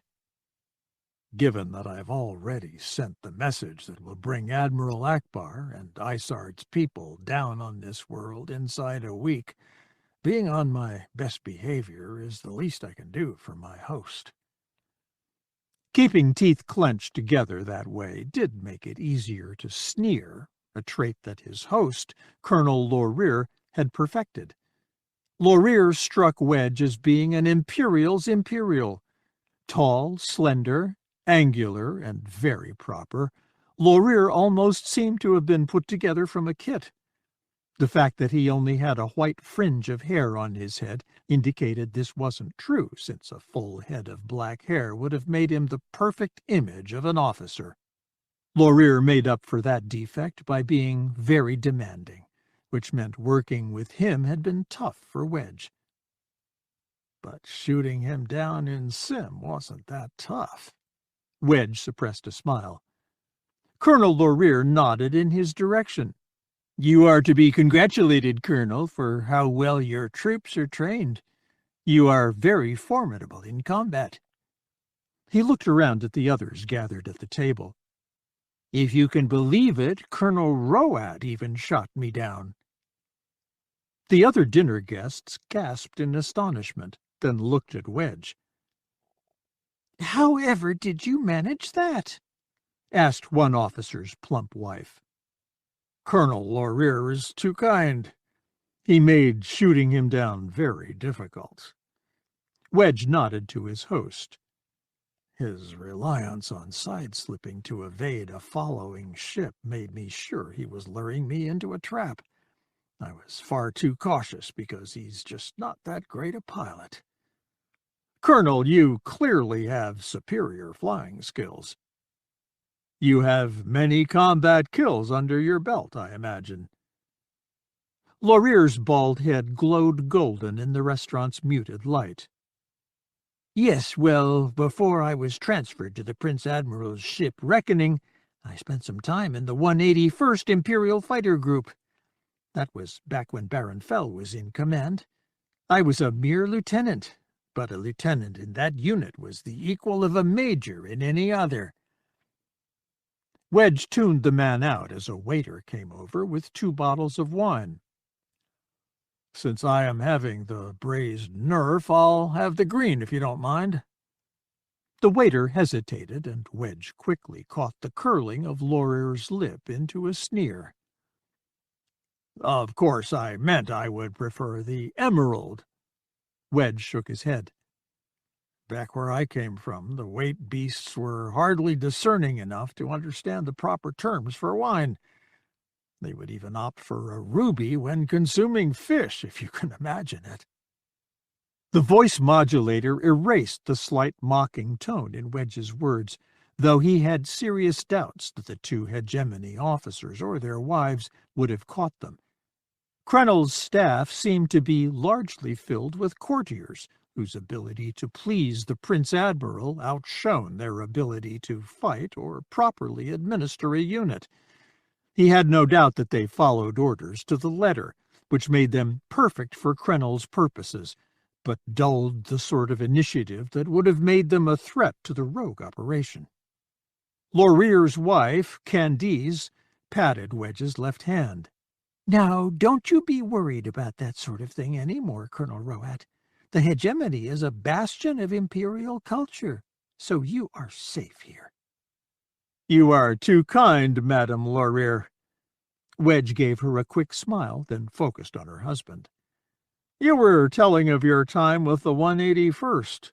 You were with them at Brental? I was. Laurier sniffed mightily, then sipped some of the dark red wine the waiter had poured for him. We would have held the world against the rebels, save for one man's betrayal. Admiral Lon Isato. Wedge's comment blanketed the table in silence. Laurier set his wine glass down carefully and clasped his hands together. Candice laid her left hand on his right forearm, but he shook it off irritably. Laurier's dark eyes narrowed, and the man clearly struggled to keep from exploding.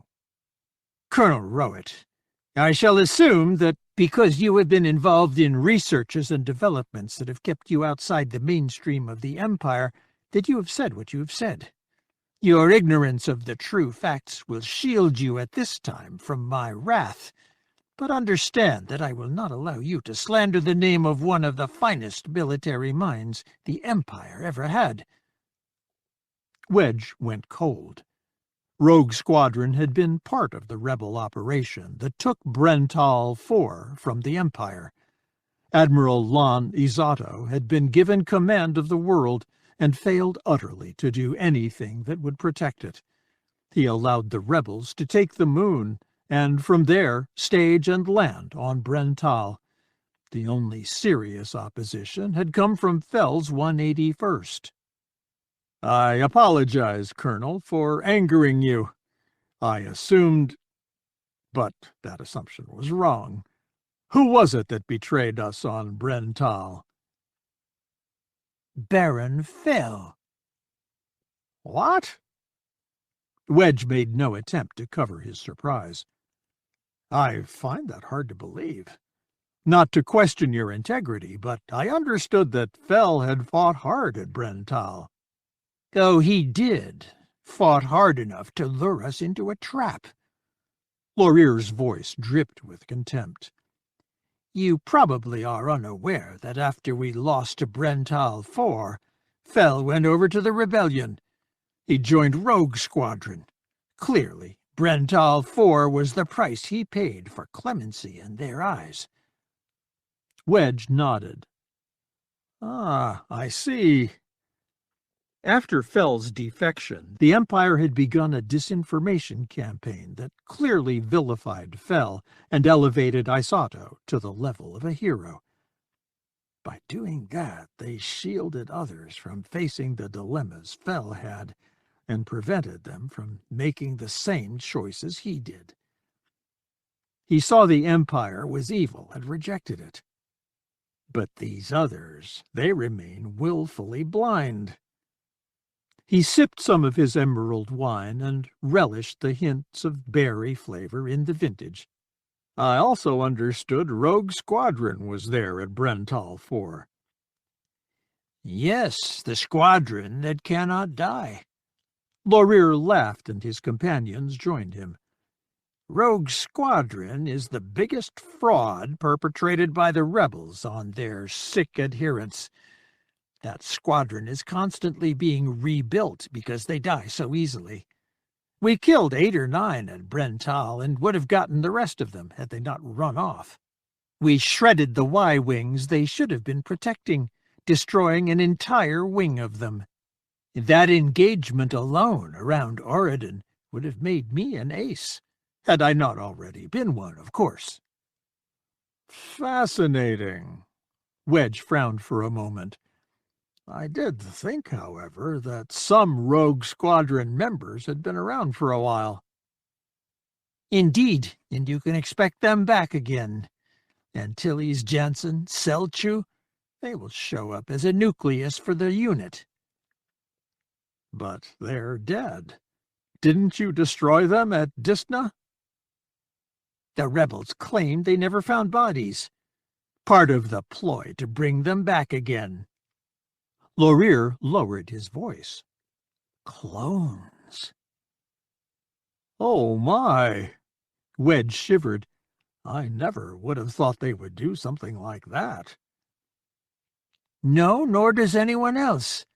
That's the pity of it, really. So many people being misled by such a dishonest group. Lorir shook his head, then raised his glass.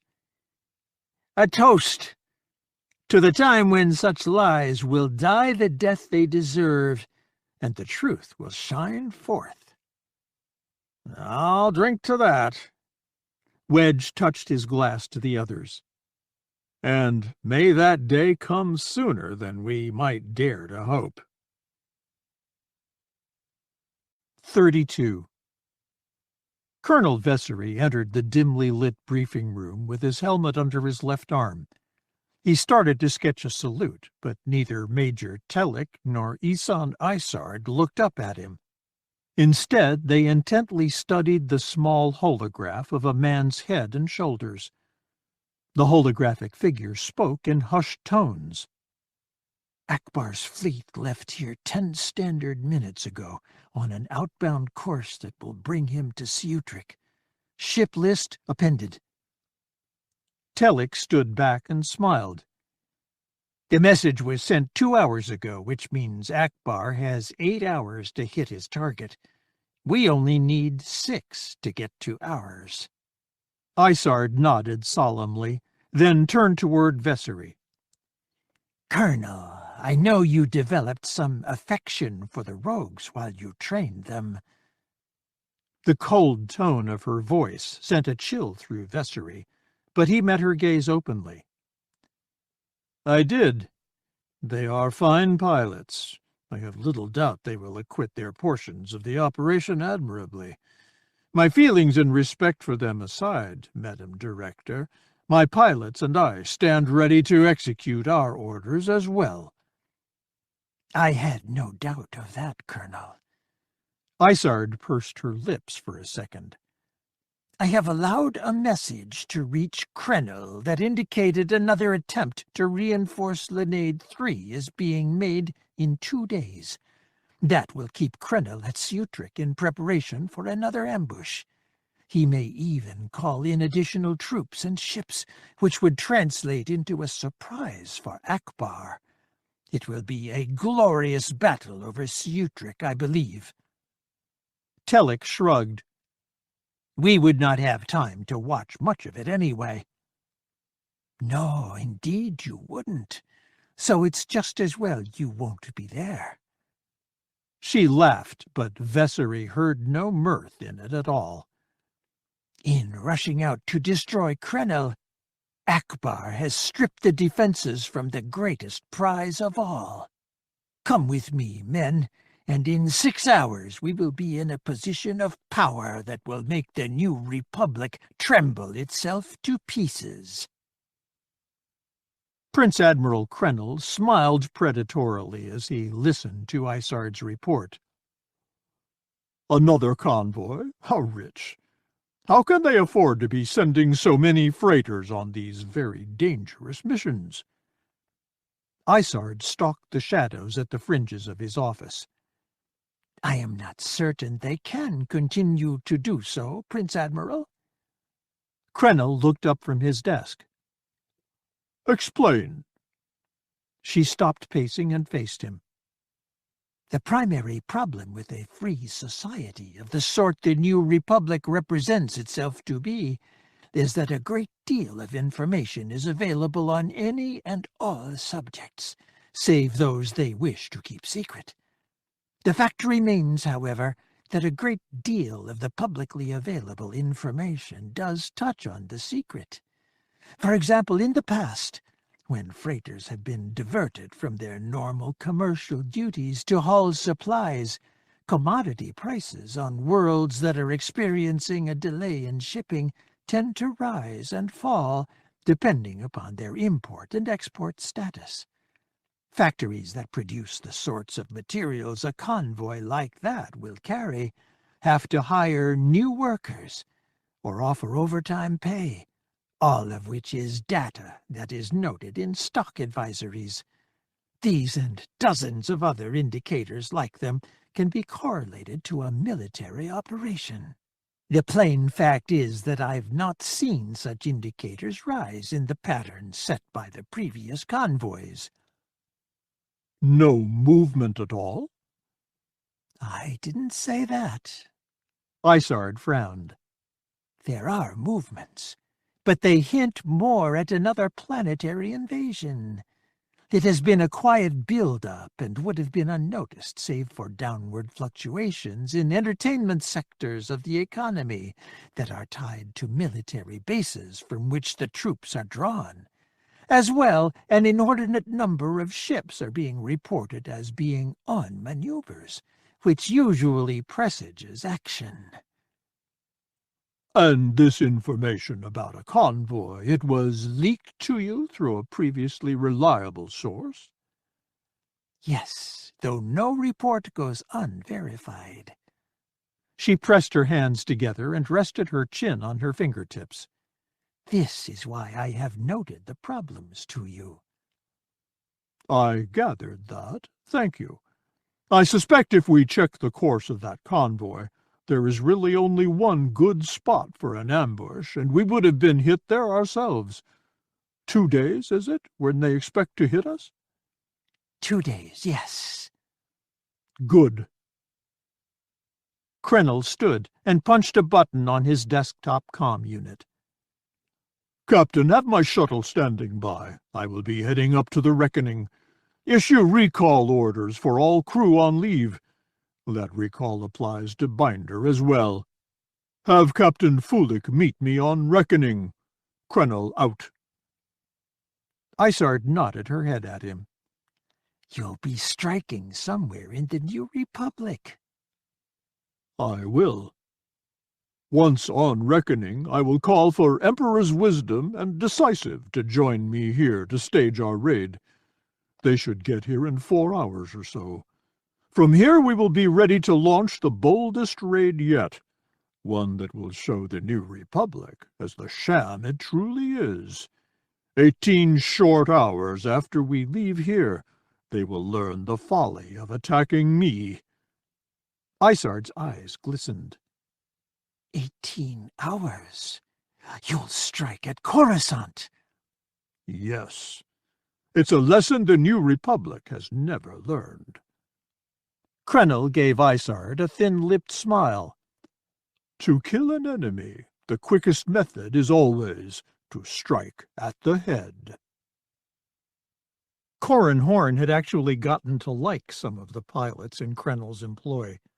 The nicest were the guys drawn from the hegemony itself. They seemed interested in defending their homes from encroachment by the New Republic, and Corrin had to respect that. Still, their motivation wasn't the main reason Corrin liked them. He looked down at his sabak hand and stifled a smile. These guys from the hegemony must be the worst sabak players I've ever met. The stack of credit chits in front of him dwarfed the piles before the other three men playing.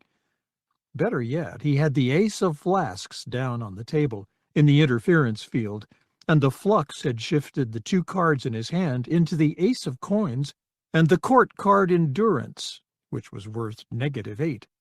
Since each ace was worth 15, this left his hand with a total of 22, which was only one shy of the 23 total to win. A grizzled older pilot looked at him. Your bet, Click. Corrin slid his other two cards face down on top of the ace of flasks. I'm locked. I'll bet 200 credits. Two of the pilots tossed their hands in, but the older man squinted at his cards, then tossed 2 gold credit chits onto the handpot pile. I call. 22. Corrin slowly flipped his cards over so the others could read them. Can you beat it? No, the older man snarled. Emperor's black bones, you are the luckiest card player I've ever met. Not luck, skill. Corrin glanced at the sabak table's data readout. It indicated the pot contained 2,500 credits, 250 of which he skimmed off and fed into the sabak pot, which currently stood at 15,000 credits.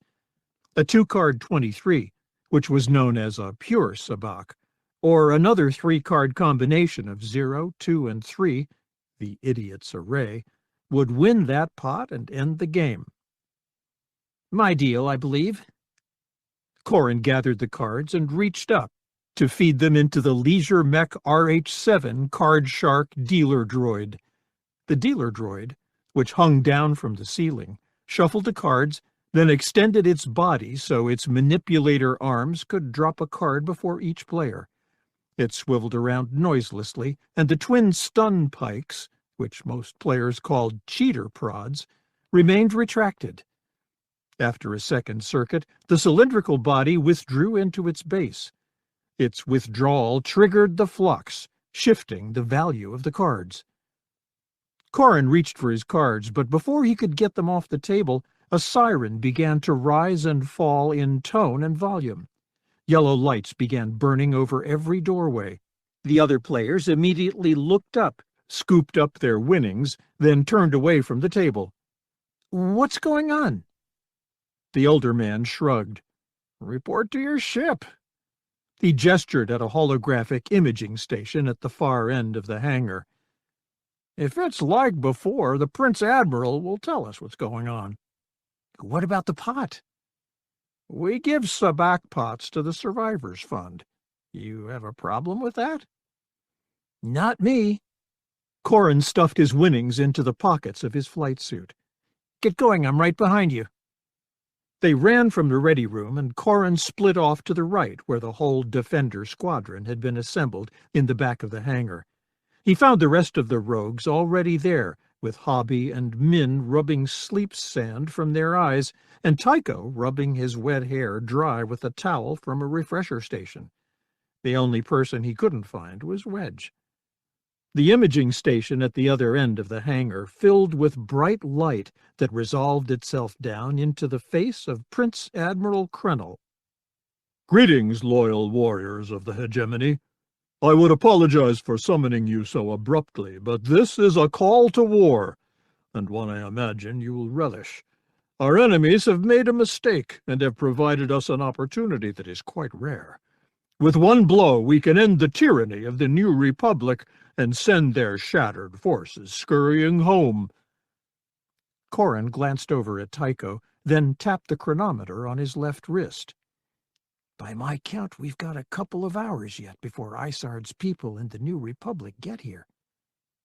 Any guesses? Tycho shook his head. Too soon for guesses. Krennel smiled magnificently. All squadrons will be getting their assignments. You will be on board your appointed ships as fast as possible, and then we will depart to fulfill our destiny. 33. Colonel Rowett, Lorier's voice echoed through the nearly empty hangar. why aren't your people in the air yet? Wedge spun on his heel and hooked his thumbs through the blaster belt he wore outside his flight suit. I believe, Colonel Laurier, we had an understanding about that.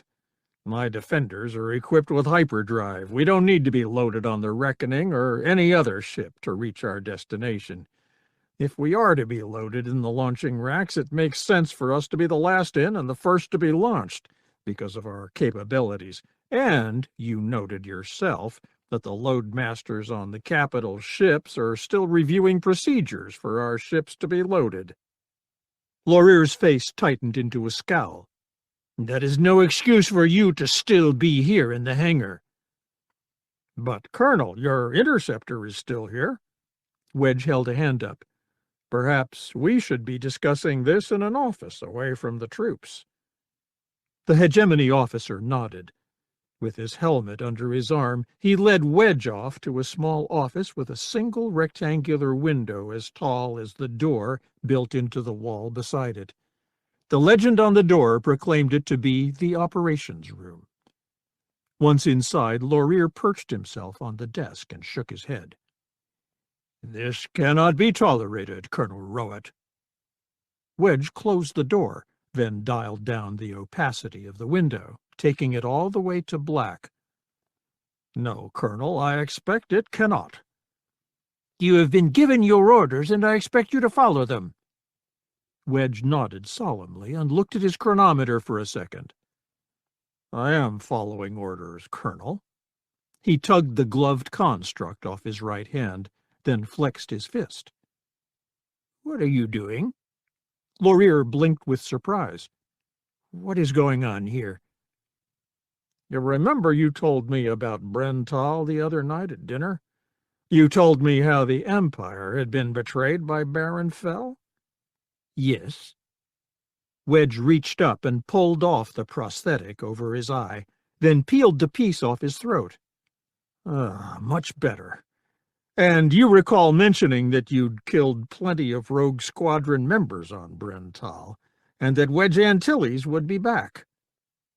The man's voice quaked. Yes? You were right. I'm Wedge Antilles. I'm back.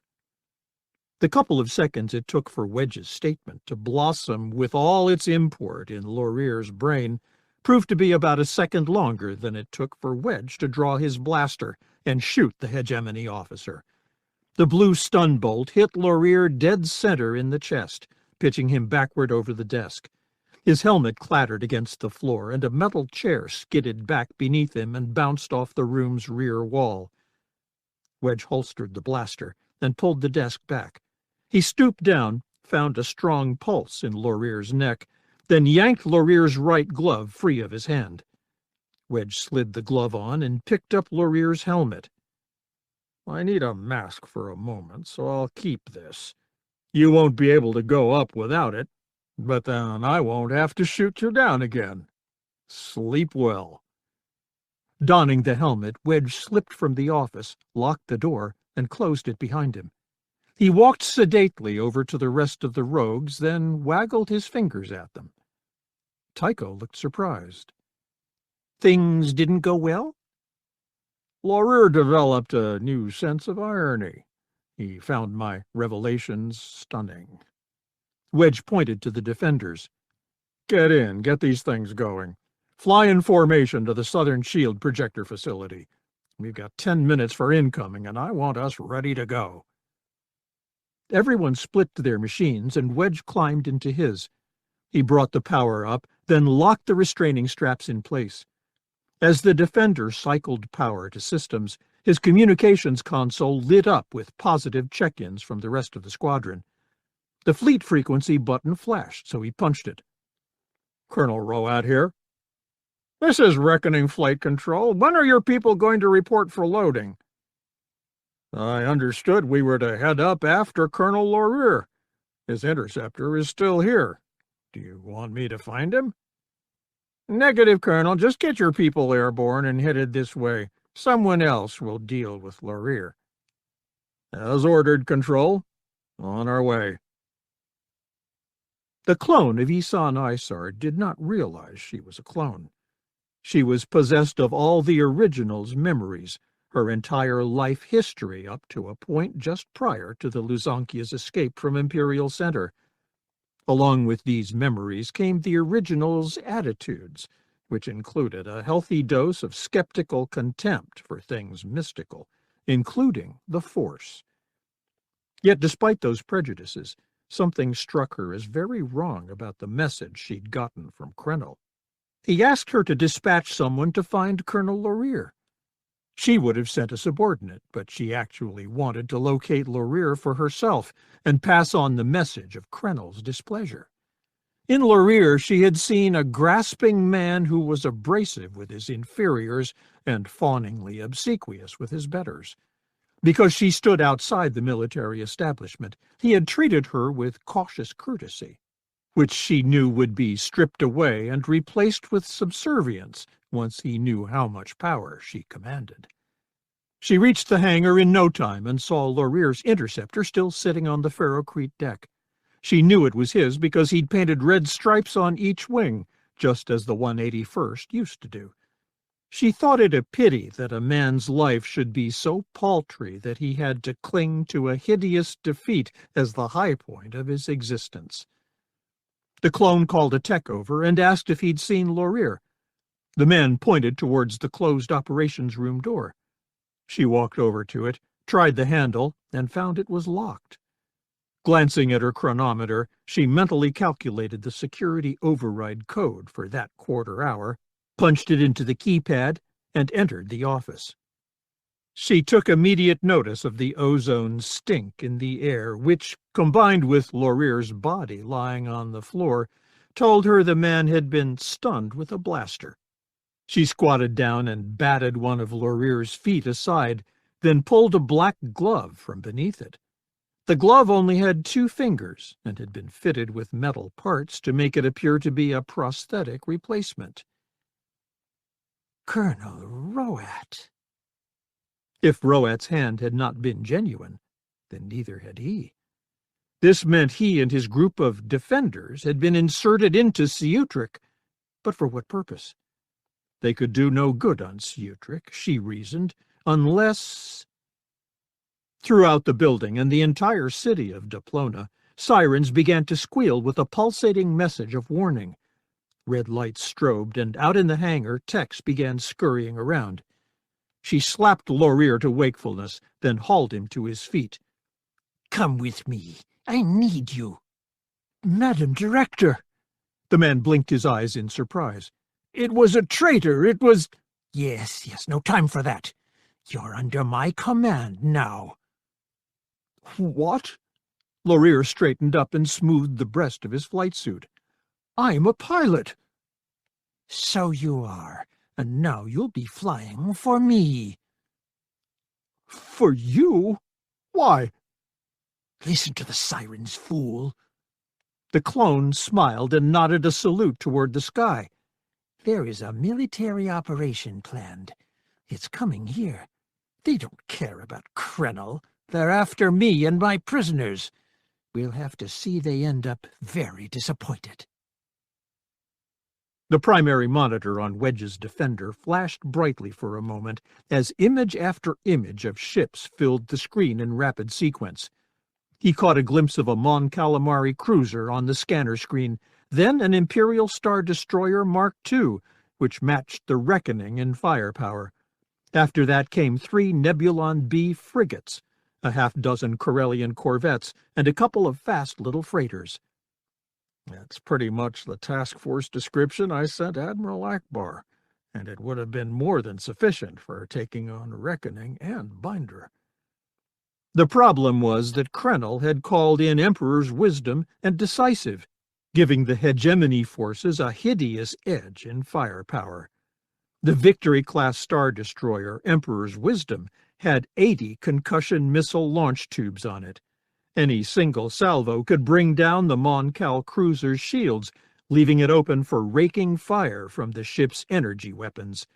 Decisive and Reckoning both could pound on Emancipator, an Imp-Star Deuce the New Republic had captured at Endor. While it could severely damage any of the opposing ships, it would be lost. Wedge shivered, then punched up the squadron frequency. "You've all seen the scans, rogues. It's not going to be pleasant.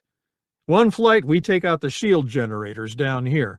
Then we go to the spaceport and heist a freighter big enough to get the prisoners out of here. 2 flight, as planned, you neutralize prison defenses." "As ordered, Lead. How do we take the prison? I didn't see Telik's commandos or Vessery's fighters in the mix." "I don't know, Tycho. I hope they're just late. First things first, then we do whatever we have to do." "On it, Lead. 2 flight on me. May the Force be with all of us." Wedge rolled his Defender up onto the port side and peeled off toward the south. As he leveled out, Hobby appeared on his starboard wing, Gavin and Min on his port. The Defender cockpit gave him a great view of the cityscape over which they flew. Bulbous tan buildings alternated with green belts and parks, the tall skyscrapers of the municipal center giving way to smaller residential buildings and individual homes. Out beyond the residential areas, he saw the massive edifices of the factory district, and right in the middle lay the shield generation facility. 3 and 4, you have the towers on the east. 2, take the ones on the west. I'm going straight in." Wedge thumbed his weapons selector to concussion missiles. He set them for linked fire, then settled his crosshairs on the central dome. His rangefinder put him 2 kilometers out, with distance falling away fast. The ion cannons mounted on towers around the facility had been cranked skyward. They pulsed out massive blue bolts that shot upward at the invading fleet, pouring out through momentary gaps opened in the shields by fire control computers. Below them, on the same towers, turbo-laser cannons traversed their muzzles across the landscape. 3 sets of 4 cannons had been stacked at 20, 40, and 60 meters on the towers, with the ion cannons at the top. Bristling with weapons, the towers made formidable targets. But targets nonetheless. Min and Gavin let fly with the concussion missiles. 4 incandescent rockets shot out at the eastern towers. Min's hit a second before Gavin's, since Gavin's traveled a bit further, but all 4 were on target. They nailed the lowest gunnery station, demolishing the turbo-laser cannons in a brilliant flash of light and heat. The force of the explosion expanded outward and up, jetting superheated plasma up through the next gunnery station. The ferrocrete slabs forming the intervening section buckled, then burst outward. The tops of the towers wavered, then began a tortured fall to the ground. To the west, the first tower Hobby targeted likewise crumbled in flame and smoke. Wedge's targeting reticle went red, so he pulled the trigger and sent 2 concussion missiles flying toward the shield generator. The pink missiles bored through the ferrocrete dome, then detonated. Twin gouts of argent fire shot back out of the holes the missiles had made. The fire expanded and linked them into a single larger hole, then proceeded to gnaw up into the dome until it collapsed in on itself. Windows and doors on the shield facility blew out, and flaming debris rode a shock wave out to be scattered over the well-manicured landscape. "Break port, Lead!" Wedge immediately rolled his craft left and saw an ion bolt the size of a small freighter sizzle past. The only intact tower's ion cannon had tracked him on his approach and had almost gotten him.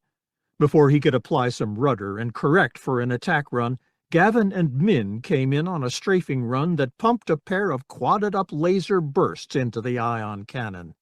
The cannon exploded like an overripe fruit hit with a gaffy stick. A huge chunk of its armored shell fell away like a rind and collapsed a corner of the burning shield facility. Secondary explosions in the facility itself pitched the armor off onto shrubbery, which ignited when the hot metal touched it. Wedge punched up a sensor scan just to confirm that the southern quadrant shield over Diplona was down. The city now lay open for Talik's commandos, if they ever get here. He keyed his comlink. "Lead to 5, we're clear here. What's your status?" "Busy, lead, and could use some help. The guys on the ground won't go away, and I've got a dozen ties inbound our position." Tycho hesitated for a moment. "Better get here fast, or there may be no reason to come at all." 34. Admiral Akbar, on the bridge of the Mon Calamari cruiser Home 1, glanced with one eye at the holographic display of the near-space sector, and with the other looked out the viewport at the array of ships Krennel had brought to the fight. Only the unconscious twitching of his barrels betrayed his surprise. From the depths always comes amazement. "Weapons, shields up and concentrate all fire on Reckoning. Fighter Command, deploy the A-Wings and have them try to pick off the missiles that will be incoming from the Vic. After that, they're free to go after the ties and interceptors." "As ordered, Admiral." "Helm, reverse course. Start pulling us back out on our exit vector." "Yes, Admiral." Akbar looked at the small brown Celestian serving as his communications officer. "Lieutenant Queeve, tell Emancipator to withdraw, but concentrate fire on Reckoning. Tell Peacemaker, Pride of Iatu, and Thunderchild to go after the Vic. Relay those same orders to all the corvettes. I want an orderly withdrawal. Krennel has to know we didn't expect this much strength here." The Celestian cheebled his assent and relayed the orders. The smaller ships in the task force all curled out and around from the two main ships and drove hard at the Emperor's wisdom. Akbar knew that the Nebulon B frigates and the half-dozen corvettes couldn't do that much damage to their target, but he wanted the Vic's gunners, especially those manning the concussion missile launchers, to have a lot of targets to deal with. The corvettes laced into the Vic first, taking care to come in at high and low angles that forced the hegemony gunners to crank their weapons to their highest attitude or lowest depression to get off a good shot. The Mantuine, Dantooine, and Ryloth slashed in over the top of Emperor's Wisdom, pumping double turbo-laser cannon fire into the dorsal shield. The shield glowed pink for a moment, then began to tear apart like an algae cloud ripped by fast currents. The frigates exploited the gap opened in the shield, hammering the Vic with fire from their turbo-laser batteries and laser cannons. Red-gold energy bolts splashed over the larger ship's hull, vaporizing armor and occasionally exploding a weapons platform. Despite the fury of their attack, and of the Chandrilla, Merlst, and Sullust in taking down the port shield, the real damage done to Emperor's Wisdom was minimal, leaving the ship more than capable of inflicting serious damage on the New Republic task force. Akbar's attention shifted as Reckoning and Decisive split and began to move forward, their daggerish prows jutting toward the retreating fleet. Decisive came in high and off to port, leaving Emancipator between it and Home 1. Reckoning hung back ever so slightly, but sought to insert itself between the two New Republic ships. Binder remained between the both of them, and clouds of fighters swirled and broke like schools of fish in the void around the larger ships. "Weapons reporting positive weapon locks on Reckoning, Admiral." Akbar nodded to his weapons officer. "Fire at will, Lieutenant Colton. Make them all count." Corrin banked his defender to starboard, then ruddered around to port to line up for his run on the prison. He unlinked lasers, letting them fire in sequence, then swooped low and leveled out barely 5 meters above the wall he'd been assigned. His finger tightened on the trigger, pulsing out verdant energy darts. He walked the fire straight down the wall, exploding E-webs, igniting stormtroopers, and sending faster men leaping 15 meters to the ground. He held his ship on target on the northeast tower and sent 2 bolts boiling into the guard post on top of it. The square little building exploded into a ball of flame, scattering men and equipment. Tugging back on the yoke, he brought the trip up through the fireball, banked to starboard, and started a long loop around the prison's south end. 9 here. North wall is clear. Northeast tower is gone. I copy, 9. Wall defenses seem to be down. 6 here. I see a lot of activity on the ground. Stormies and guards. Corrin glanced down at the prison. He saw a lot of armored individuals milling around in the open area on the western edge of the rectangular compound. The main building ran from north to south, but between it and the southern wall were 3 smaller buildings which seemed to house plenty of guards. All 4 corner towers leaked black smoke, and the ruins of heavy blaster emplacements and E-webs on the walls burned, but without troops on the ground, there was nothing to prevent the guards from entering the main building and slaughtering the prisoners. I promised Jan Dodona I'd see him and the others freed. I've already failed Urlor. I'm not failing them. 5, set up strafing runs on the guards. Scatter them. I'm going in. 9, you can't. Colonel, I have to. Isard's people are late, aren't coming. Someone's got to go in. Tycho remained silent for a moment. Okay, take Uril and Nurin with you. I'll take Uril. Nurin will be more useful up in the sky. You haven't seen him in a firefight, 9. He's with you. Go! Thanks, 5. Pulling back on his fighter's yoke, he brought the defender back around to the north wall. Swooping down to 2 meters above the ground, he ruddered around until the trip faced the towering metal doors in the front wall and locked his tractor beam on them. He reversed thrust, then pulsed the throttle to full. The doors bent in the middle, and metal screamed as the hinges ripped loose. The doors flew at his ship until he cut the tractor beam. Then they rolled across the ground, knocking over street lamps, pulverizing ferrocrete walkways and curbs, and finally coming to rest on top of a couple of land speeders that promptly exploded as the great weight compressed their fuel tanks. Corrin set the defender down and switched the ship into a passworded standby mode. Freeing himself from his restraining belts, he left his command chair, then pulled up the seat, exposing the small storage compartment. He pulled out a blaster carbine and a belt of power packs for it, which he looped over his chest from right shoulder to left hip. He also pulled out a fire extinguisher canister, which he flipped over. He unscrewed the bottom and tipped it upright so his grandfather's lightsaber slid out. He clipped that to his blaster belt at the small of his back, then opened the fighter's egress hatch. He poked the blaster carbine out first, then pulled himself out of the fighter's cockpit. He slid down the ship's hull and landed in a crouch. Uril and Nurin had landed to his left and looked over at him. He scanned the line of the wall for signs of life, saw none, and sprinted forward. He crouched again in the shadow of one of the doors for another look, then darted forward again. He wove a zigzag course to the prison wall, then waited with his back against it just to the western edge of the doorway. Uril and Nurin joined him. Uril carried the standard-issue blaster and carbine, but Nurin hefted a blaster rifle and a spare belt of power packs. You didn't have that in your ship, did you? The Quarren shook his head and then pointed the gun's long barrel at a smoldering corpse on the greensward between them and their ships. You got him on your strafing run. I just appropriated things he no longer needs.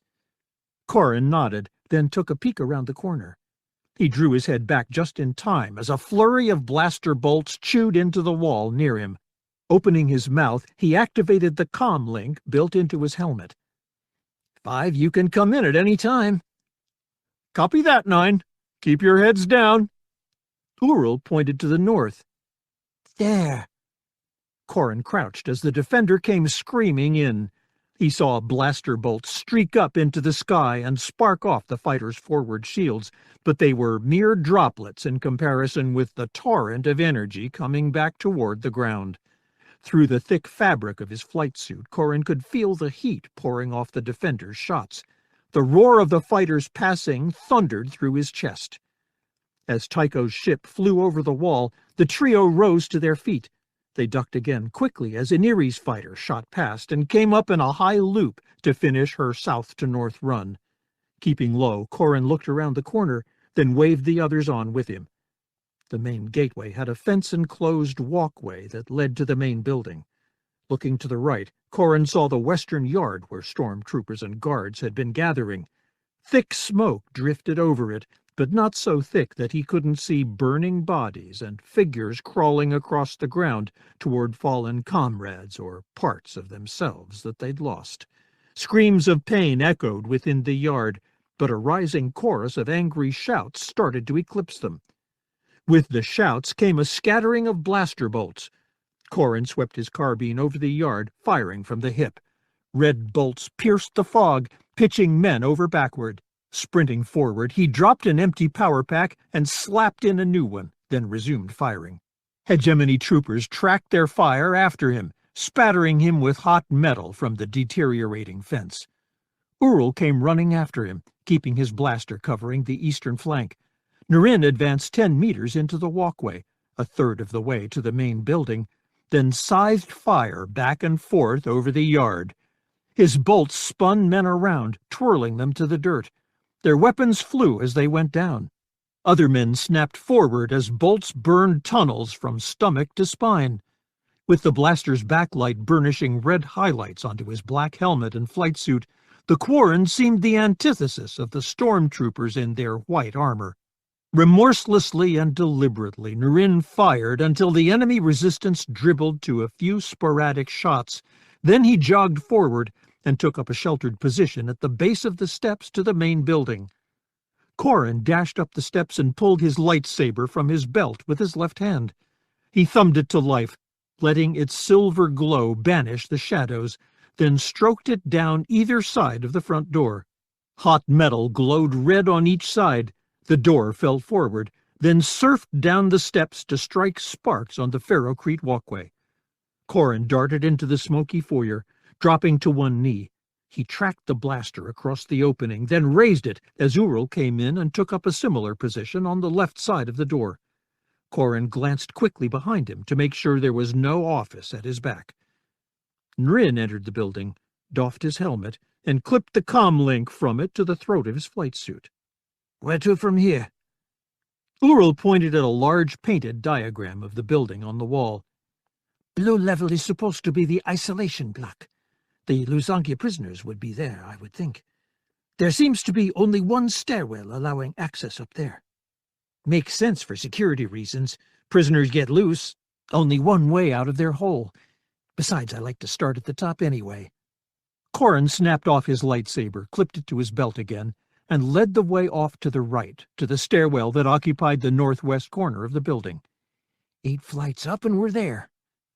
The stairwell had been built tightly, with each flight covering half the distance to the next floor. At the top of one, an immediate right-angle turn would lead to the next flight. The metal underside of more steps formed the roof of each flight, and a wall ran down between flights, preventing someone on one course from seeing what was on the next. The steps themselves had been floored with cheap brown Duraplast tiles that were already worn, chipped, and cracking from constant use. The walls themselves were covered with a glossy beige tile with a matching tan mortar. Corrin had visited many prisons during his time with Corsec, and he recognized the decor and knew the materials had not been chosen for their aesthetic effect. The fact was that they could simply be hosed down to remove bloodstains. And I'd bet that more than one prisoner has slipped and fallen down a flight or two here. Because they didn't know if they were walking into trouble or not, they crept up the stairs slowly. At each floor landing, they paused and checked the doorway, but found no one waiting for them. Finally, after 5 agonizing minutes, they reached the top floor and entered a small containment area. The isolation cells themselves ran in 2 long blocks down the center of the 4th floor, oriented north to south. On the east and west sides, 2 spacious galleries, easily 5 meters wide, separated the back walls of the cells from the tall, translucent windows along the exterior walls. A wall of heavy durasteel bars separated the containment area from the cells and galleries, but allowed Corrin to see everything on the 4th floor very clearly. And it allowed the guards who had overturned a desk and were using it for cover to see Corrin. They opened fire from the western gallery, which drove him to the floor. He rolled to his right, reaching the doorway to the stairs. Nurin and Uril grabbed him and dragged him onto the landing. He looked up at them. "Good news is that there's only 4 of them. Bad news is that they have cover, and there's a metal bar wall between us and them." Nurin shrugged. "Use the lightsaber to slash it open." "Oh, I'd love to, but I'd be shot to pieces while getting there." Corrin hesitated for a moment, then bounced the heel of his left hand off his helmet's forehead. "Sometimes I'm an idiot." Uril's helmeted head canted to the side. "Sometimes?" Corrin gave his wingman a contemptuous sneer, but being hidden by the helmet drained it of its effect. "Nurin, give me your blaster rifle." The Quarren handed it over. Corrin took it, ignited the lightsaber, and laid it parallel to the blaster rifle's barrel. He walked over to the wall near the door and pressed the muzzle to the wall. He then slid the lightsaber forward until its tip poked through the wall on the far side. He retracted it to about a centimeter shy of the surface, then held it tight against the barrel. Nurin and Uril both ducked down the stairs as Corrin brought the weapon around and stabbed it into the wall on the south side of the stairwell's landing. Because he was using the rifle barrel as a guide, the silver blade only penetrated the wall to the depth of 29 centimeters instead of piercing it completely. Corrin cut across for about a meter, then ran down for 1.5 meters, burning a black outline of a doorway into the wall. He shut the lightsaber off and handed the rifle back to Nurin. "There should only be a centimeter of tile between the wall and the gallery at the cut lines. I'll draw their fire. You break through and catch them with flanking fire." Nurin's tentacles curled up smartly. "For an idiot, you seem to think well." "First time for everything." "Thanks, Uril." Leaving his 2 friends poised to act, Corrin dove out through the doorway and triggered a burst of blaster fire. He let himself continue to slide to the left, using the security cell block corner to eclipse the guard's fire. Then he sprinted forward to the wall of bars. Peeking around the corner, he triggered another burst of red bolts, then ducked back as a flurry of bolts burned into the walls and scorched metal bars.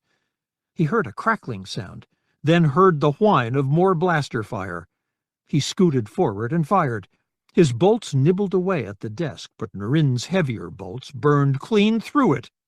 One guard tumbled back, and another scrambled to maintain his balance. His arms flailed, then a bolt to the chest picked him up and sent him flying deeper into the gallery.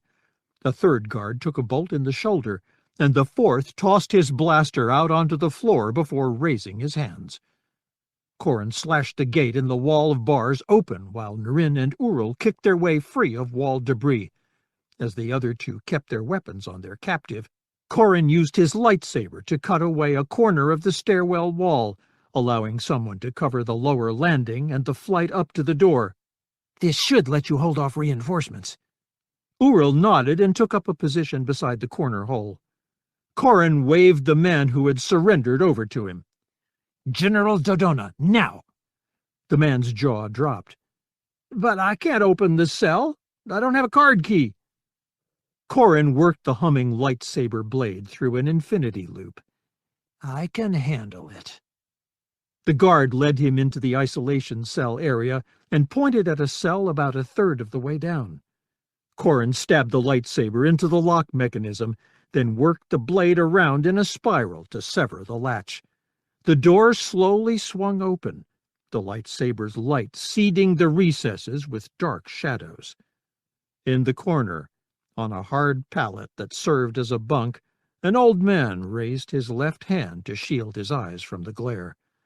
The white hair and beard spoke to the man's age, and the way he straightened up in the face of what seemed to be an Imperial pilot armed with a lightsaber gave testament to his inherent courage. "General Dodona?" The old man nodded. "I'm Jan Dodona." "It's been a long time, General." Corrin removed his helmet and smiled. "Are you ready to go home?" 35. The reddish glow from the fist Prince Admiral Delak Krennel made with his mechanical right hand painted his face in bloody highlights. Through the viewport on Reckoning, he watched the New Republic fleet begin its withdrawal. Yes, they're running. This is better than I could have expected. Krennel could not believe his good fortune. He'd been staging for a long grazing strike at Coruscant. He expected it to embarrass the New Republic while they were waiting to ambush him. In reality, they struck at Sutric, expecting him to be away waiting to ambush another convoy. Their error, which was compounded by the relative weakness of their task force, would allow him to crush them and then make his strike at Coruscant. Weapons, target the Mon Cal cruiser. Same orders to Decisive and Emperor's Wisdom. As ordered, Prince Admiral. A smile spread over Krennel's face as his forward gunners lashed home one with heavy turbo-laser battery fire. Gold-tinged scarlet energy bolts battered the New Republic ship's bow and port shields. The Mon Cal shield sphere slowly shrank as the incoming fire boiled off layers of energy. Finally, the bow shield collapsed, and the hull itself crisped to a blackness as paint ignited and armor ablated. Ion bolts skittered, arced, and danced over the rounded ship's surface. Then a dozen concussion missiles from Emperor's Wisdom tracked a series of explosions over the hull. Fires raged in a couple of craters, prompting cheers from the bridge crew. Krennel stared down at the crew pit from his catwalk. Why isn't Decisive firing? The communications officer looked up from his station. Decisive reports that Emancipator reinforced their port shields and soaked off the damage that had to pass them to get to Home 1. They request leave to engage Emancipator. No! Tell Decisive to roll to port and come up and over Emancipator. Krennel thrust a finger at the viewpoint. I want that cruiser dead. The Mon Calamari cruiser and Emancipator fired. The Mon Cal's turbo-laser batteries concentrated their fire on Reckoning's forward shield. The invisible energy bowl protecting the ship's bow suddenly filled with a translucent pink that quickly evaporated as blue ion cannon bolts lanced through it. Blue lightning crawled from corner to corner and glided along lines over the ship's hull. 2 heavy turbo-laser batteries exploded, and Krennel saw at least 2 gunners ejected into space as their stations ripped themselves apart. Emancipator's weapons on both sides cut loose. The port gunners delivered a full broadside into Decisive's port shield, shredding it. Turbo-laser fire slashed black furrows along the Imperial Star Destroyer's hull and drilled deep at several points. Ion cannon bolts sent jagged lightning whips cavorting over its hull, with a couple scurrying up the command tower as fast as Jawas after droids. The New Republic ship's starboard batteries targeted Reckoning and peeled away its starboard shield. Krennel felt the deck shift beneath his feet as a power surge momentarily knocked the inertial compensators offline. Turbo lasers vaporized portions of the hull. Warning sirens blared and fires burned as atmosphere vented. Krennel clutched at the catwalk railing. Sensors, are they still withdrawing? Yes, Prince Admiral. They're pulling out on an exit vector that will allow them to go to hyperspace in 30 seconds. Security, damage report. Minimal, Prince Admiral. Krennel nodded solemnly. Helm, come about to a heading of 90 degrees, but keep her level. We'll give them our port shield to shoot at and a full broadside on the Mon Cal. Weapons, port on the Mon Cal, starboard targets of opportunity. As ordered, Prince Admiral. Prince Admiral! The man at the sensor station waved a hand at him. I have the southern Diplona shield down. 2 of the New Republic ships are heading to ground. Weapons, send a squadron of TIEs down to deal with that problem. Done, Prince Admiral. 2 are running for the ground, and the rest for space. We can't have that. Krennel flashed teeth in a cruel smile. Communications. Tell Binder to power up the gravity wells. Our dying enemies can't be allowed to leave. After all, the fun has just started, hasn't it? Recognition bloomed in the old man's eyes, bringing a smile to Corrin's face. "So you did escape Luzankia after all. Isard tossed us a skull and said you didn't make it." Corrin nodded. "I did, and even had a hand in killing her. At least I thought we killed her." Dodona stood. "She's still been in charge of us." "And that's a clone. The real thing is still out there, too." Dodona's eyes widened. "Two of her?" "Yes, General. Now you know why we need you back." Corrin tossed the general his blaster pistol, pulled the comm link from his helmet, and clipped it to his flight suit's lapel. He tossed the helmet on the general's cot, then turned and poked his blaster carbine at the guard. "Can you pop the rest of these cells?" "Some." "Good. Get them open and I'll get the rest." Corrin crossed the hallway and started slashing open cells. A motley assembly of individuals slowly shambled out. Some he recognized from his time on Luzankia. 40 cells produced a total of 90 prisoners. "Is this everyone, General?" Dodona squinted, then nodded. "We all managed to communicate despite the guards' best efforts to the contrary. A few here weren't on the Luzankia, but Krennel had them imprisoned for political crimes." "Well, you're all free, courtesy of the New Republic." Narin's voice rose above the husky cheering. "Corrin, come here, fast." Corrin sprinted back toward the stairwell and immediately identified the reason for Narin's yell. Both he and Ural stood at the corner hole in the wall, shooting down into the stairwell. Shots were coming back up at them, but they managed to dodge back before any burst could hit them. Ural pointed at the hole. "Guards and stormtroopers have worked their way up the stairs. We've been keeping them back. I think they're going to get a door from below to use as a shield." "Got it." Corrin pointed 2 of the Luzankia prisoners at the dead guards. "Get their blasters and come with me." He ran over to the stairway and dropped to one knee. He stabbed his lightsaber into the top landing and cored out a big circle. It dropped down 3 meters, clanging off the heads of some stormtroopers who fell back down the stairs.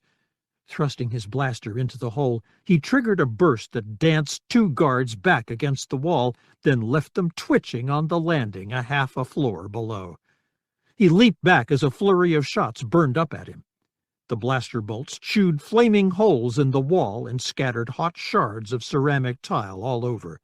Corrin felt a sting on his right cheek, and his hand came away bloody. He fired another burst down the hole, then pulled back and let the 2 freshly armed prisoners take over. Halfway between that hole and the other one, he met General Dodona. The older man studied the situation for a moment, then nodded. "One stairwell was put in to limit access of the prisoners here to any escape routes. If there was a riot, however, the guards probably would have come through the roof to deal with us. Your lightsaber can cut us an opening to get out, but what then?" Corrin shrugged, dousing his lightsaber and hooking it to his belt again. "I don't know. Let me ask." He keyed the comlink on his lapel. 5, we have prisoners, but can't get down the northwest stairwell. We're going to the roof. Can you get us off?" "Negative, 9. Things are hot up here.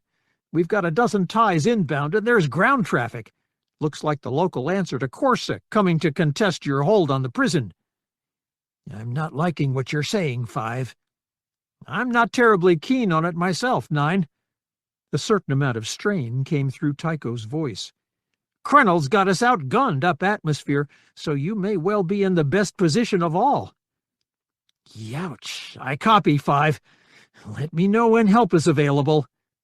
Glancing over at General Dodona, he shook his head. "If you have any ideas, General, I'm open to them. After all, you saved the rebellion at Yavin. By comparison, this should be child's play." Wedge smiled as he keyed his comlink. 9, he saved the rebellion by putting pilots in the right place at the right time. 1 flight is inbound. Stand by." He flicked the comm unit over to the flight frequency. 2, 3, and 4. Join 5 and 6 tackling those ties. I'll take care of the incoming ground troops." "As ordered, Lead." The other 3 defenders peeled off, breaking starboard to intercept the TIE formation closing fast on Tycho and Iniri. The defenders launched a concussion missile each. The projectiles streaked through the sky and hit their targets hard. 3 small explosions twinkled brightly, and flaming debris fell from the comets that were burning remains of 3 TIEs. Wedge flicked his targeting computer over to ground search mode. It immediately picked up flickering readings from a convoy of land speeders, a couple of grav trucks, and a chariot light assault vehicle. The LAV was the most heavily armored transport in the convoy, but it might as well have been made of flimsy plast as far as its ability to deal with the defenders' weapons was concerned.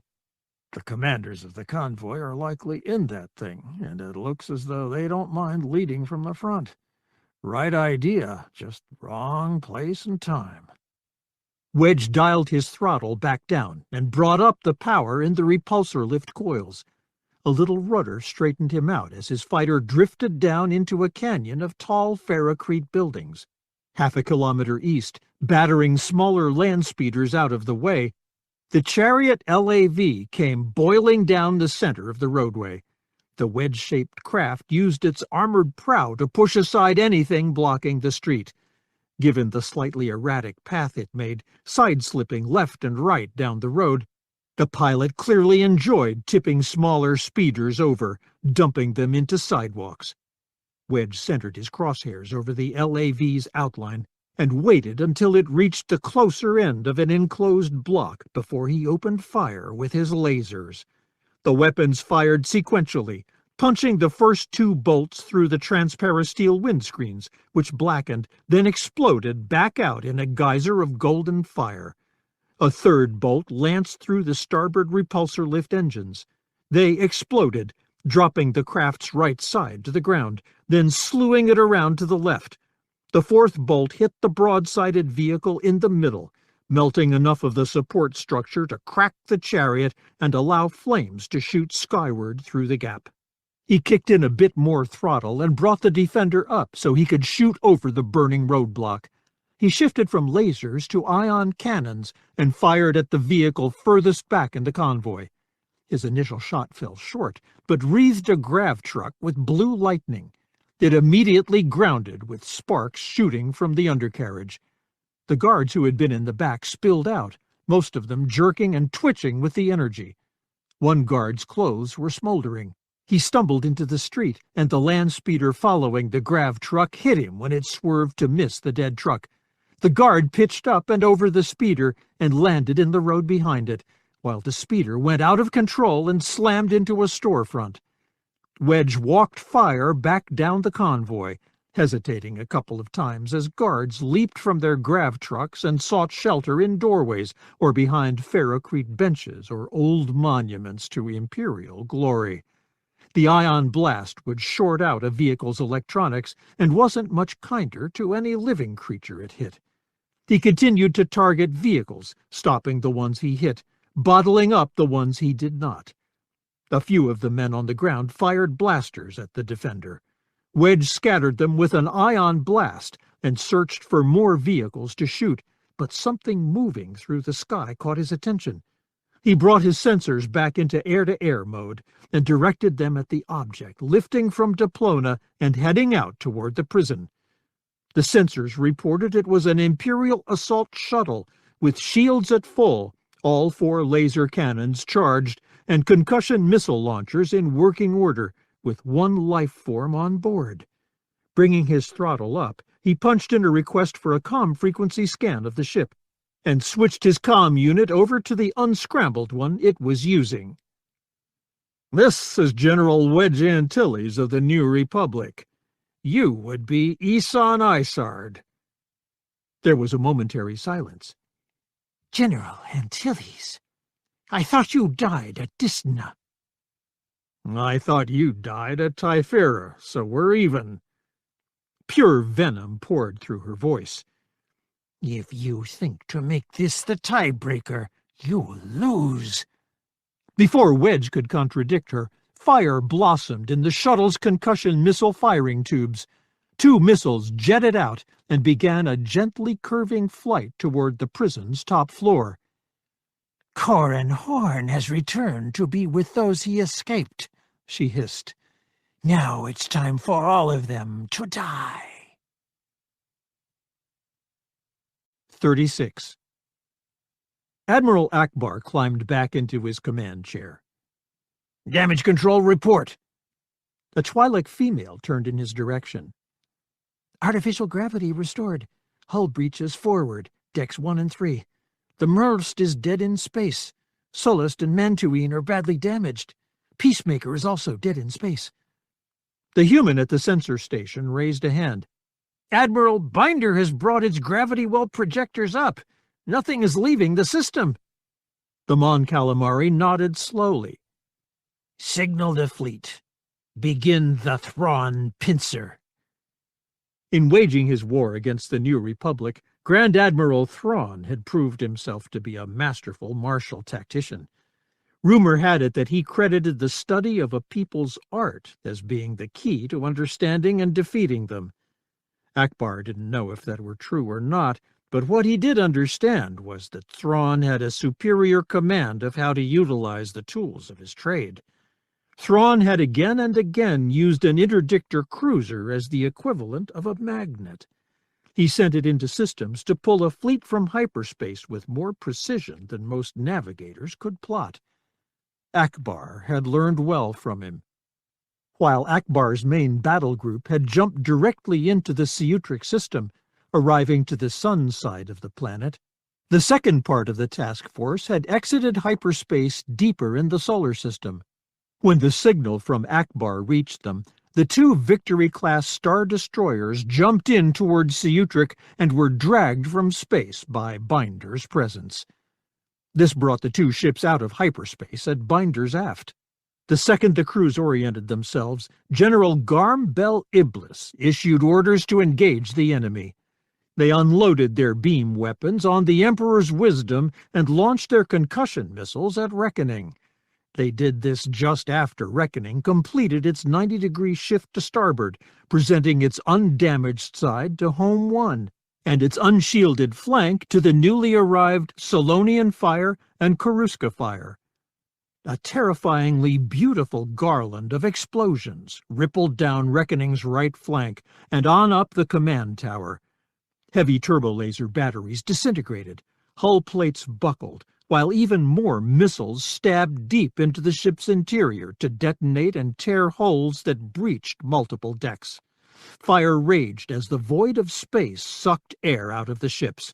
Pieces of the hull broke away or twisted out of place, leaving the Imp Star looking as if it had sideswiped an asteroid. One missile shot past the front of the command tower, then course-corrected and circled around to strike the forward viewport. The transparasteel resisted the impact at first, but the interior layer cracked and spalled off a hail of crystalline fragments that stormed through the bridge. They passed over the heads of those individuals at the action stations, but blew through Prince Admiral Krennel so fast that they had exited his back without appreciably slowing down at all. Krennel looked down to see his white uniform covered with red dots slightly lighter than the scarlet trim on his cuffs and hem. Only his right forearm sleeve remained pristine. He got as far as realizing that it had not changed color, because the arm underneath was purely mechanical, before blood running from his forehead dripped down into his eyes, blinding him. Then the concussion missile detonated. The comlink on Corin's lapel squawked loudly. "Concussion missiles incoming prison east!" "Everyone, down! Get down!" Corin screamed at them, waving his arms at the ground. "Down! Down!" A missile slammed into the prison at the southeast corner of the 4th floor. Corin saw a brilliant light blossom in that direction and caught a fleeting glimpse of cracks appearing in the mortar between the building blocks that made up the isolation cells. Then the explosion's shock wave hit him, blasting him off his feet and knocking him backward into the wall. He saw stars as his head hit, then sputtered as dust from the tops of the hanging lights drifted down to choke him. He rolled to his feet and saw Narin getting back up too. The Quarren fired a short burst through the hole in the floor, then backed off to feed another clip into his blaster rifle. Ural took over for him, firing off a long burst that brought weak return fire. Quarren ran to the corner cut he'd made and triggered a burst through it. He heard a scream and a clatter, but wasn't certain who or what he'd hit. More distant sounds of sporadic firing came to him, but no hot light burned its way up toward his position, so he wasn't certain what to make of it. His comlink crackled again, this time with a voice he could not instantly place. "Narin, please advise as to your situation." The Quarren frowned, then keyed his comlink. "Fourth floor is secure. The isolation cells shielded us from the missile blast. We're holding off the guards, but are running low on power." "I copy. We're incoming." Quarren keyed his comlink. "Who's we, and where are you incoming from?" "We've cleared the tower to the second floor. Team 1 is on the way up." Narin laughed aloud. "Come fast, Cap. We promised we won't shoot any Deveronians." "I like hearing that, Narin." Cap Dendo's voice pulsed confidently through the comlink. "Sit tight and we'll have you out of there in no time." Wedge punched up the rogue comm frequency. "Concussion missiles incoming, prison east." Even as he shouted the warning, he ruddered his fighter's front to starboard and dropped the aiming reticle over the spark that was the first missile. He tightened up on the trigger and sent an ion bolt sizzling out after it. He cursed, switched to lasers, but by the time he tracked the second missile, it was too late. The ion bolt succeeded in hitting the first missile, surrounding it with a blue energy web.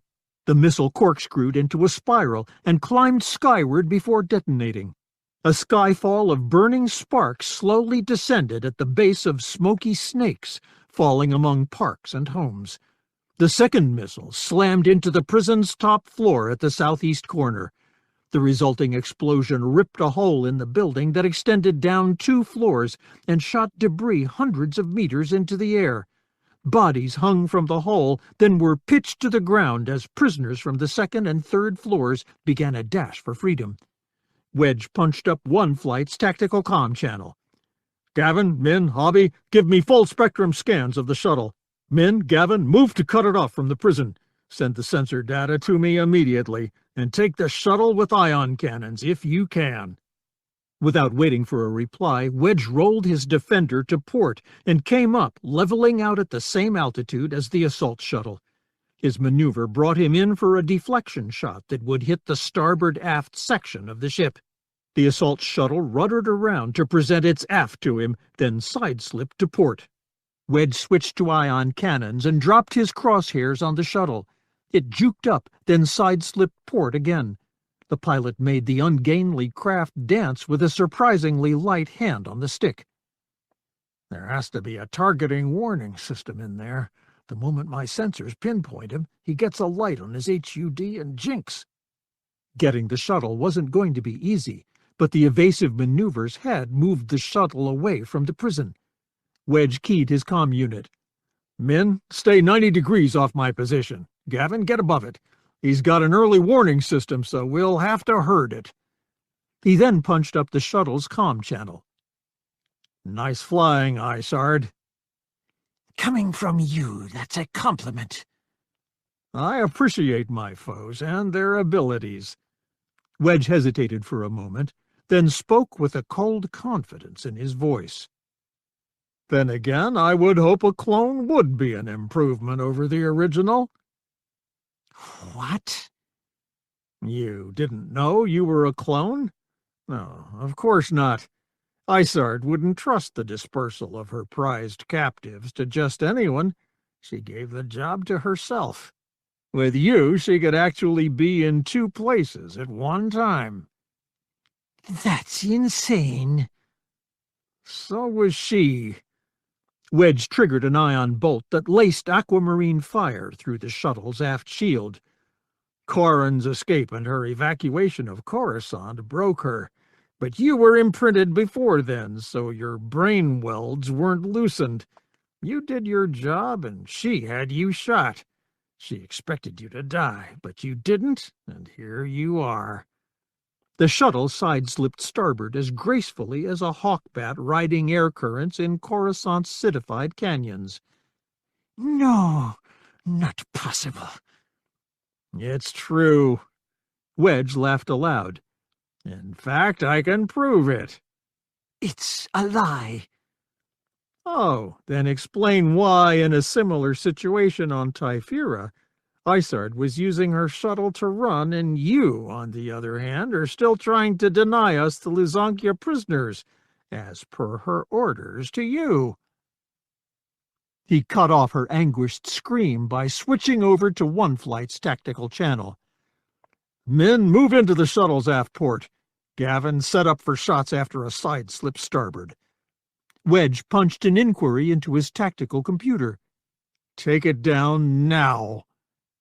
The other two trips moved in for the kill like Teopari on the hunt. Mid's defender curled in past Wedge's fighter and snapped off a pair of ion bolts that took the shuttle in the aft. Electricity played through the aft shield, shrinking it to a tiny sphere that imploded in a brilliant flash. The shuttle, as predicted, side-slipped to the right. Gavin's two bolts shot down at it and caught the shuttle on the high dorsal stabilizer, gushing down as if a fluid. Sparks shot from shield projectors as they shorted out, and smoke began to trail from the concussion missile launchers. The light in the engines died out as the ship's electrical system failed, and a ship that had once been elegant in flight became a heavy construct of metal and ceramics suddenly unable to defy gravity. The left wing tip hit the ground first, gouging a furrow in a bridge roadway. Scattered speeders whirled, spun, and flipped away as huge chunks of ferrocrete decking dropped 20 meters to the shallow river below. Portions of the wing whipped through the air as it hit the durasteel supports at the bridge's edge. The shuttle's flattening spin would have slammed it into the ground, crushing the pilot's compartment completely, but the river valley meant there was no ground for it to hit. The ship continued to spin, and the right wing tip came down to splash through the water and strike riverbed. The wing lodged as firmly as if the riverbed were solid stone. Metal screamed, and ferroceramic armor tiles snapped along the wing's joint with the ship's hull. Because the wings were meant to fold up for ease of storage in the belly of a ship, the joint was not nearly as strong as it would have been were the wings part of the basic hull. Hydraulic fluid sprayed out as the hinges parted and the wing tore completely off. The hull whirled through the air, the nose almost kissing the water after the first revolution. It came up again, sparing the pilot's life. Then the shuttle hit on the right rear quarter. The section of the boxy hull crumpled, splashing out great torrents of the river water it displaced. The ship bounced up, then landed hard on the aft. The impact jolted the drive units, tearing them free of their mountings and slamming them forward into the passenger compartment. The shuttle wavered there for a second, then the last bit of its momentum pitched it over onto its port side. Water splashed up on both sides, then the craft settled back, resting on its blackened dorsal stabilizer. Water washed up around the ship's hull, and steam rose from the drive units. After 10 seconds, though, aside from the splashing of debris falling from the bridge, the lazy Diplona River had absorbed the violence of the shuttle's crash and wended on its way. Wedge glanced at his secondary screen and the answer to his computer inquiry. He punched up Isard's comm frequency again. "I know you won't reply since you're busy playing dead. Just to let you know, there's one more way I know you're a clone. Isard tried the same trick to escape us on Typhira. Won't work this time. It's over." He ruddered his defender around on a course that directed it toward the Diplona Base Training Center. When he'd asked the others in one flight for a full scan of the shuttle, it had included data on the comm frequencies being used, including their strength and the direction from which they were coming. By having his computer compare the vectors, He triangulated Isard's location and the place from which she was directing the shuttle. "Oh, one more thing," Wedge added. "Tell Colonel Laurier he side-slips too much. That's why I got him." "And you!" Switching over to concussion missiles, Wedge targeted the building and tightened his finger on the trigger. A pair of concussion missiles jetted out on azure fire, and another pair quickly followed it. All four hit it in sequence, blowing into the squat building's lower 2 floors.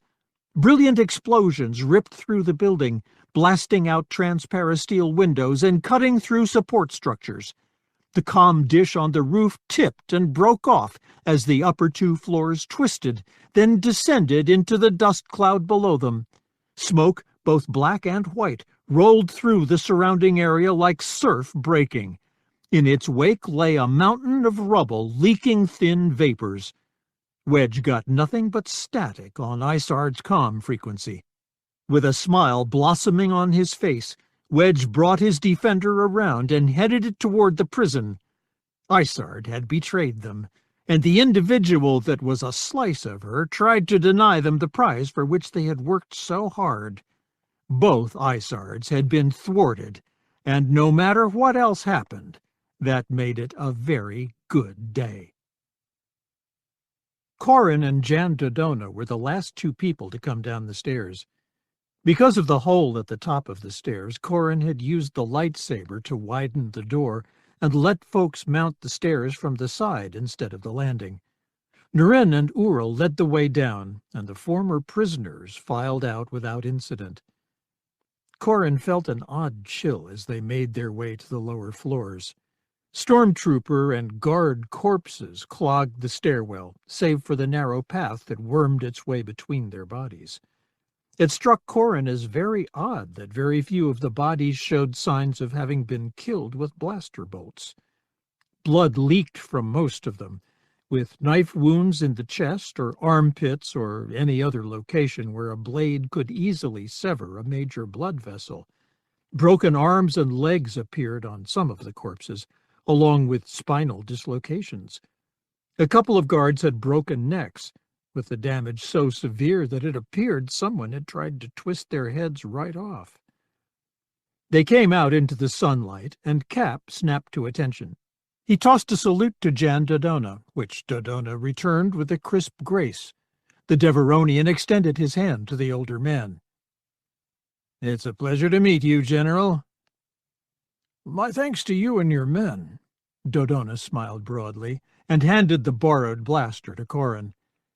"I never doubted you'd make good on your promise, Corrin. You even got around to it faster than I expected." "Not as fast as I wanted to, but Warlord Zinj and Grand Admiral Thrawn took up a fair amount of our time." Corrin turned to Cap, shifting his recovered helmet beneath his left arm so he could shake hands with Team 1's leader. As he did so, he glanced from the line of freed men making their way to the 2 freighters parked beyond the twisted prison doors to Cap. "Speaking of your men, where are they?" Cap smiled and opened his arms. "They're all here." Corrin looked around and only saw a half-dozen bipeds he didn't instantly recognize. The small gray-skinned bipeds' exposed legs and arms rippled with muscles, and their large, dark eyes watched each passing individual with the closeness of a predator seeking prey. They smiled at men who nodded thanks to them, exposing mouths full of sharp teeth. Gathering their homespun robes at the waist, they wore a belt that bore a holstered blaster on one hip, a sheathed knife at the other, and a couple smaller throwing blades sheathed at the small of their backs. Corrin frowned. "Those are all the men you brought?" Cap laughed aloud. "They're Nogri, Corrin. A half-dozen is all I needed." "Those are Nogri? I'm glad they're on our side." Corrin glanced more closely at one and got a broad, tooth-studded smile in return. "They are on our side, right?" "They worked for the Empire because Vader had tricked them. Princess Leia managed to turn them to our side. They're a peaceful people, but they're willing to act for us to atone for some of the things the Empire had them do." Cap offered Dodona his arm, and the older man took it to steady himself. "General, if you'll come with me, we'll get you off this rock." Corrin pointed to the sky. "What happened up there?" "Bel Iblis's battle group blasted Reckoning and Emperor's Wisdom. Reckoning's bridge is gone, and Krennel along with it. The crews of Binder and Decisive found themselves outgunned and decided accepting a new Republic amnesty was preferable to being reduced to scrap." Cap shrugged easily. "I think the Pauls intended for the hegemony to enter the new Republic as a unit, and these guys would get stationed here to maintain order. They still protect their homes, and we don't have to kill them." "Win-win." Corrin nodded, then waved Cap on toward the freighters. "I'll catch up with you. I need to get air between me and dirt." Corrin jogged over to where he'd landed his defender and smiled as Wedge's ship set down easily. He waited for Wedge to exit the ball cockpit and offered him his hand. "Thanks for the warning, Wedge. The air got a tad warm there, but no serious damage done." "Good." Wedge surveyed the prison and the line of men headed toward the freighters. "Got them all?" "As nearly as we can tell, yes. Did you get Isard's clone?" Wedge smiled.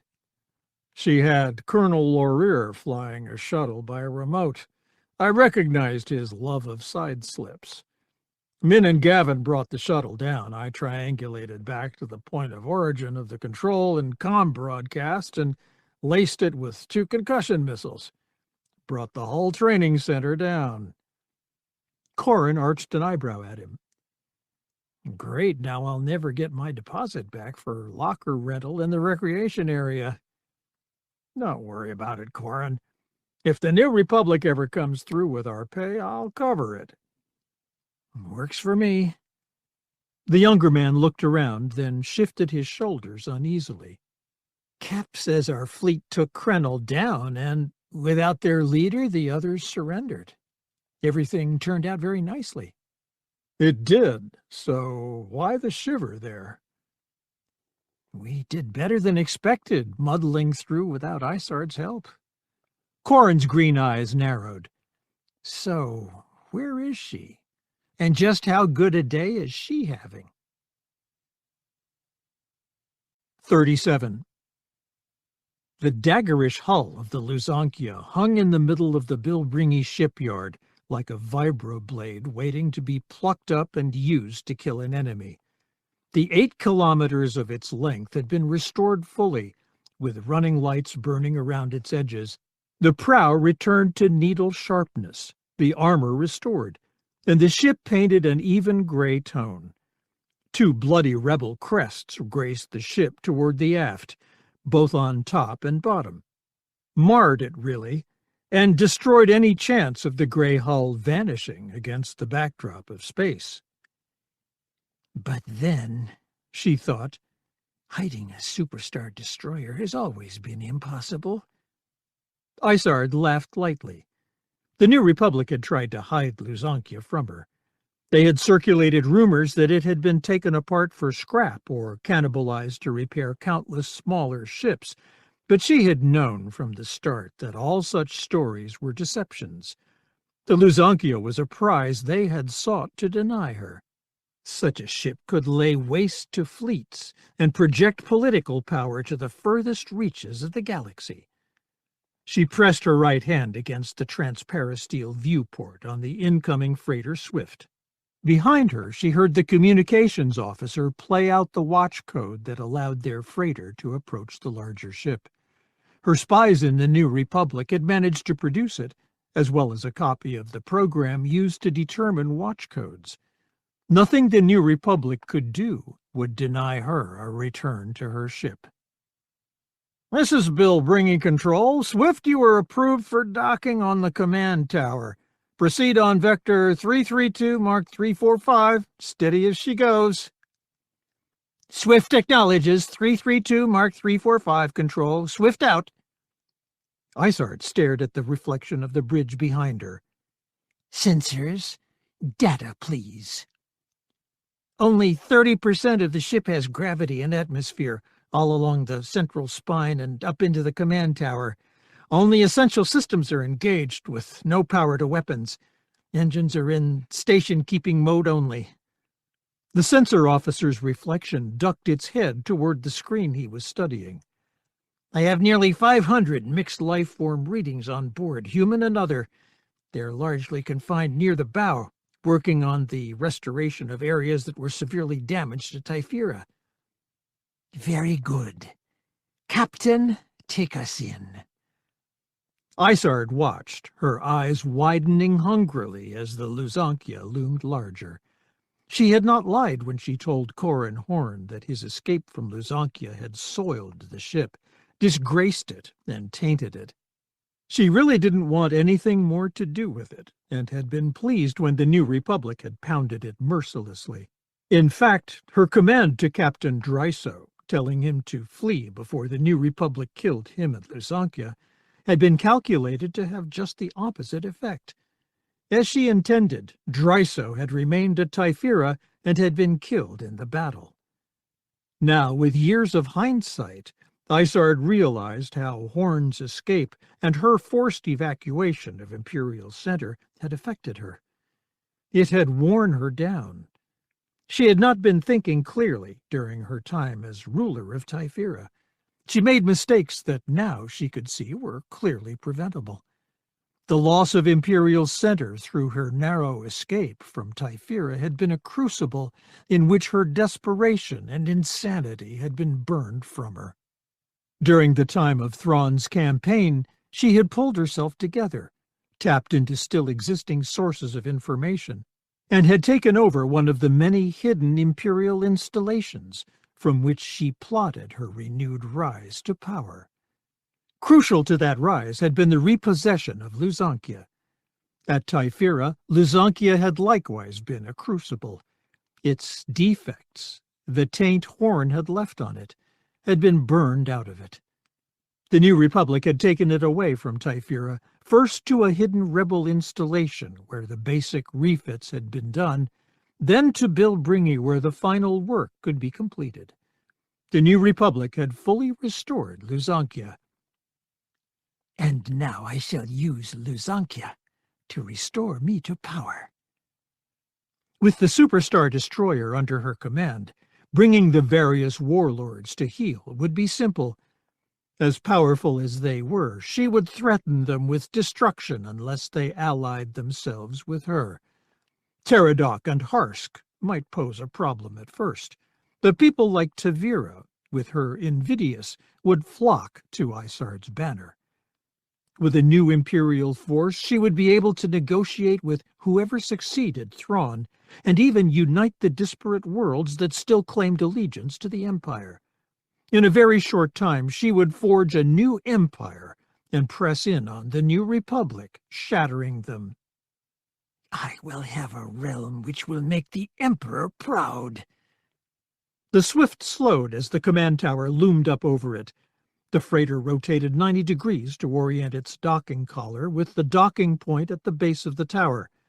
Below her, booted feet clanked along grating as Major Talik's commandos positioned themselves to move forward and take possession of the ship.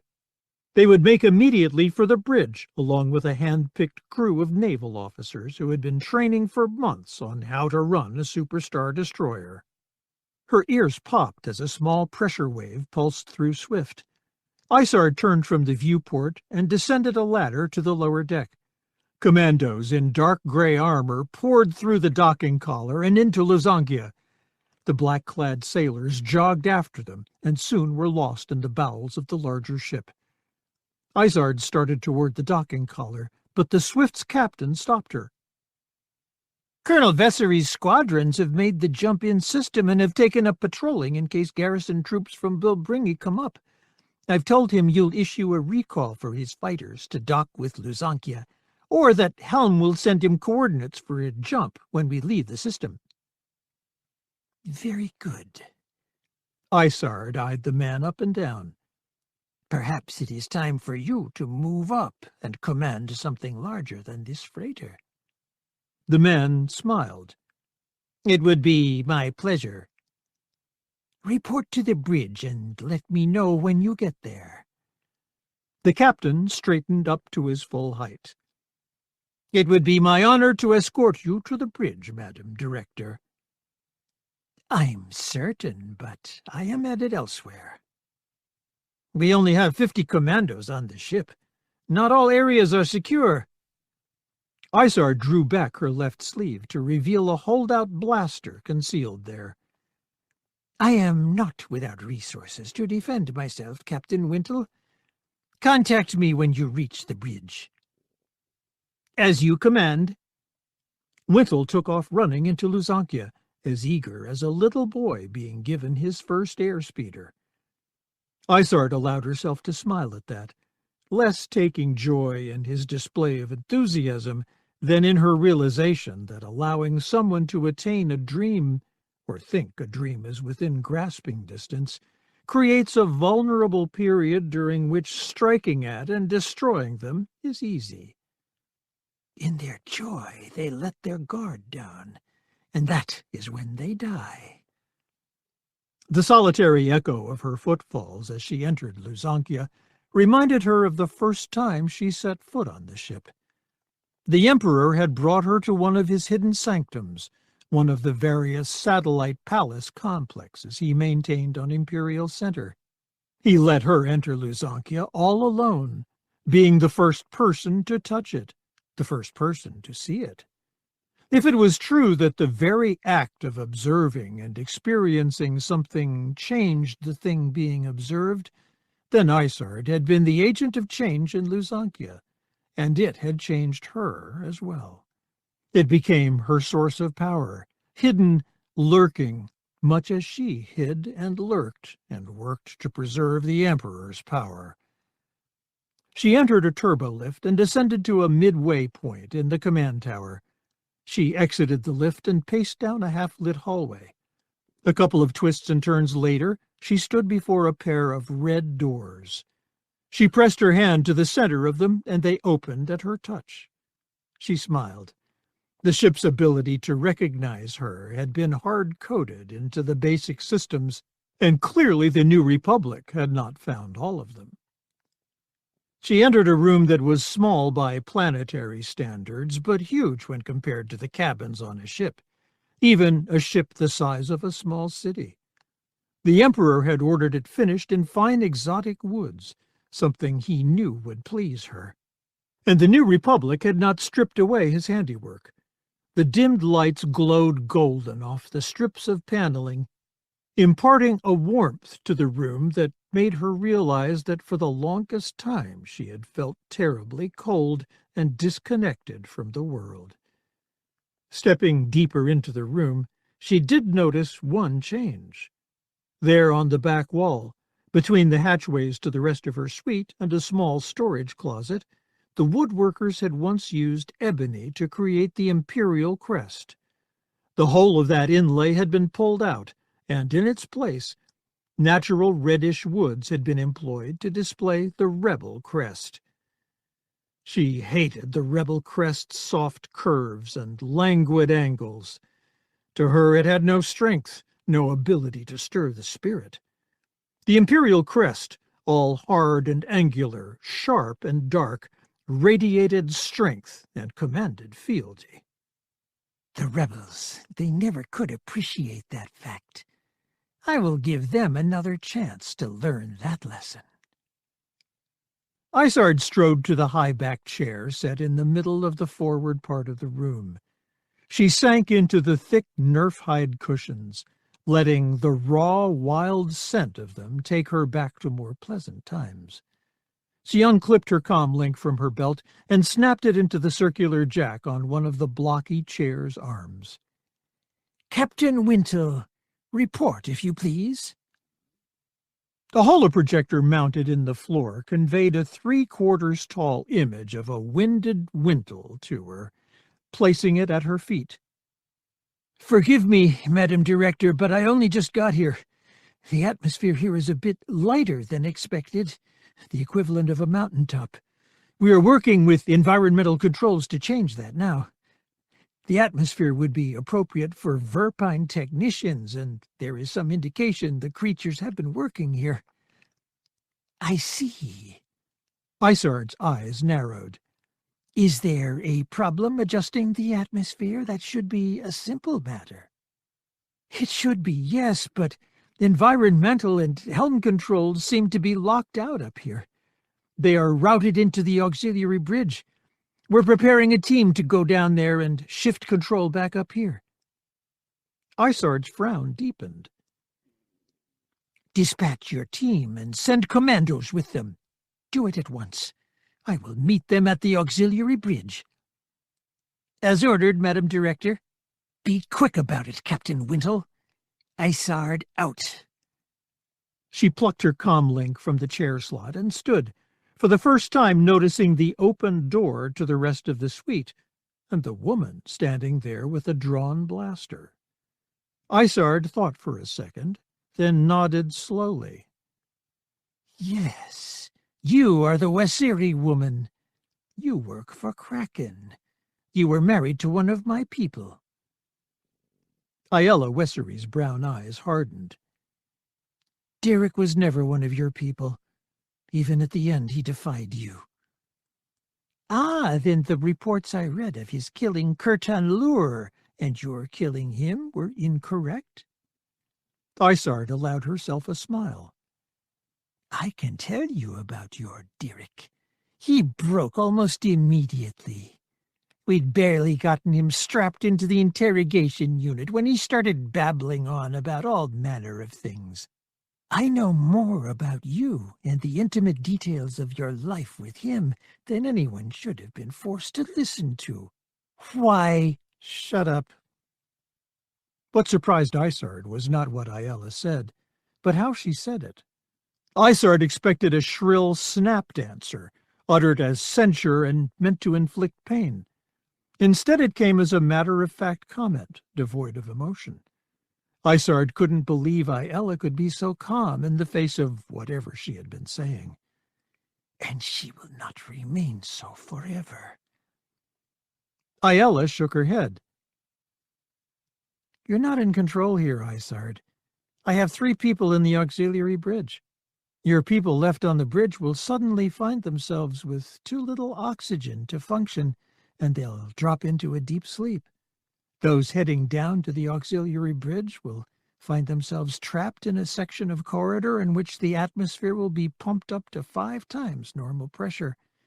Even if they have their own sources of oxygen, the pressure will prevent them from being able to breathe.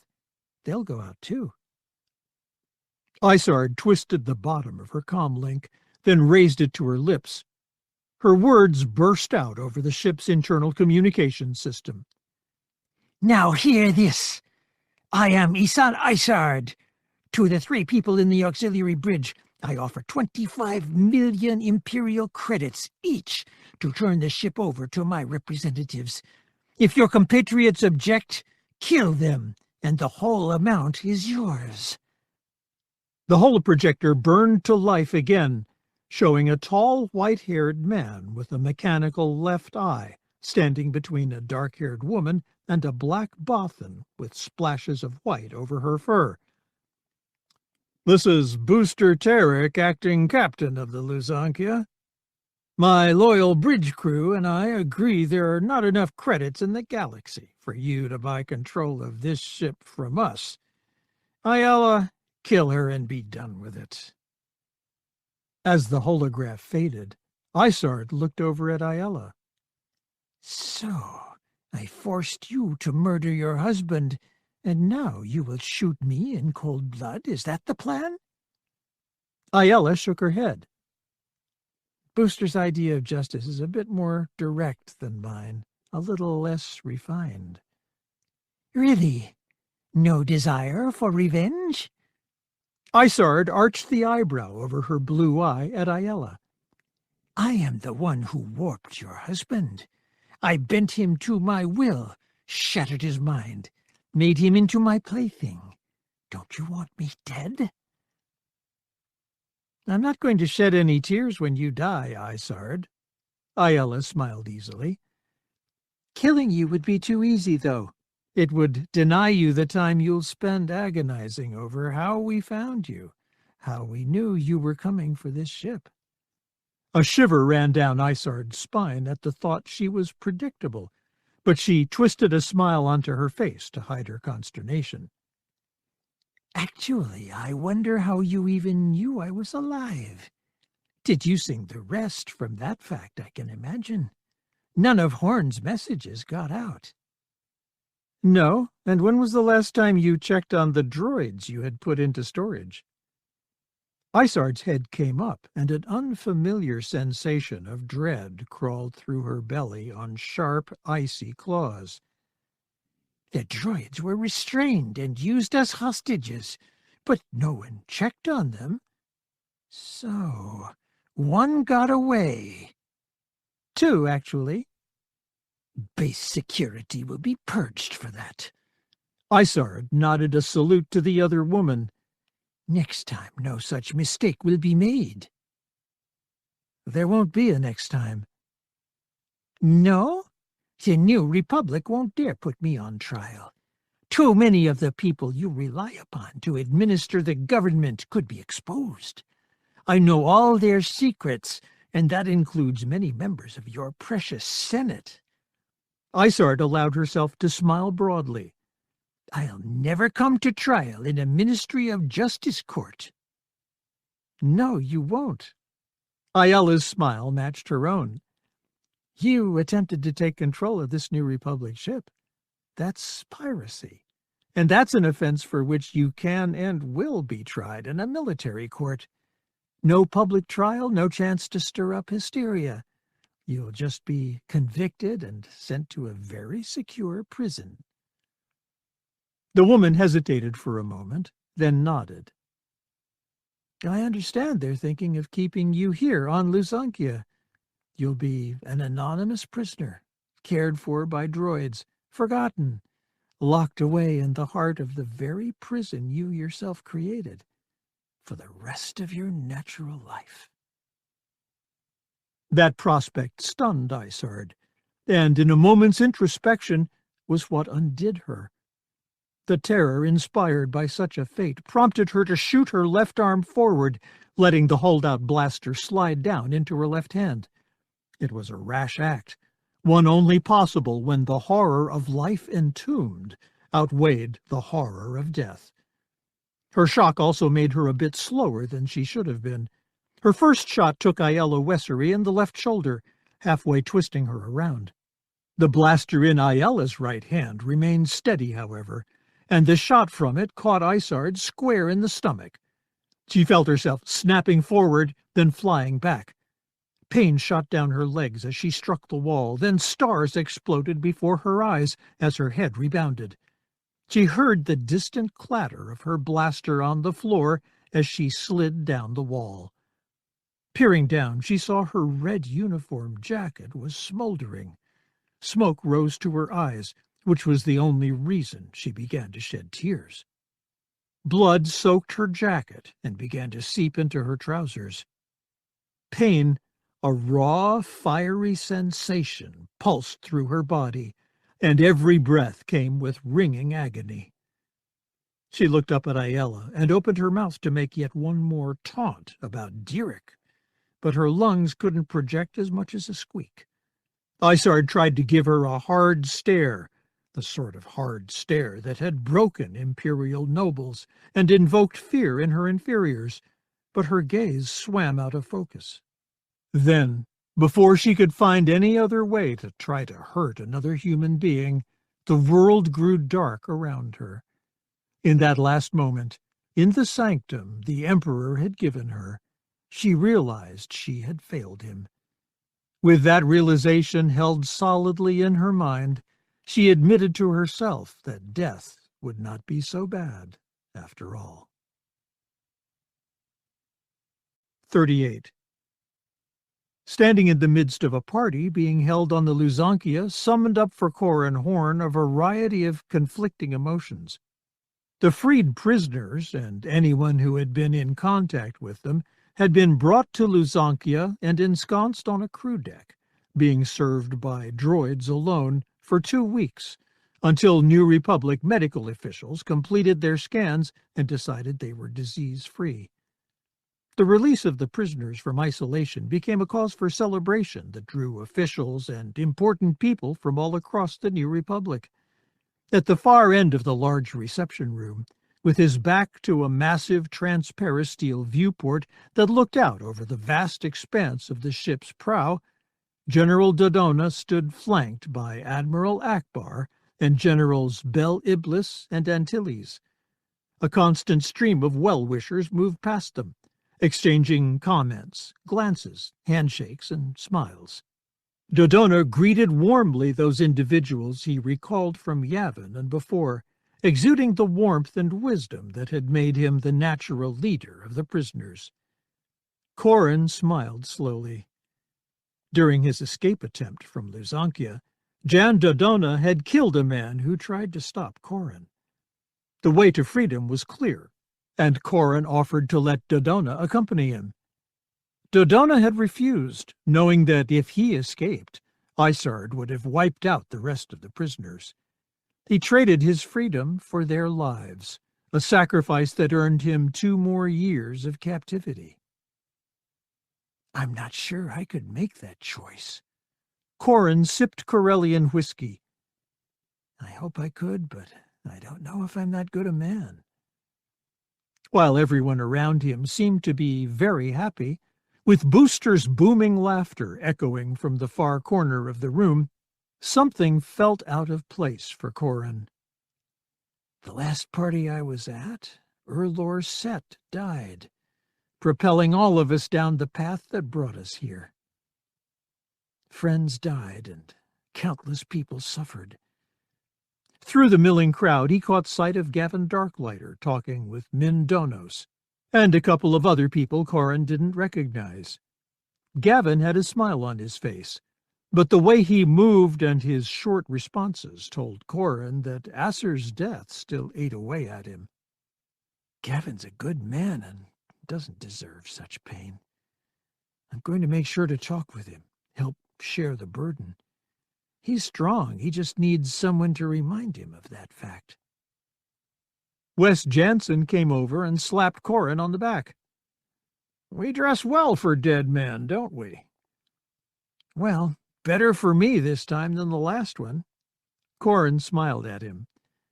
But making a habit of being left for dead isn't a good idea.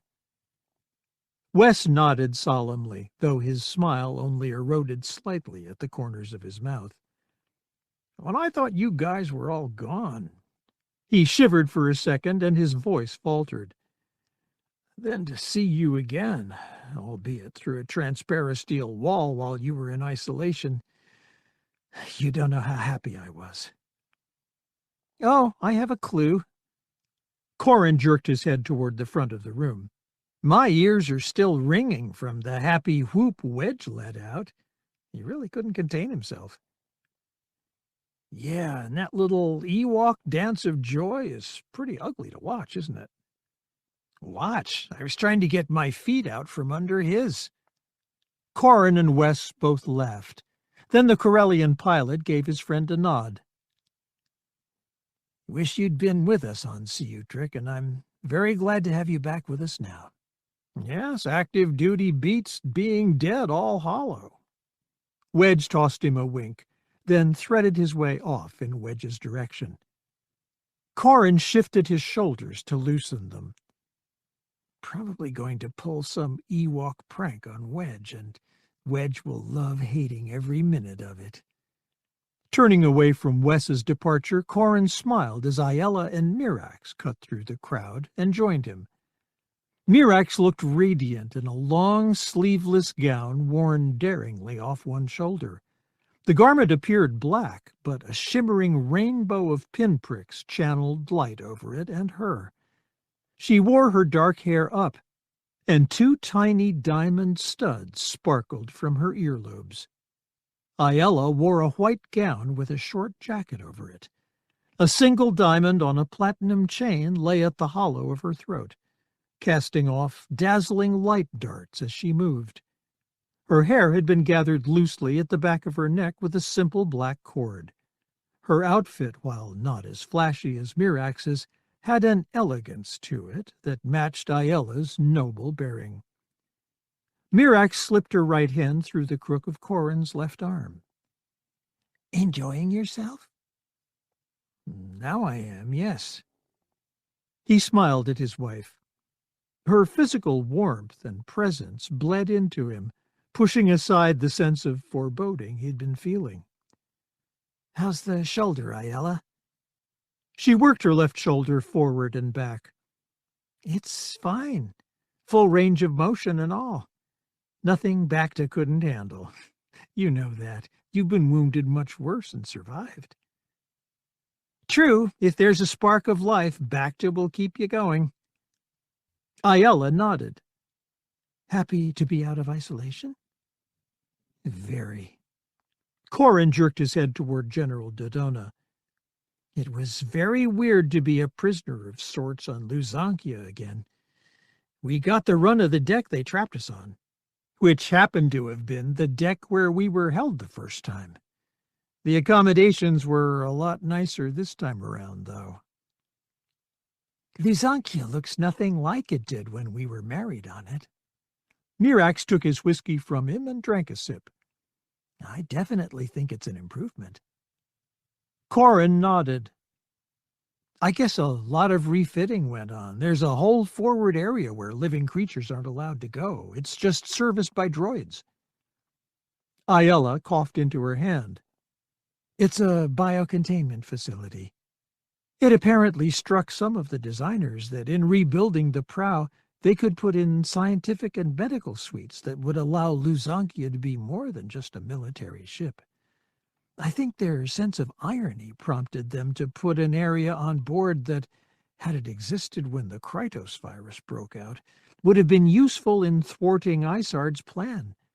In the heart of that area, there's supposed to be a containment cell so secure that any breach in it would immediately vent the whole area to space.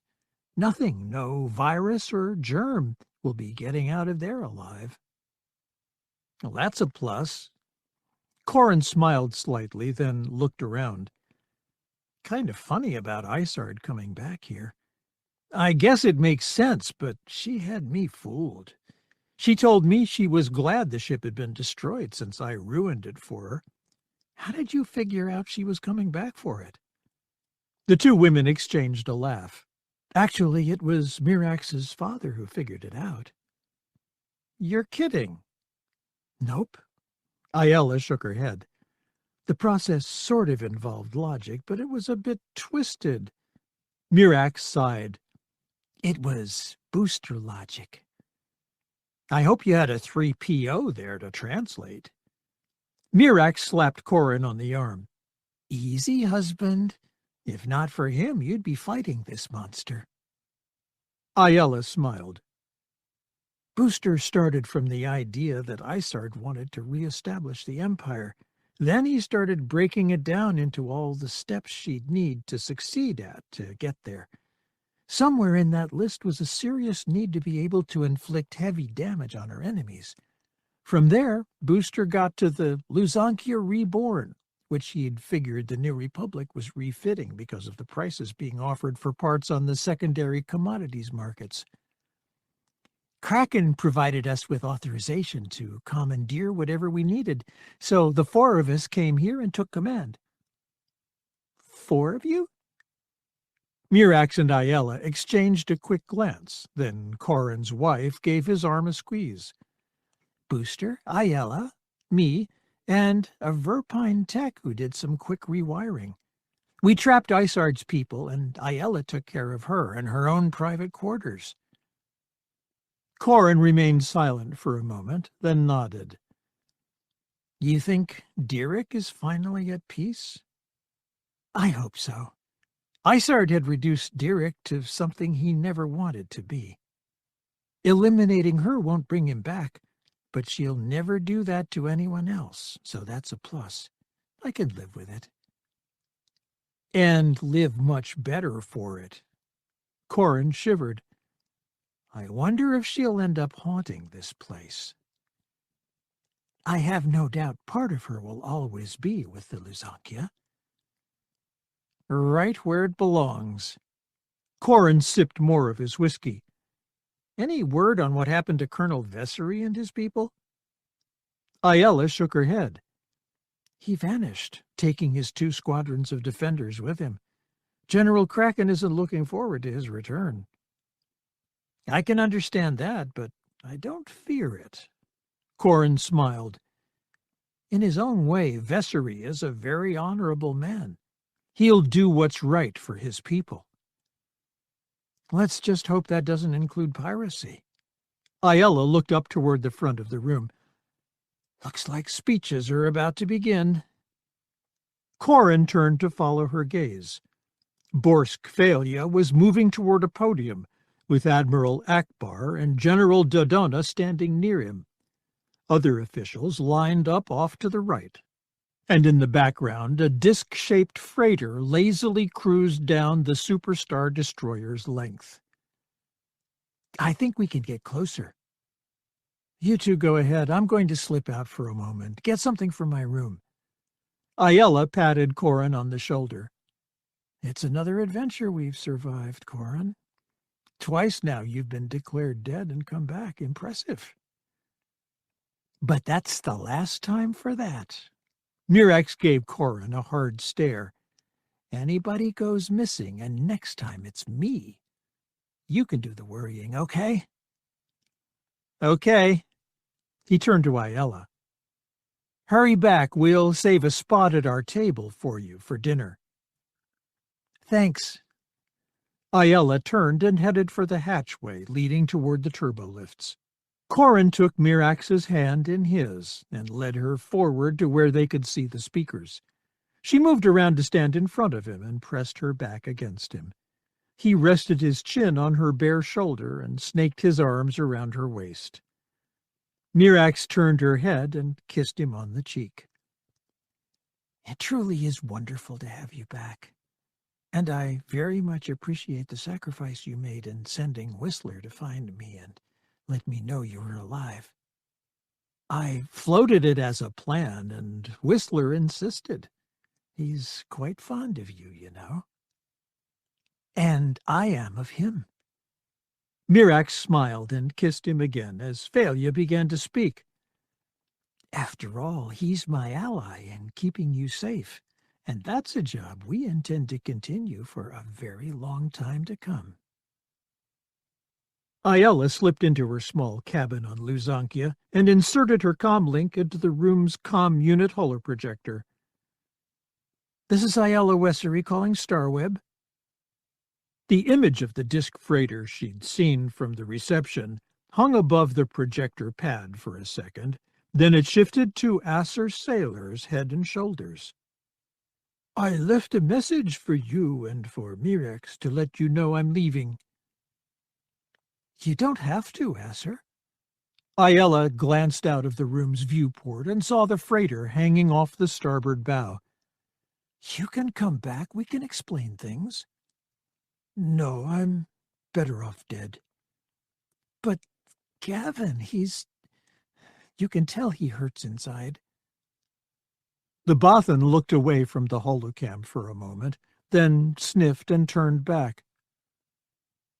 I know, Ayala. I know how much he must hurt, but he will get over it. He's a strong man. He will mourn, then recover and thrive. I know it. You have to remember what I told you from the start, when you recovered me at Disna, about why you had to tell no one I lived. Borsk Phalia isn't the Emperor. Ayala opened her arms wide with exasperation. You said he told you he'd never allow the two of you to marry and adopt, and that he would make your lives miserable. That's a gross abuse of power. He can't be allowed to get away with that. I know that, Ayala, and I won't let him. Acer's lips peeled back in a smile that revealed sharp white teeth. I'll go to one of our colony worlds and assume a new identity. I'll work to make changes within Bothan society that will guarantee politicians like failure cannot ruin other lives. If I come back to life now and expose what he's done, I will take one individual down. The system still fosters that sort of power, and I need to work to change it. Gavin would be a great help to you and all that. I know, but it will be a dirty battle, fought the way only Bothans can fight. She blinked her violet eyes. It will consume my life, but I won't have it consume his. Gavin is a good enough man that he would devote himself to helping me, but I can't do that to him. He deserves better. Help him through it. I will. We will. Asser nodded. Thank you. And I apologize for putting you and Mirax through the pressure of keeping my survival hidden. Spouses shouldn't keep secrets from each other. Ayala raised an eyebrow. Never been married, have you? Surprise showed on Asser's face. Then she laughed. No. Perhaps someday. Well, I'm clear on a vector to hyperspace. Let Booster know this ship will be waiting for him at Comenor, as we discussed. Goodbye, Ayala, and thank you. Bye, Asser, until we meet again. The Bothan's image blinked out as the freighter shot into hyperspace. Ayala brushed a tear from her right cheek, then took her comlink and headed toward the door. It slid open with a man standing there, his hand poised over the door buzzer button. Wedge! Ayala, good. I did find you. The leader of Rogue Squadron gave her a sloppy, boyish grin. I saw Corrin and Mirax. They said you'd come down here. And you came to find me. Ayala grinned. Looking to have me recommend to General Kraken that we make you an intelligence operative based on this tracking experience? No. He raised his head. I was wondering. I thought of this before, but never got a chance to ask you. They said they would be saving a place for you at their table, but I'm having to sit with a bunch of senators who I don't know. And you want someone on your wing? Yeah, someone on my wing. He extended his arm to her. Interested in the job?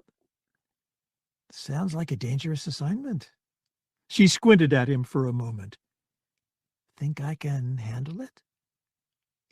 Definitely, Ayala. You're rogue material. Wedge smiled as she slipped her hand on his arm and laid his left hand over hers. We both eliminated an Isard from the galaxy, and after that, together, there is nothing that can beat us. End of Star Wars X-Wing Books 7 through 8 by Aaron Alston and Michael A. Stackpole. Aaron Allston, Michael Astackpole.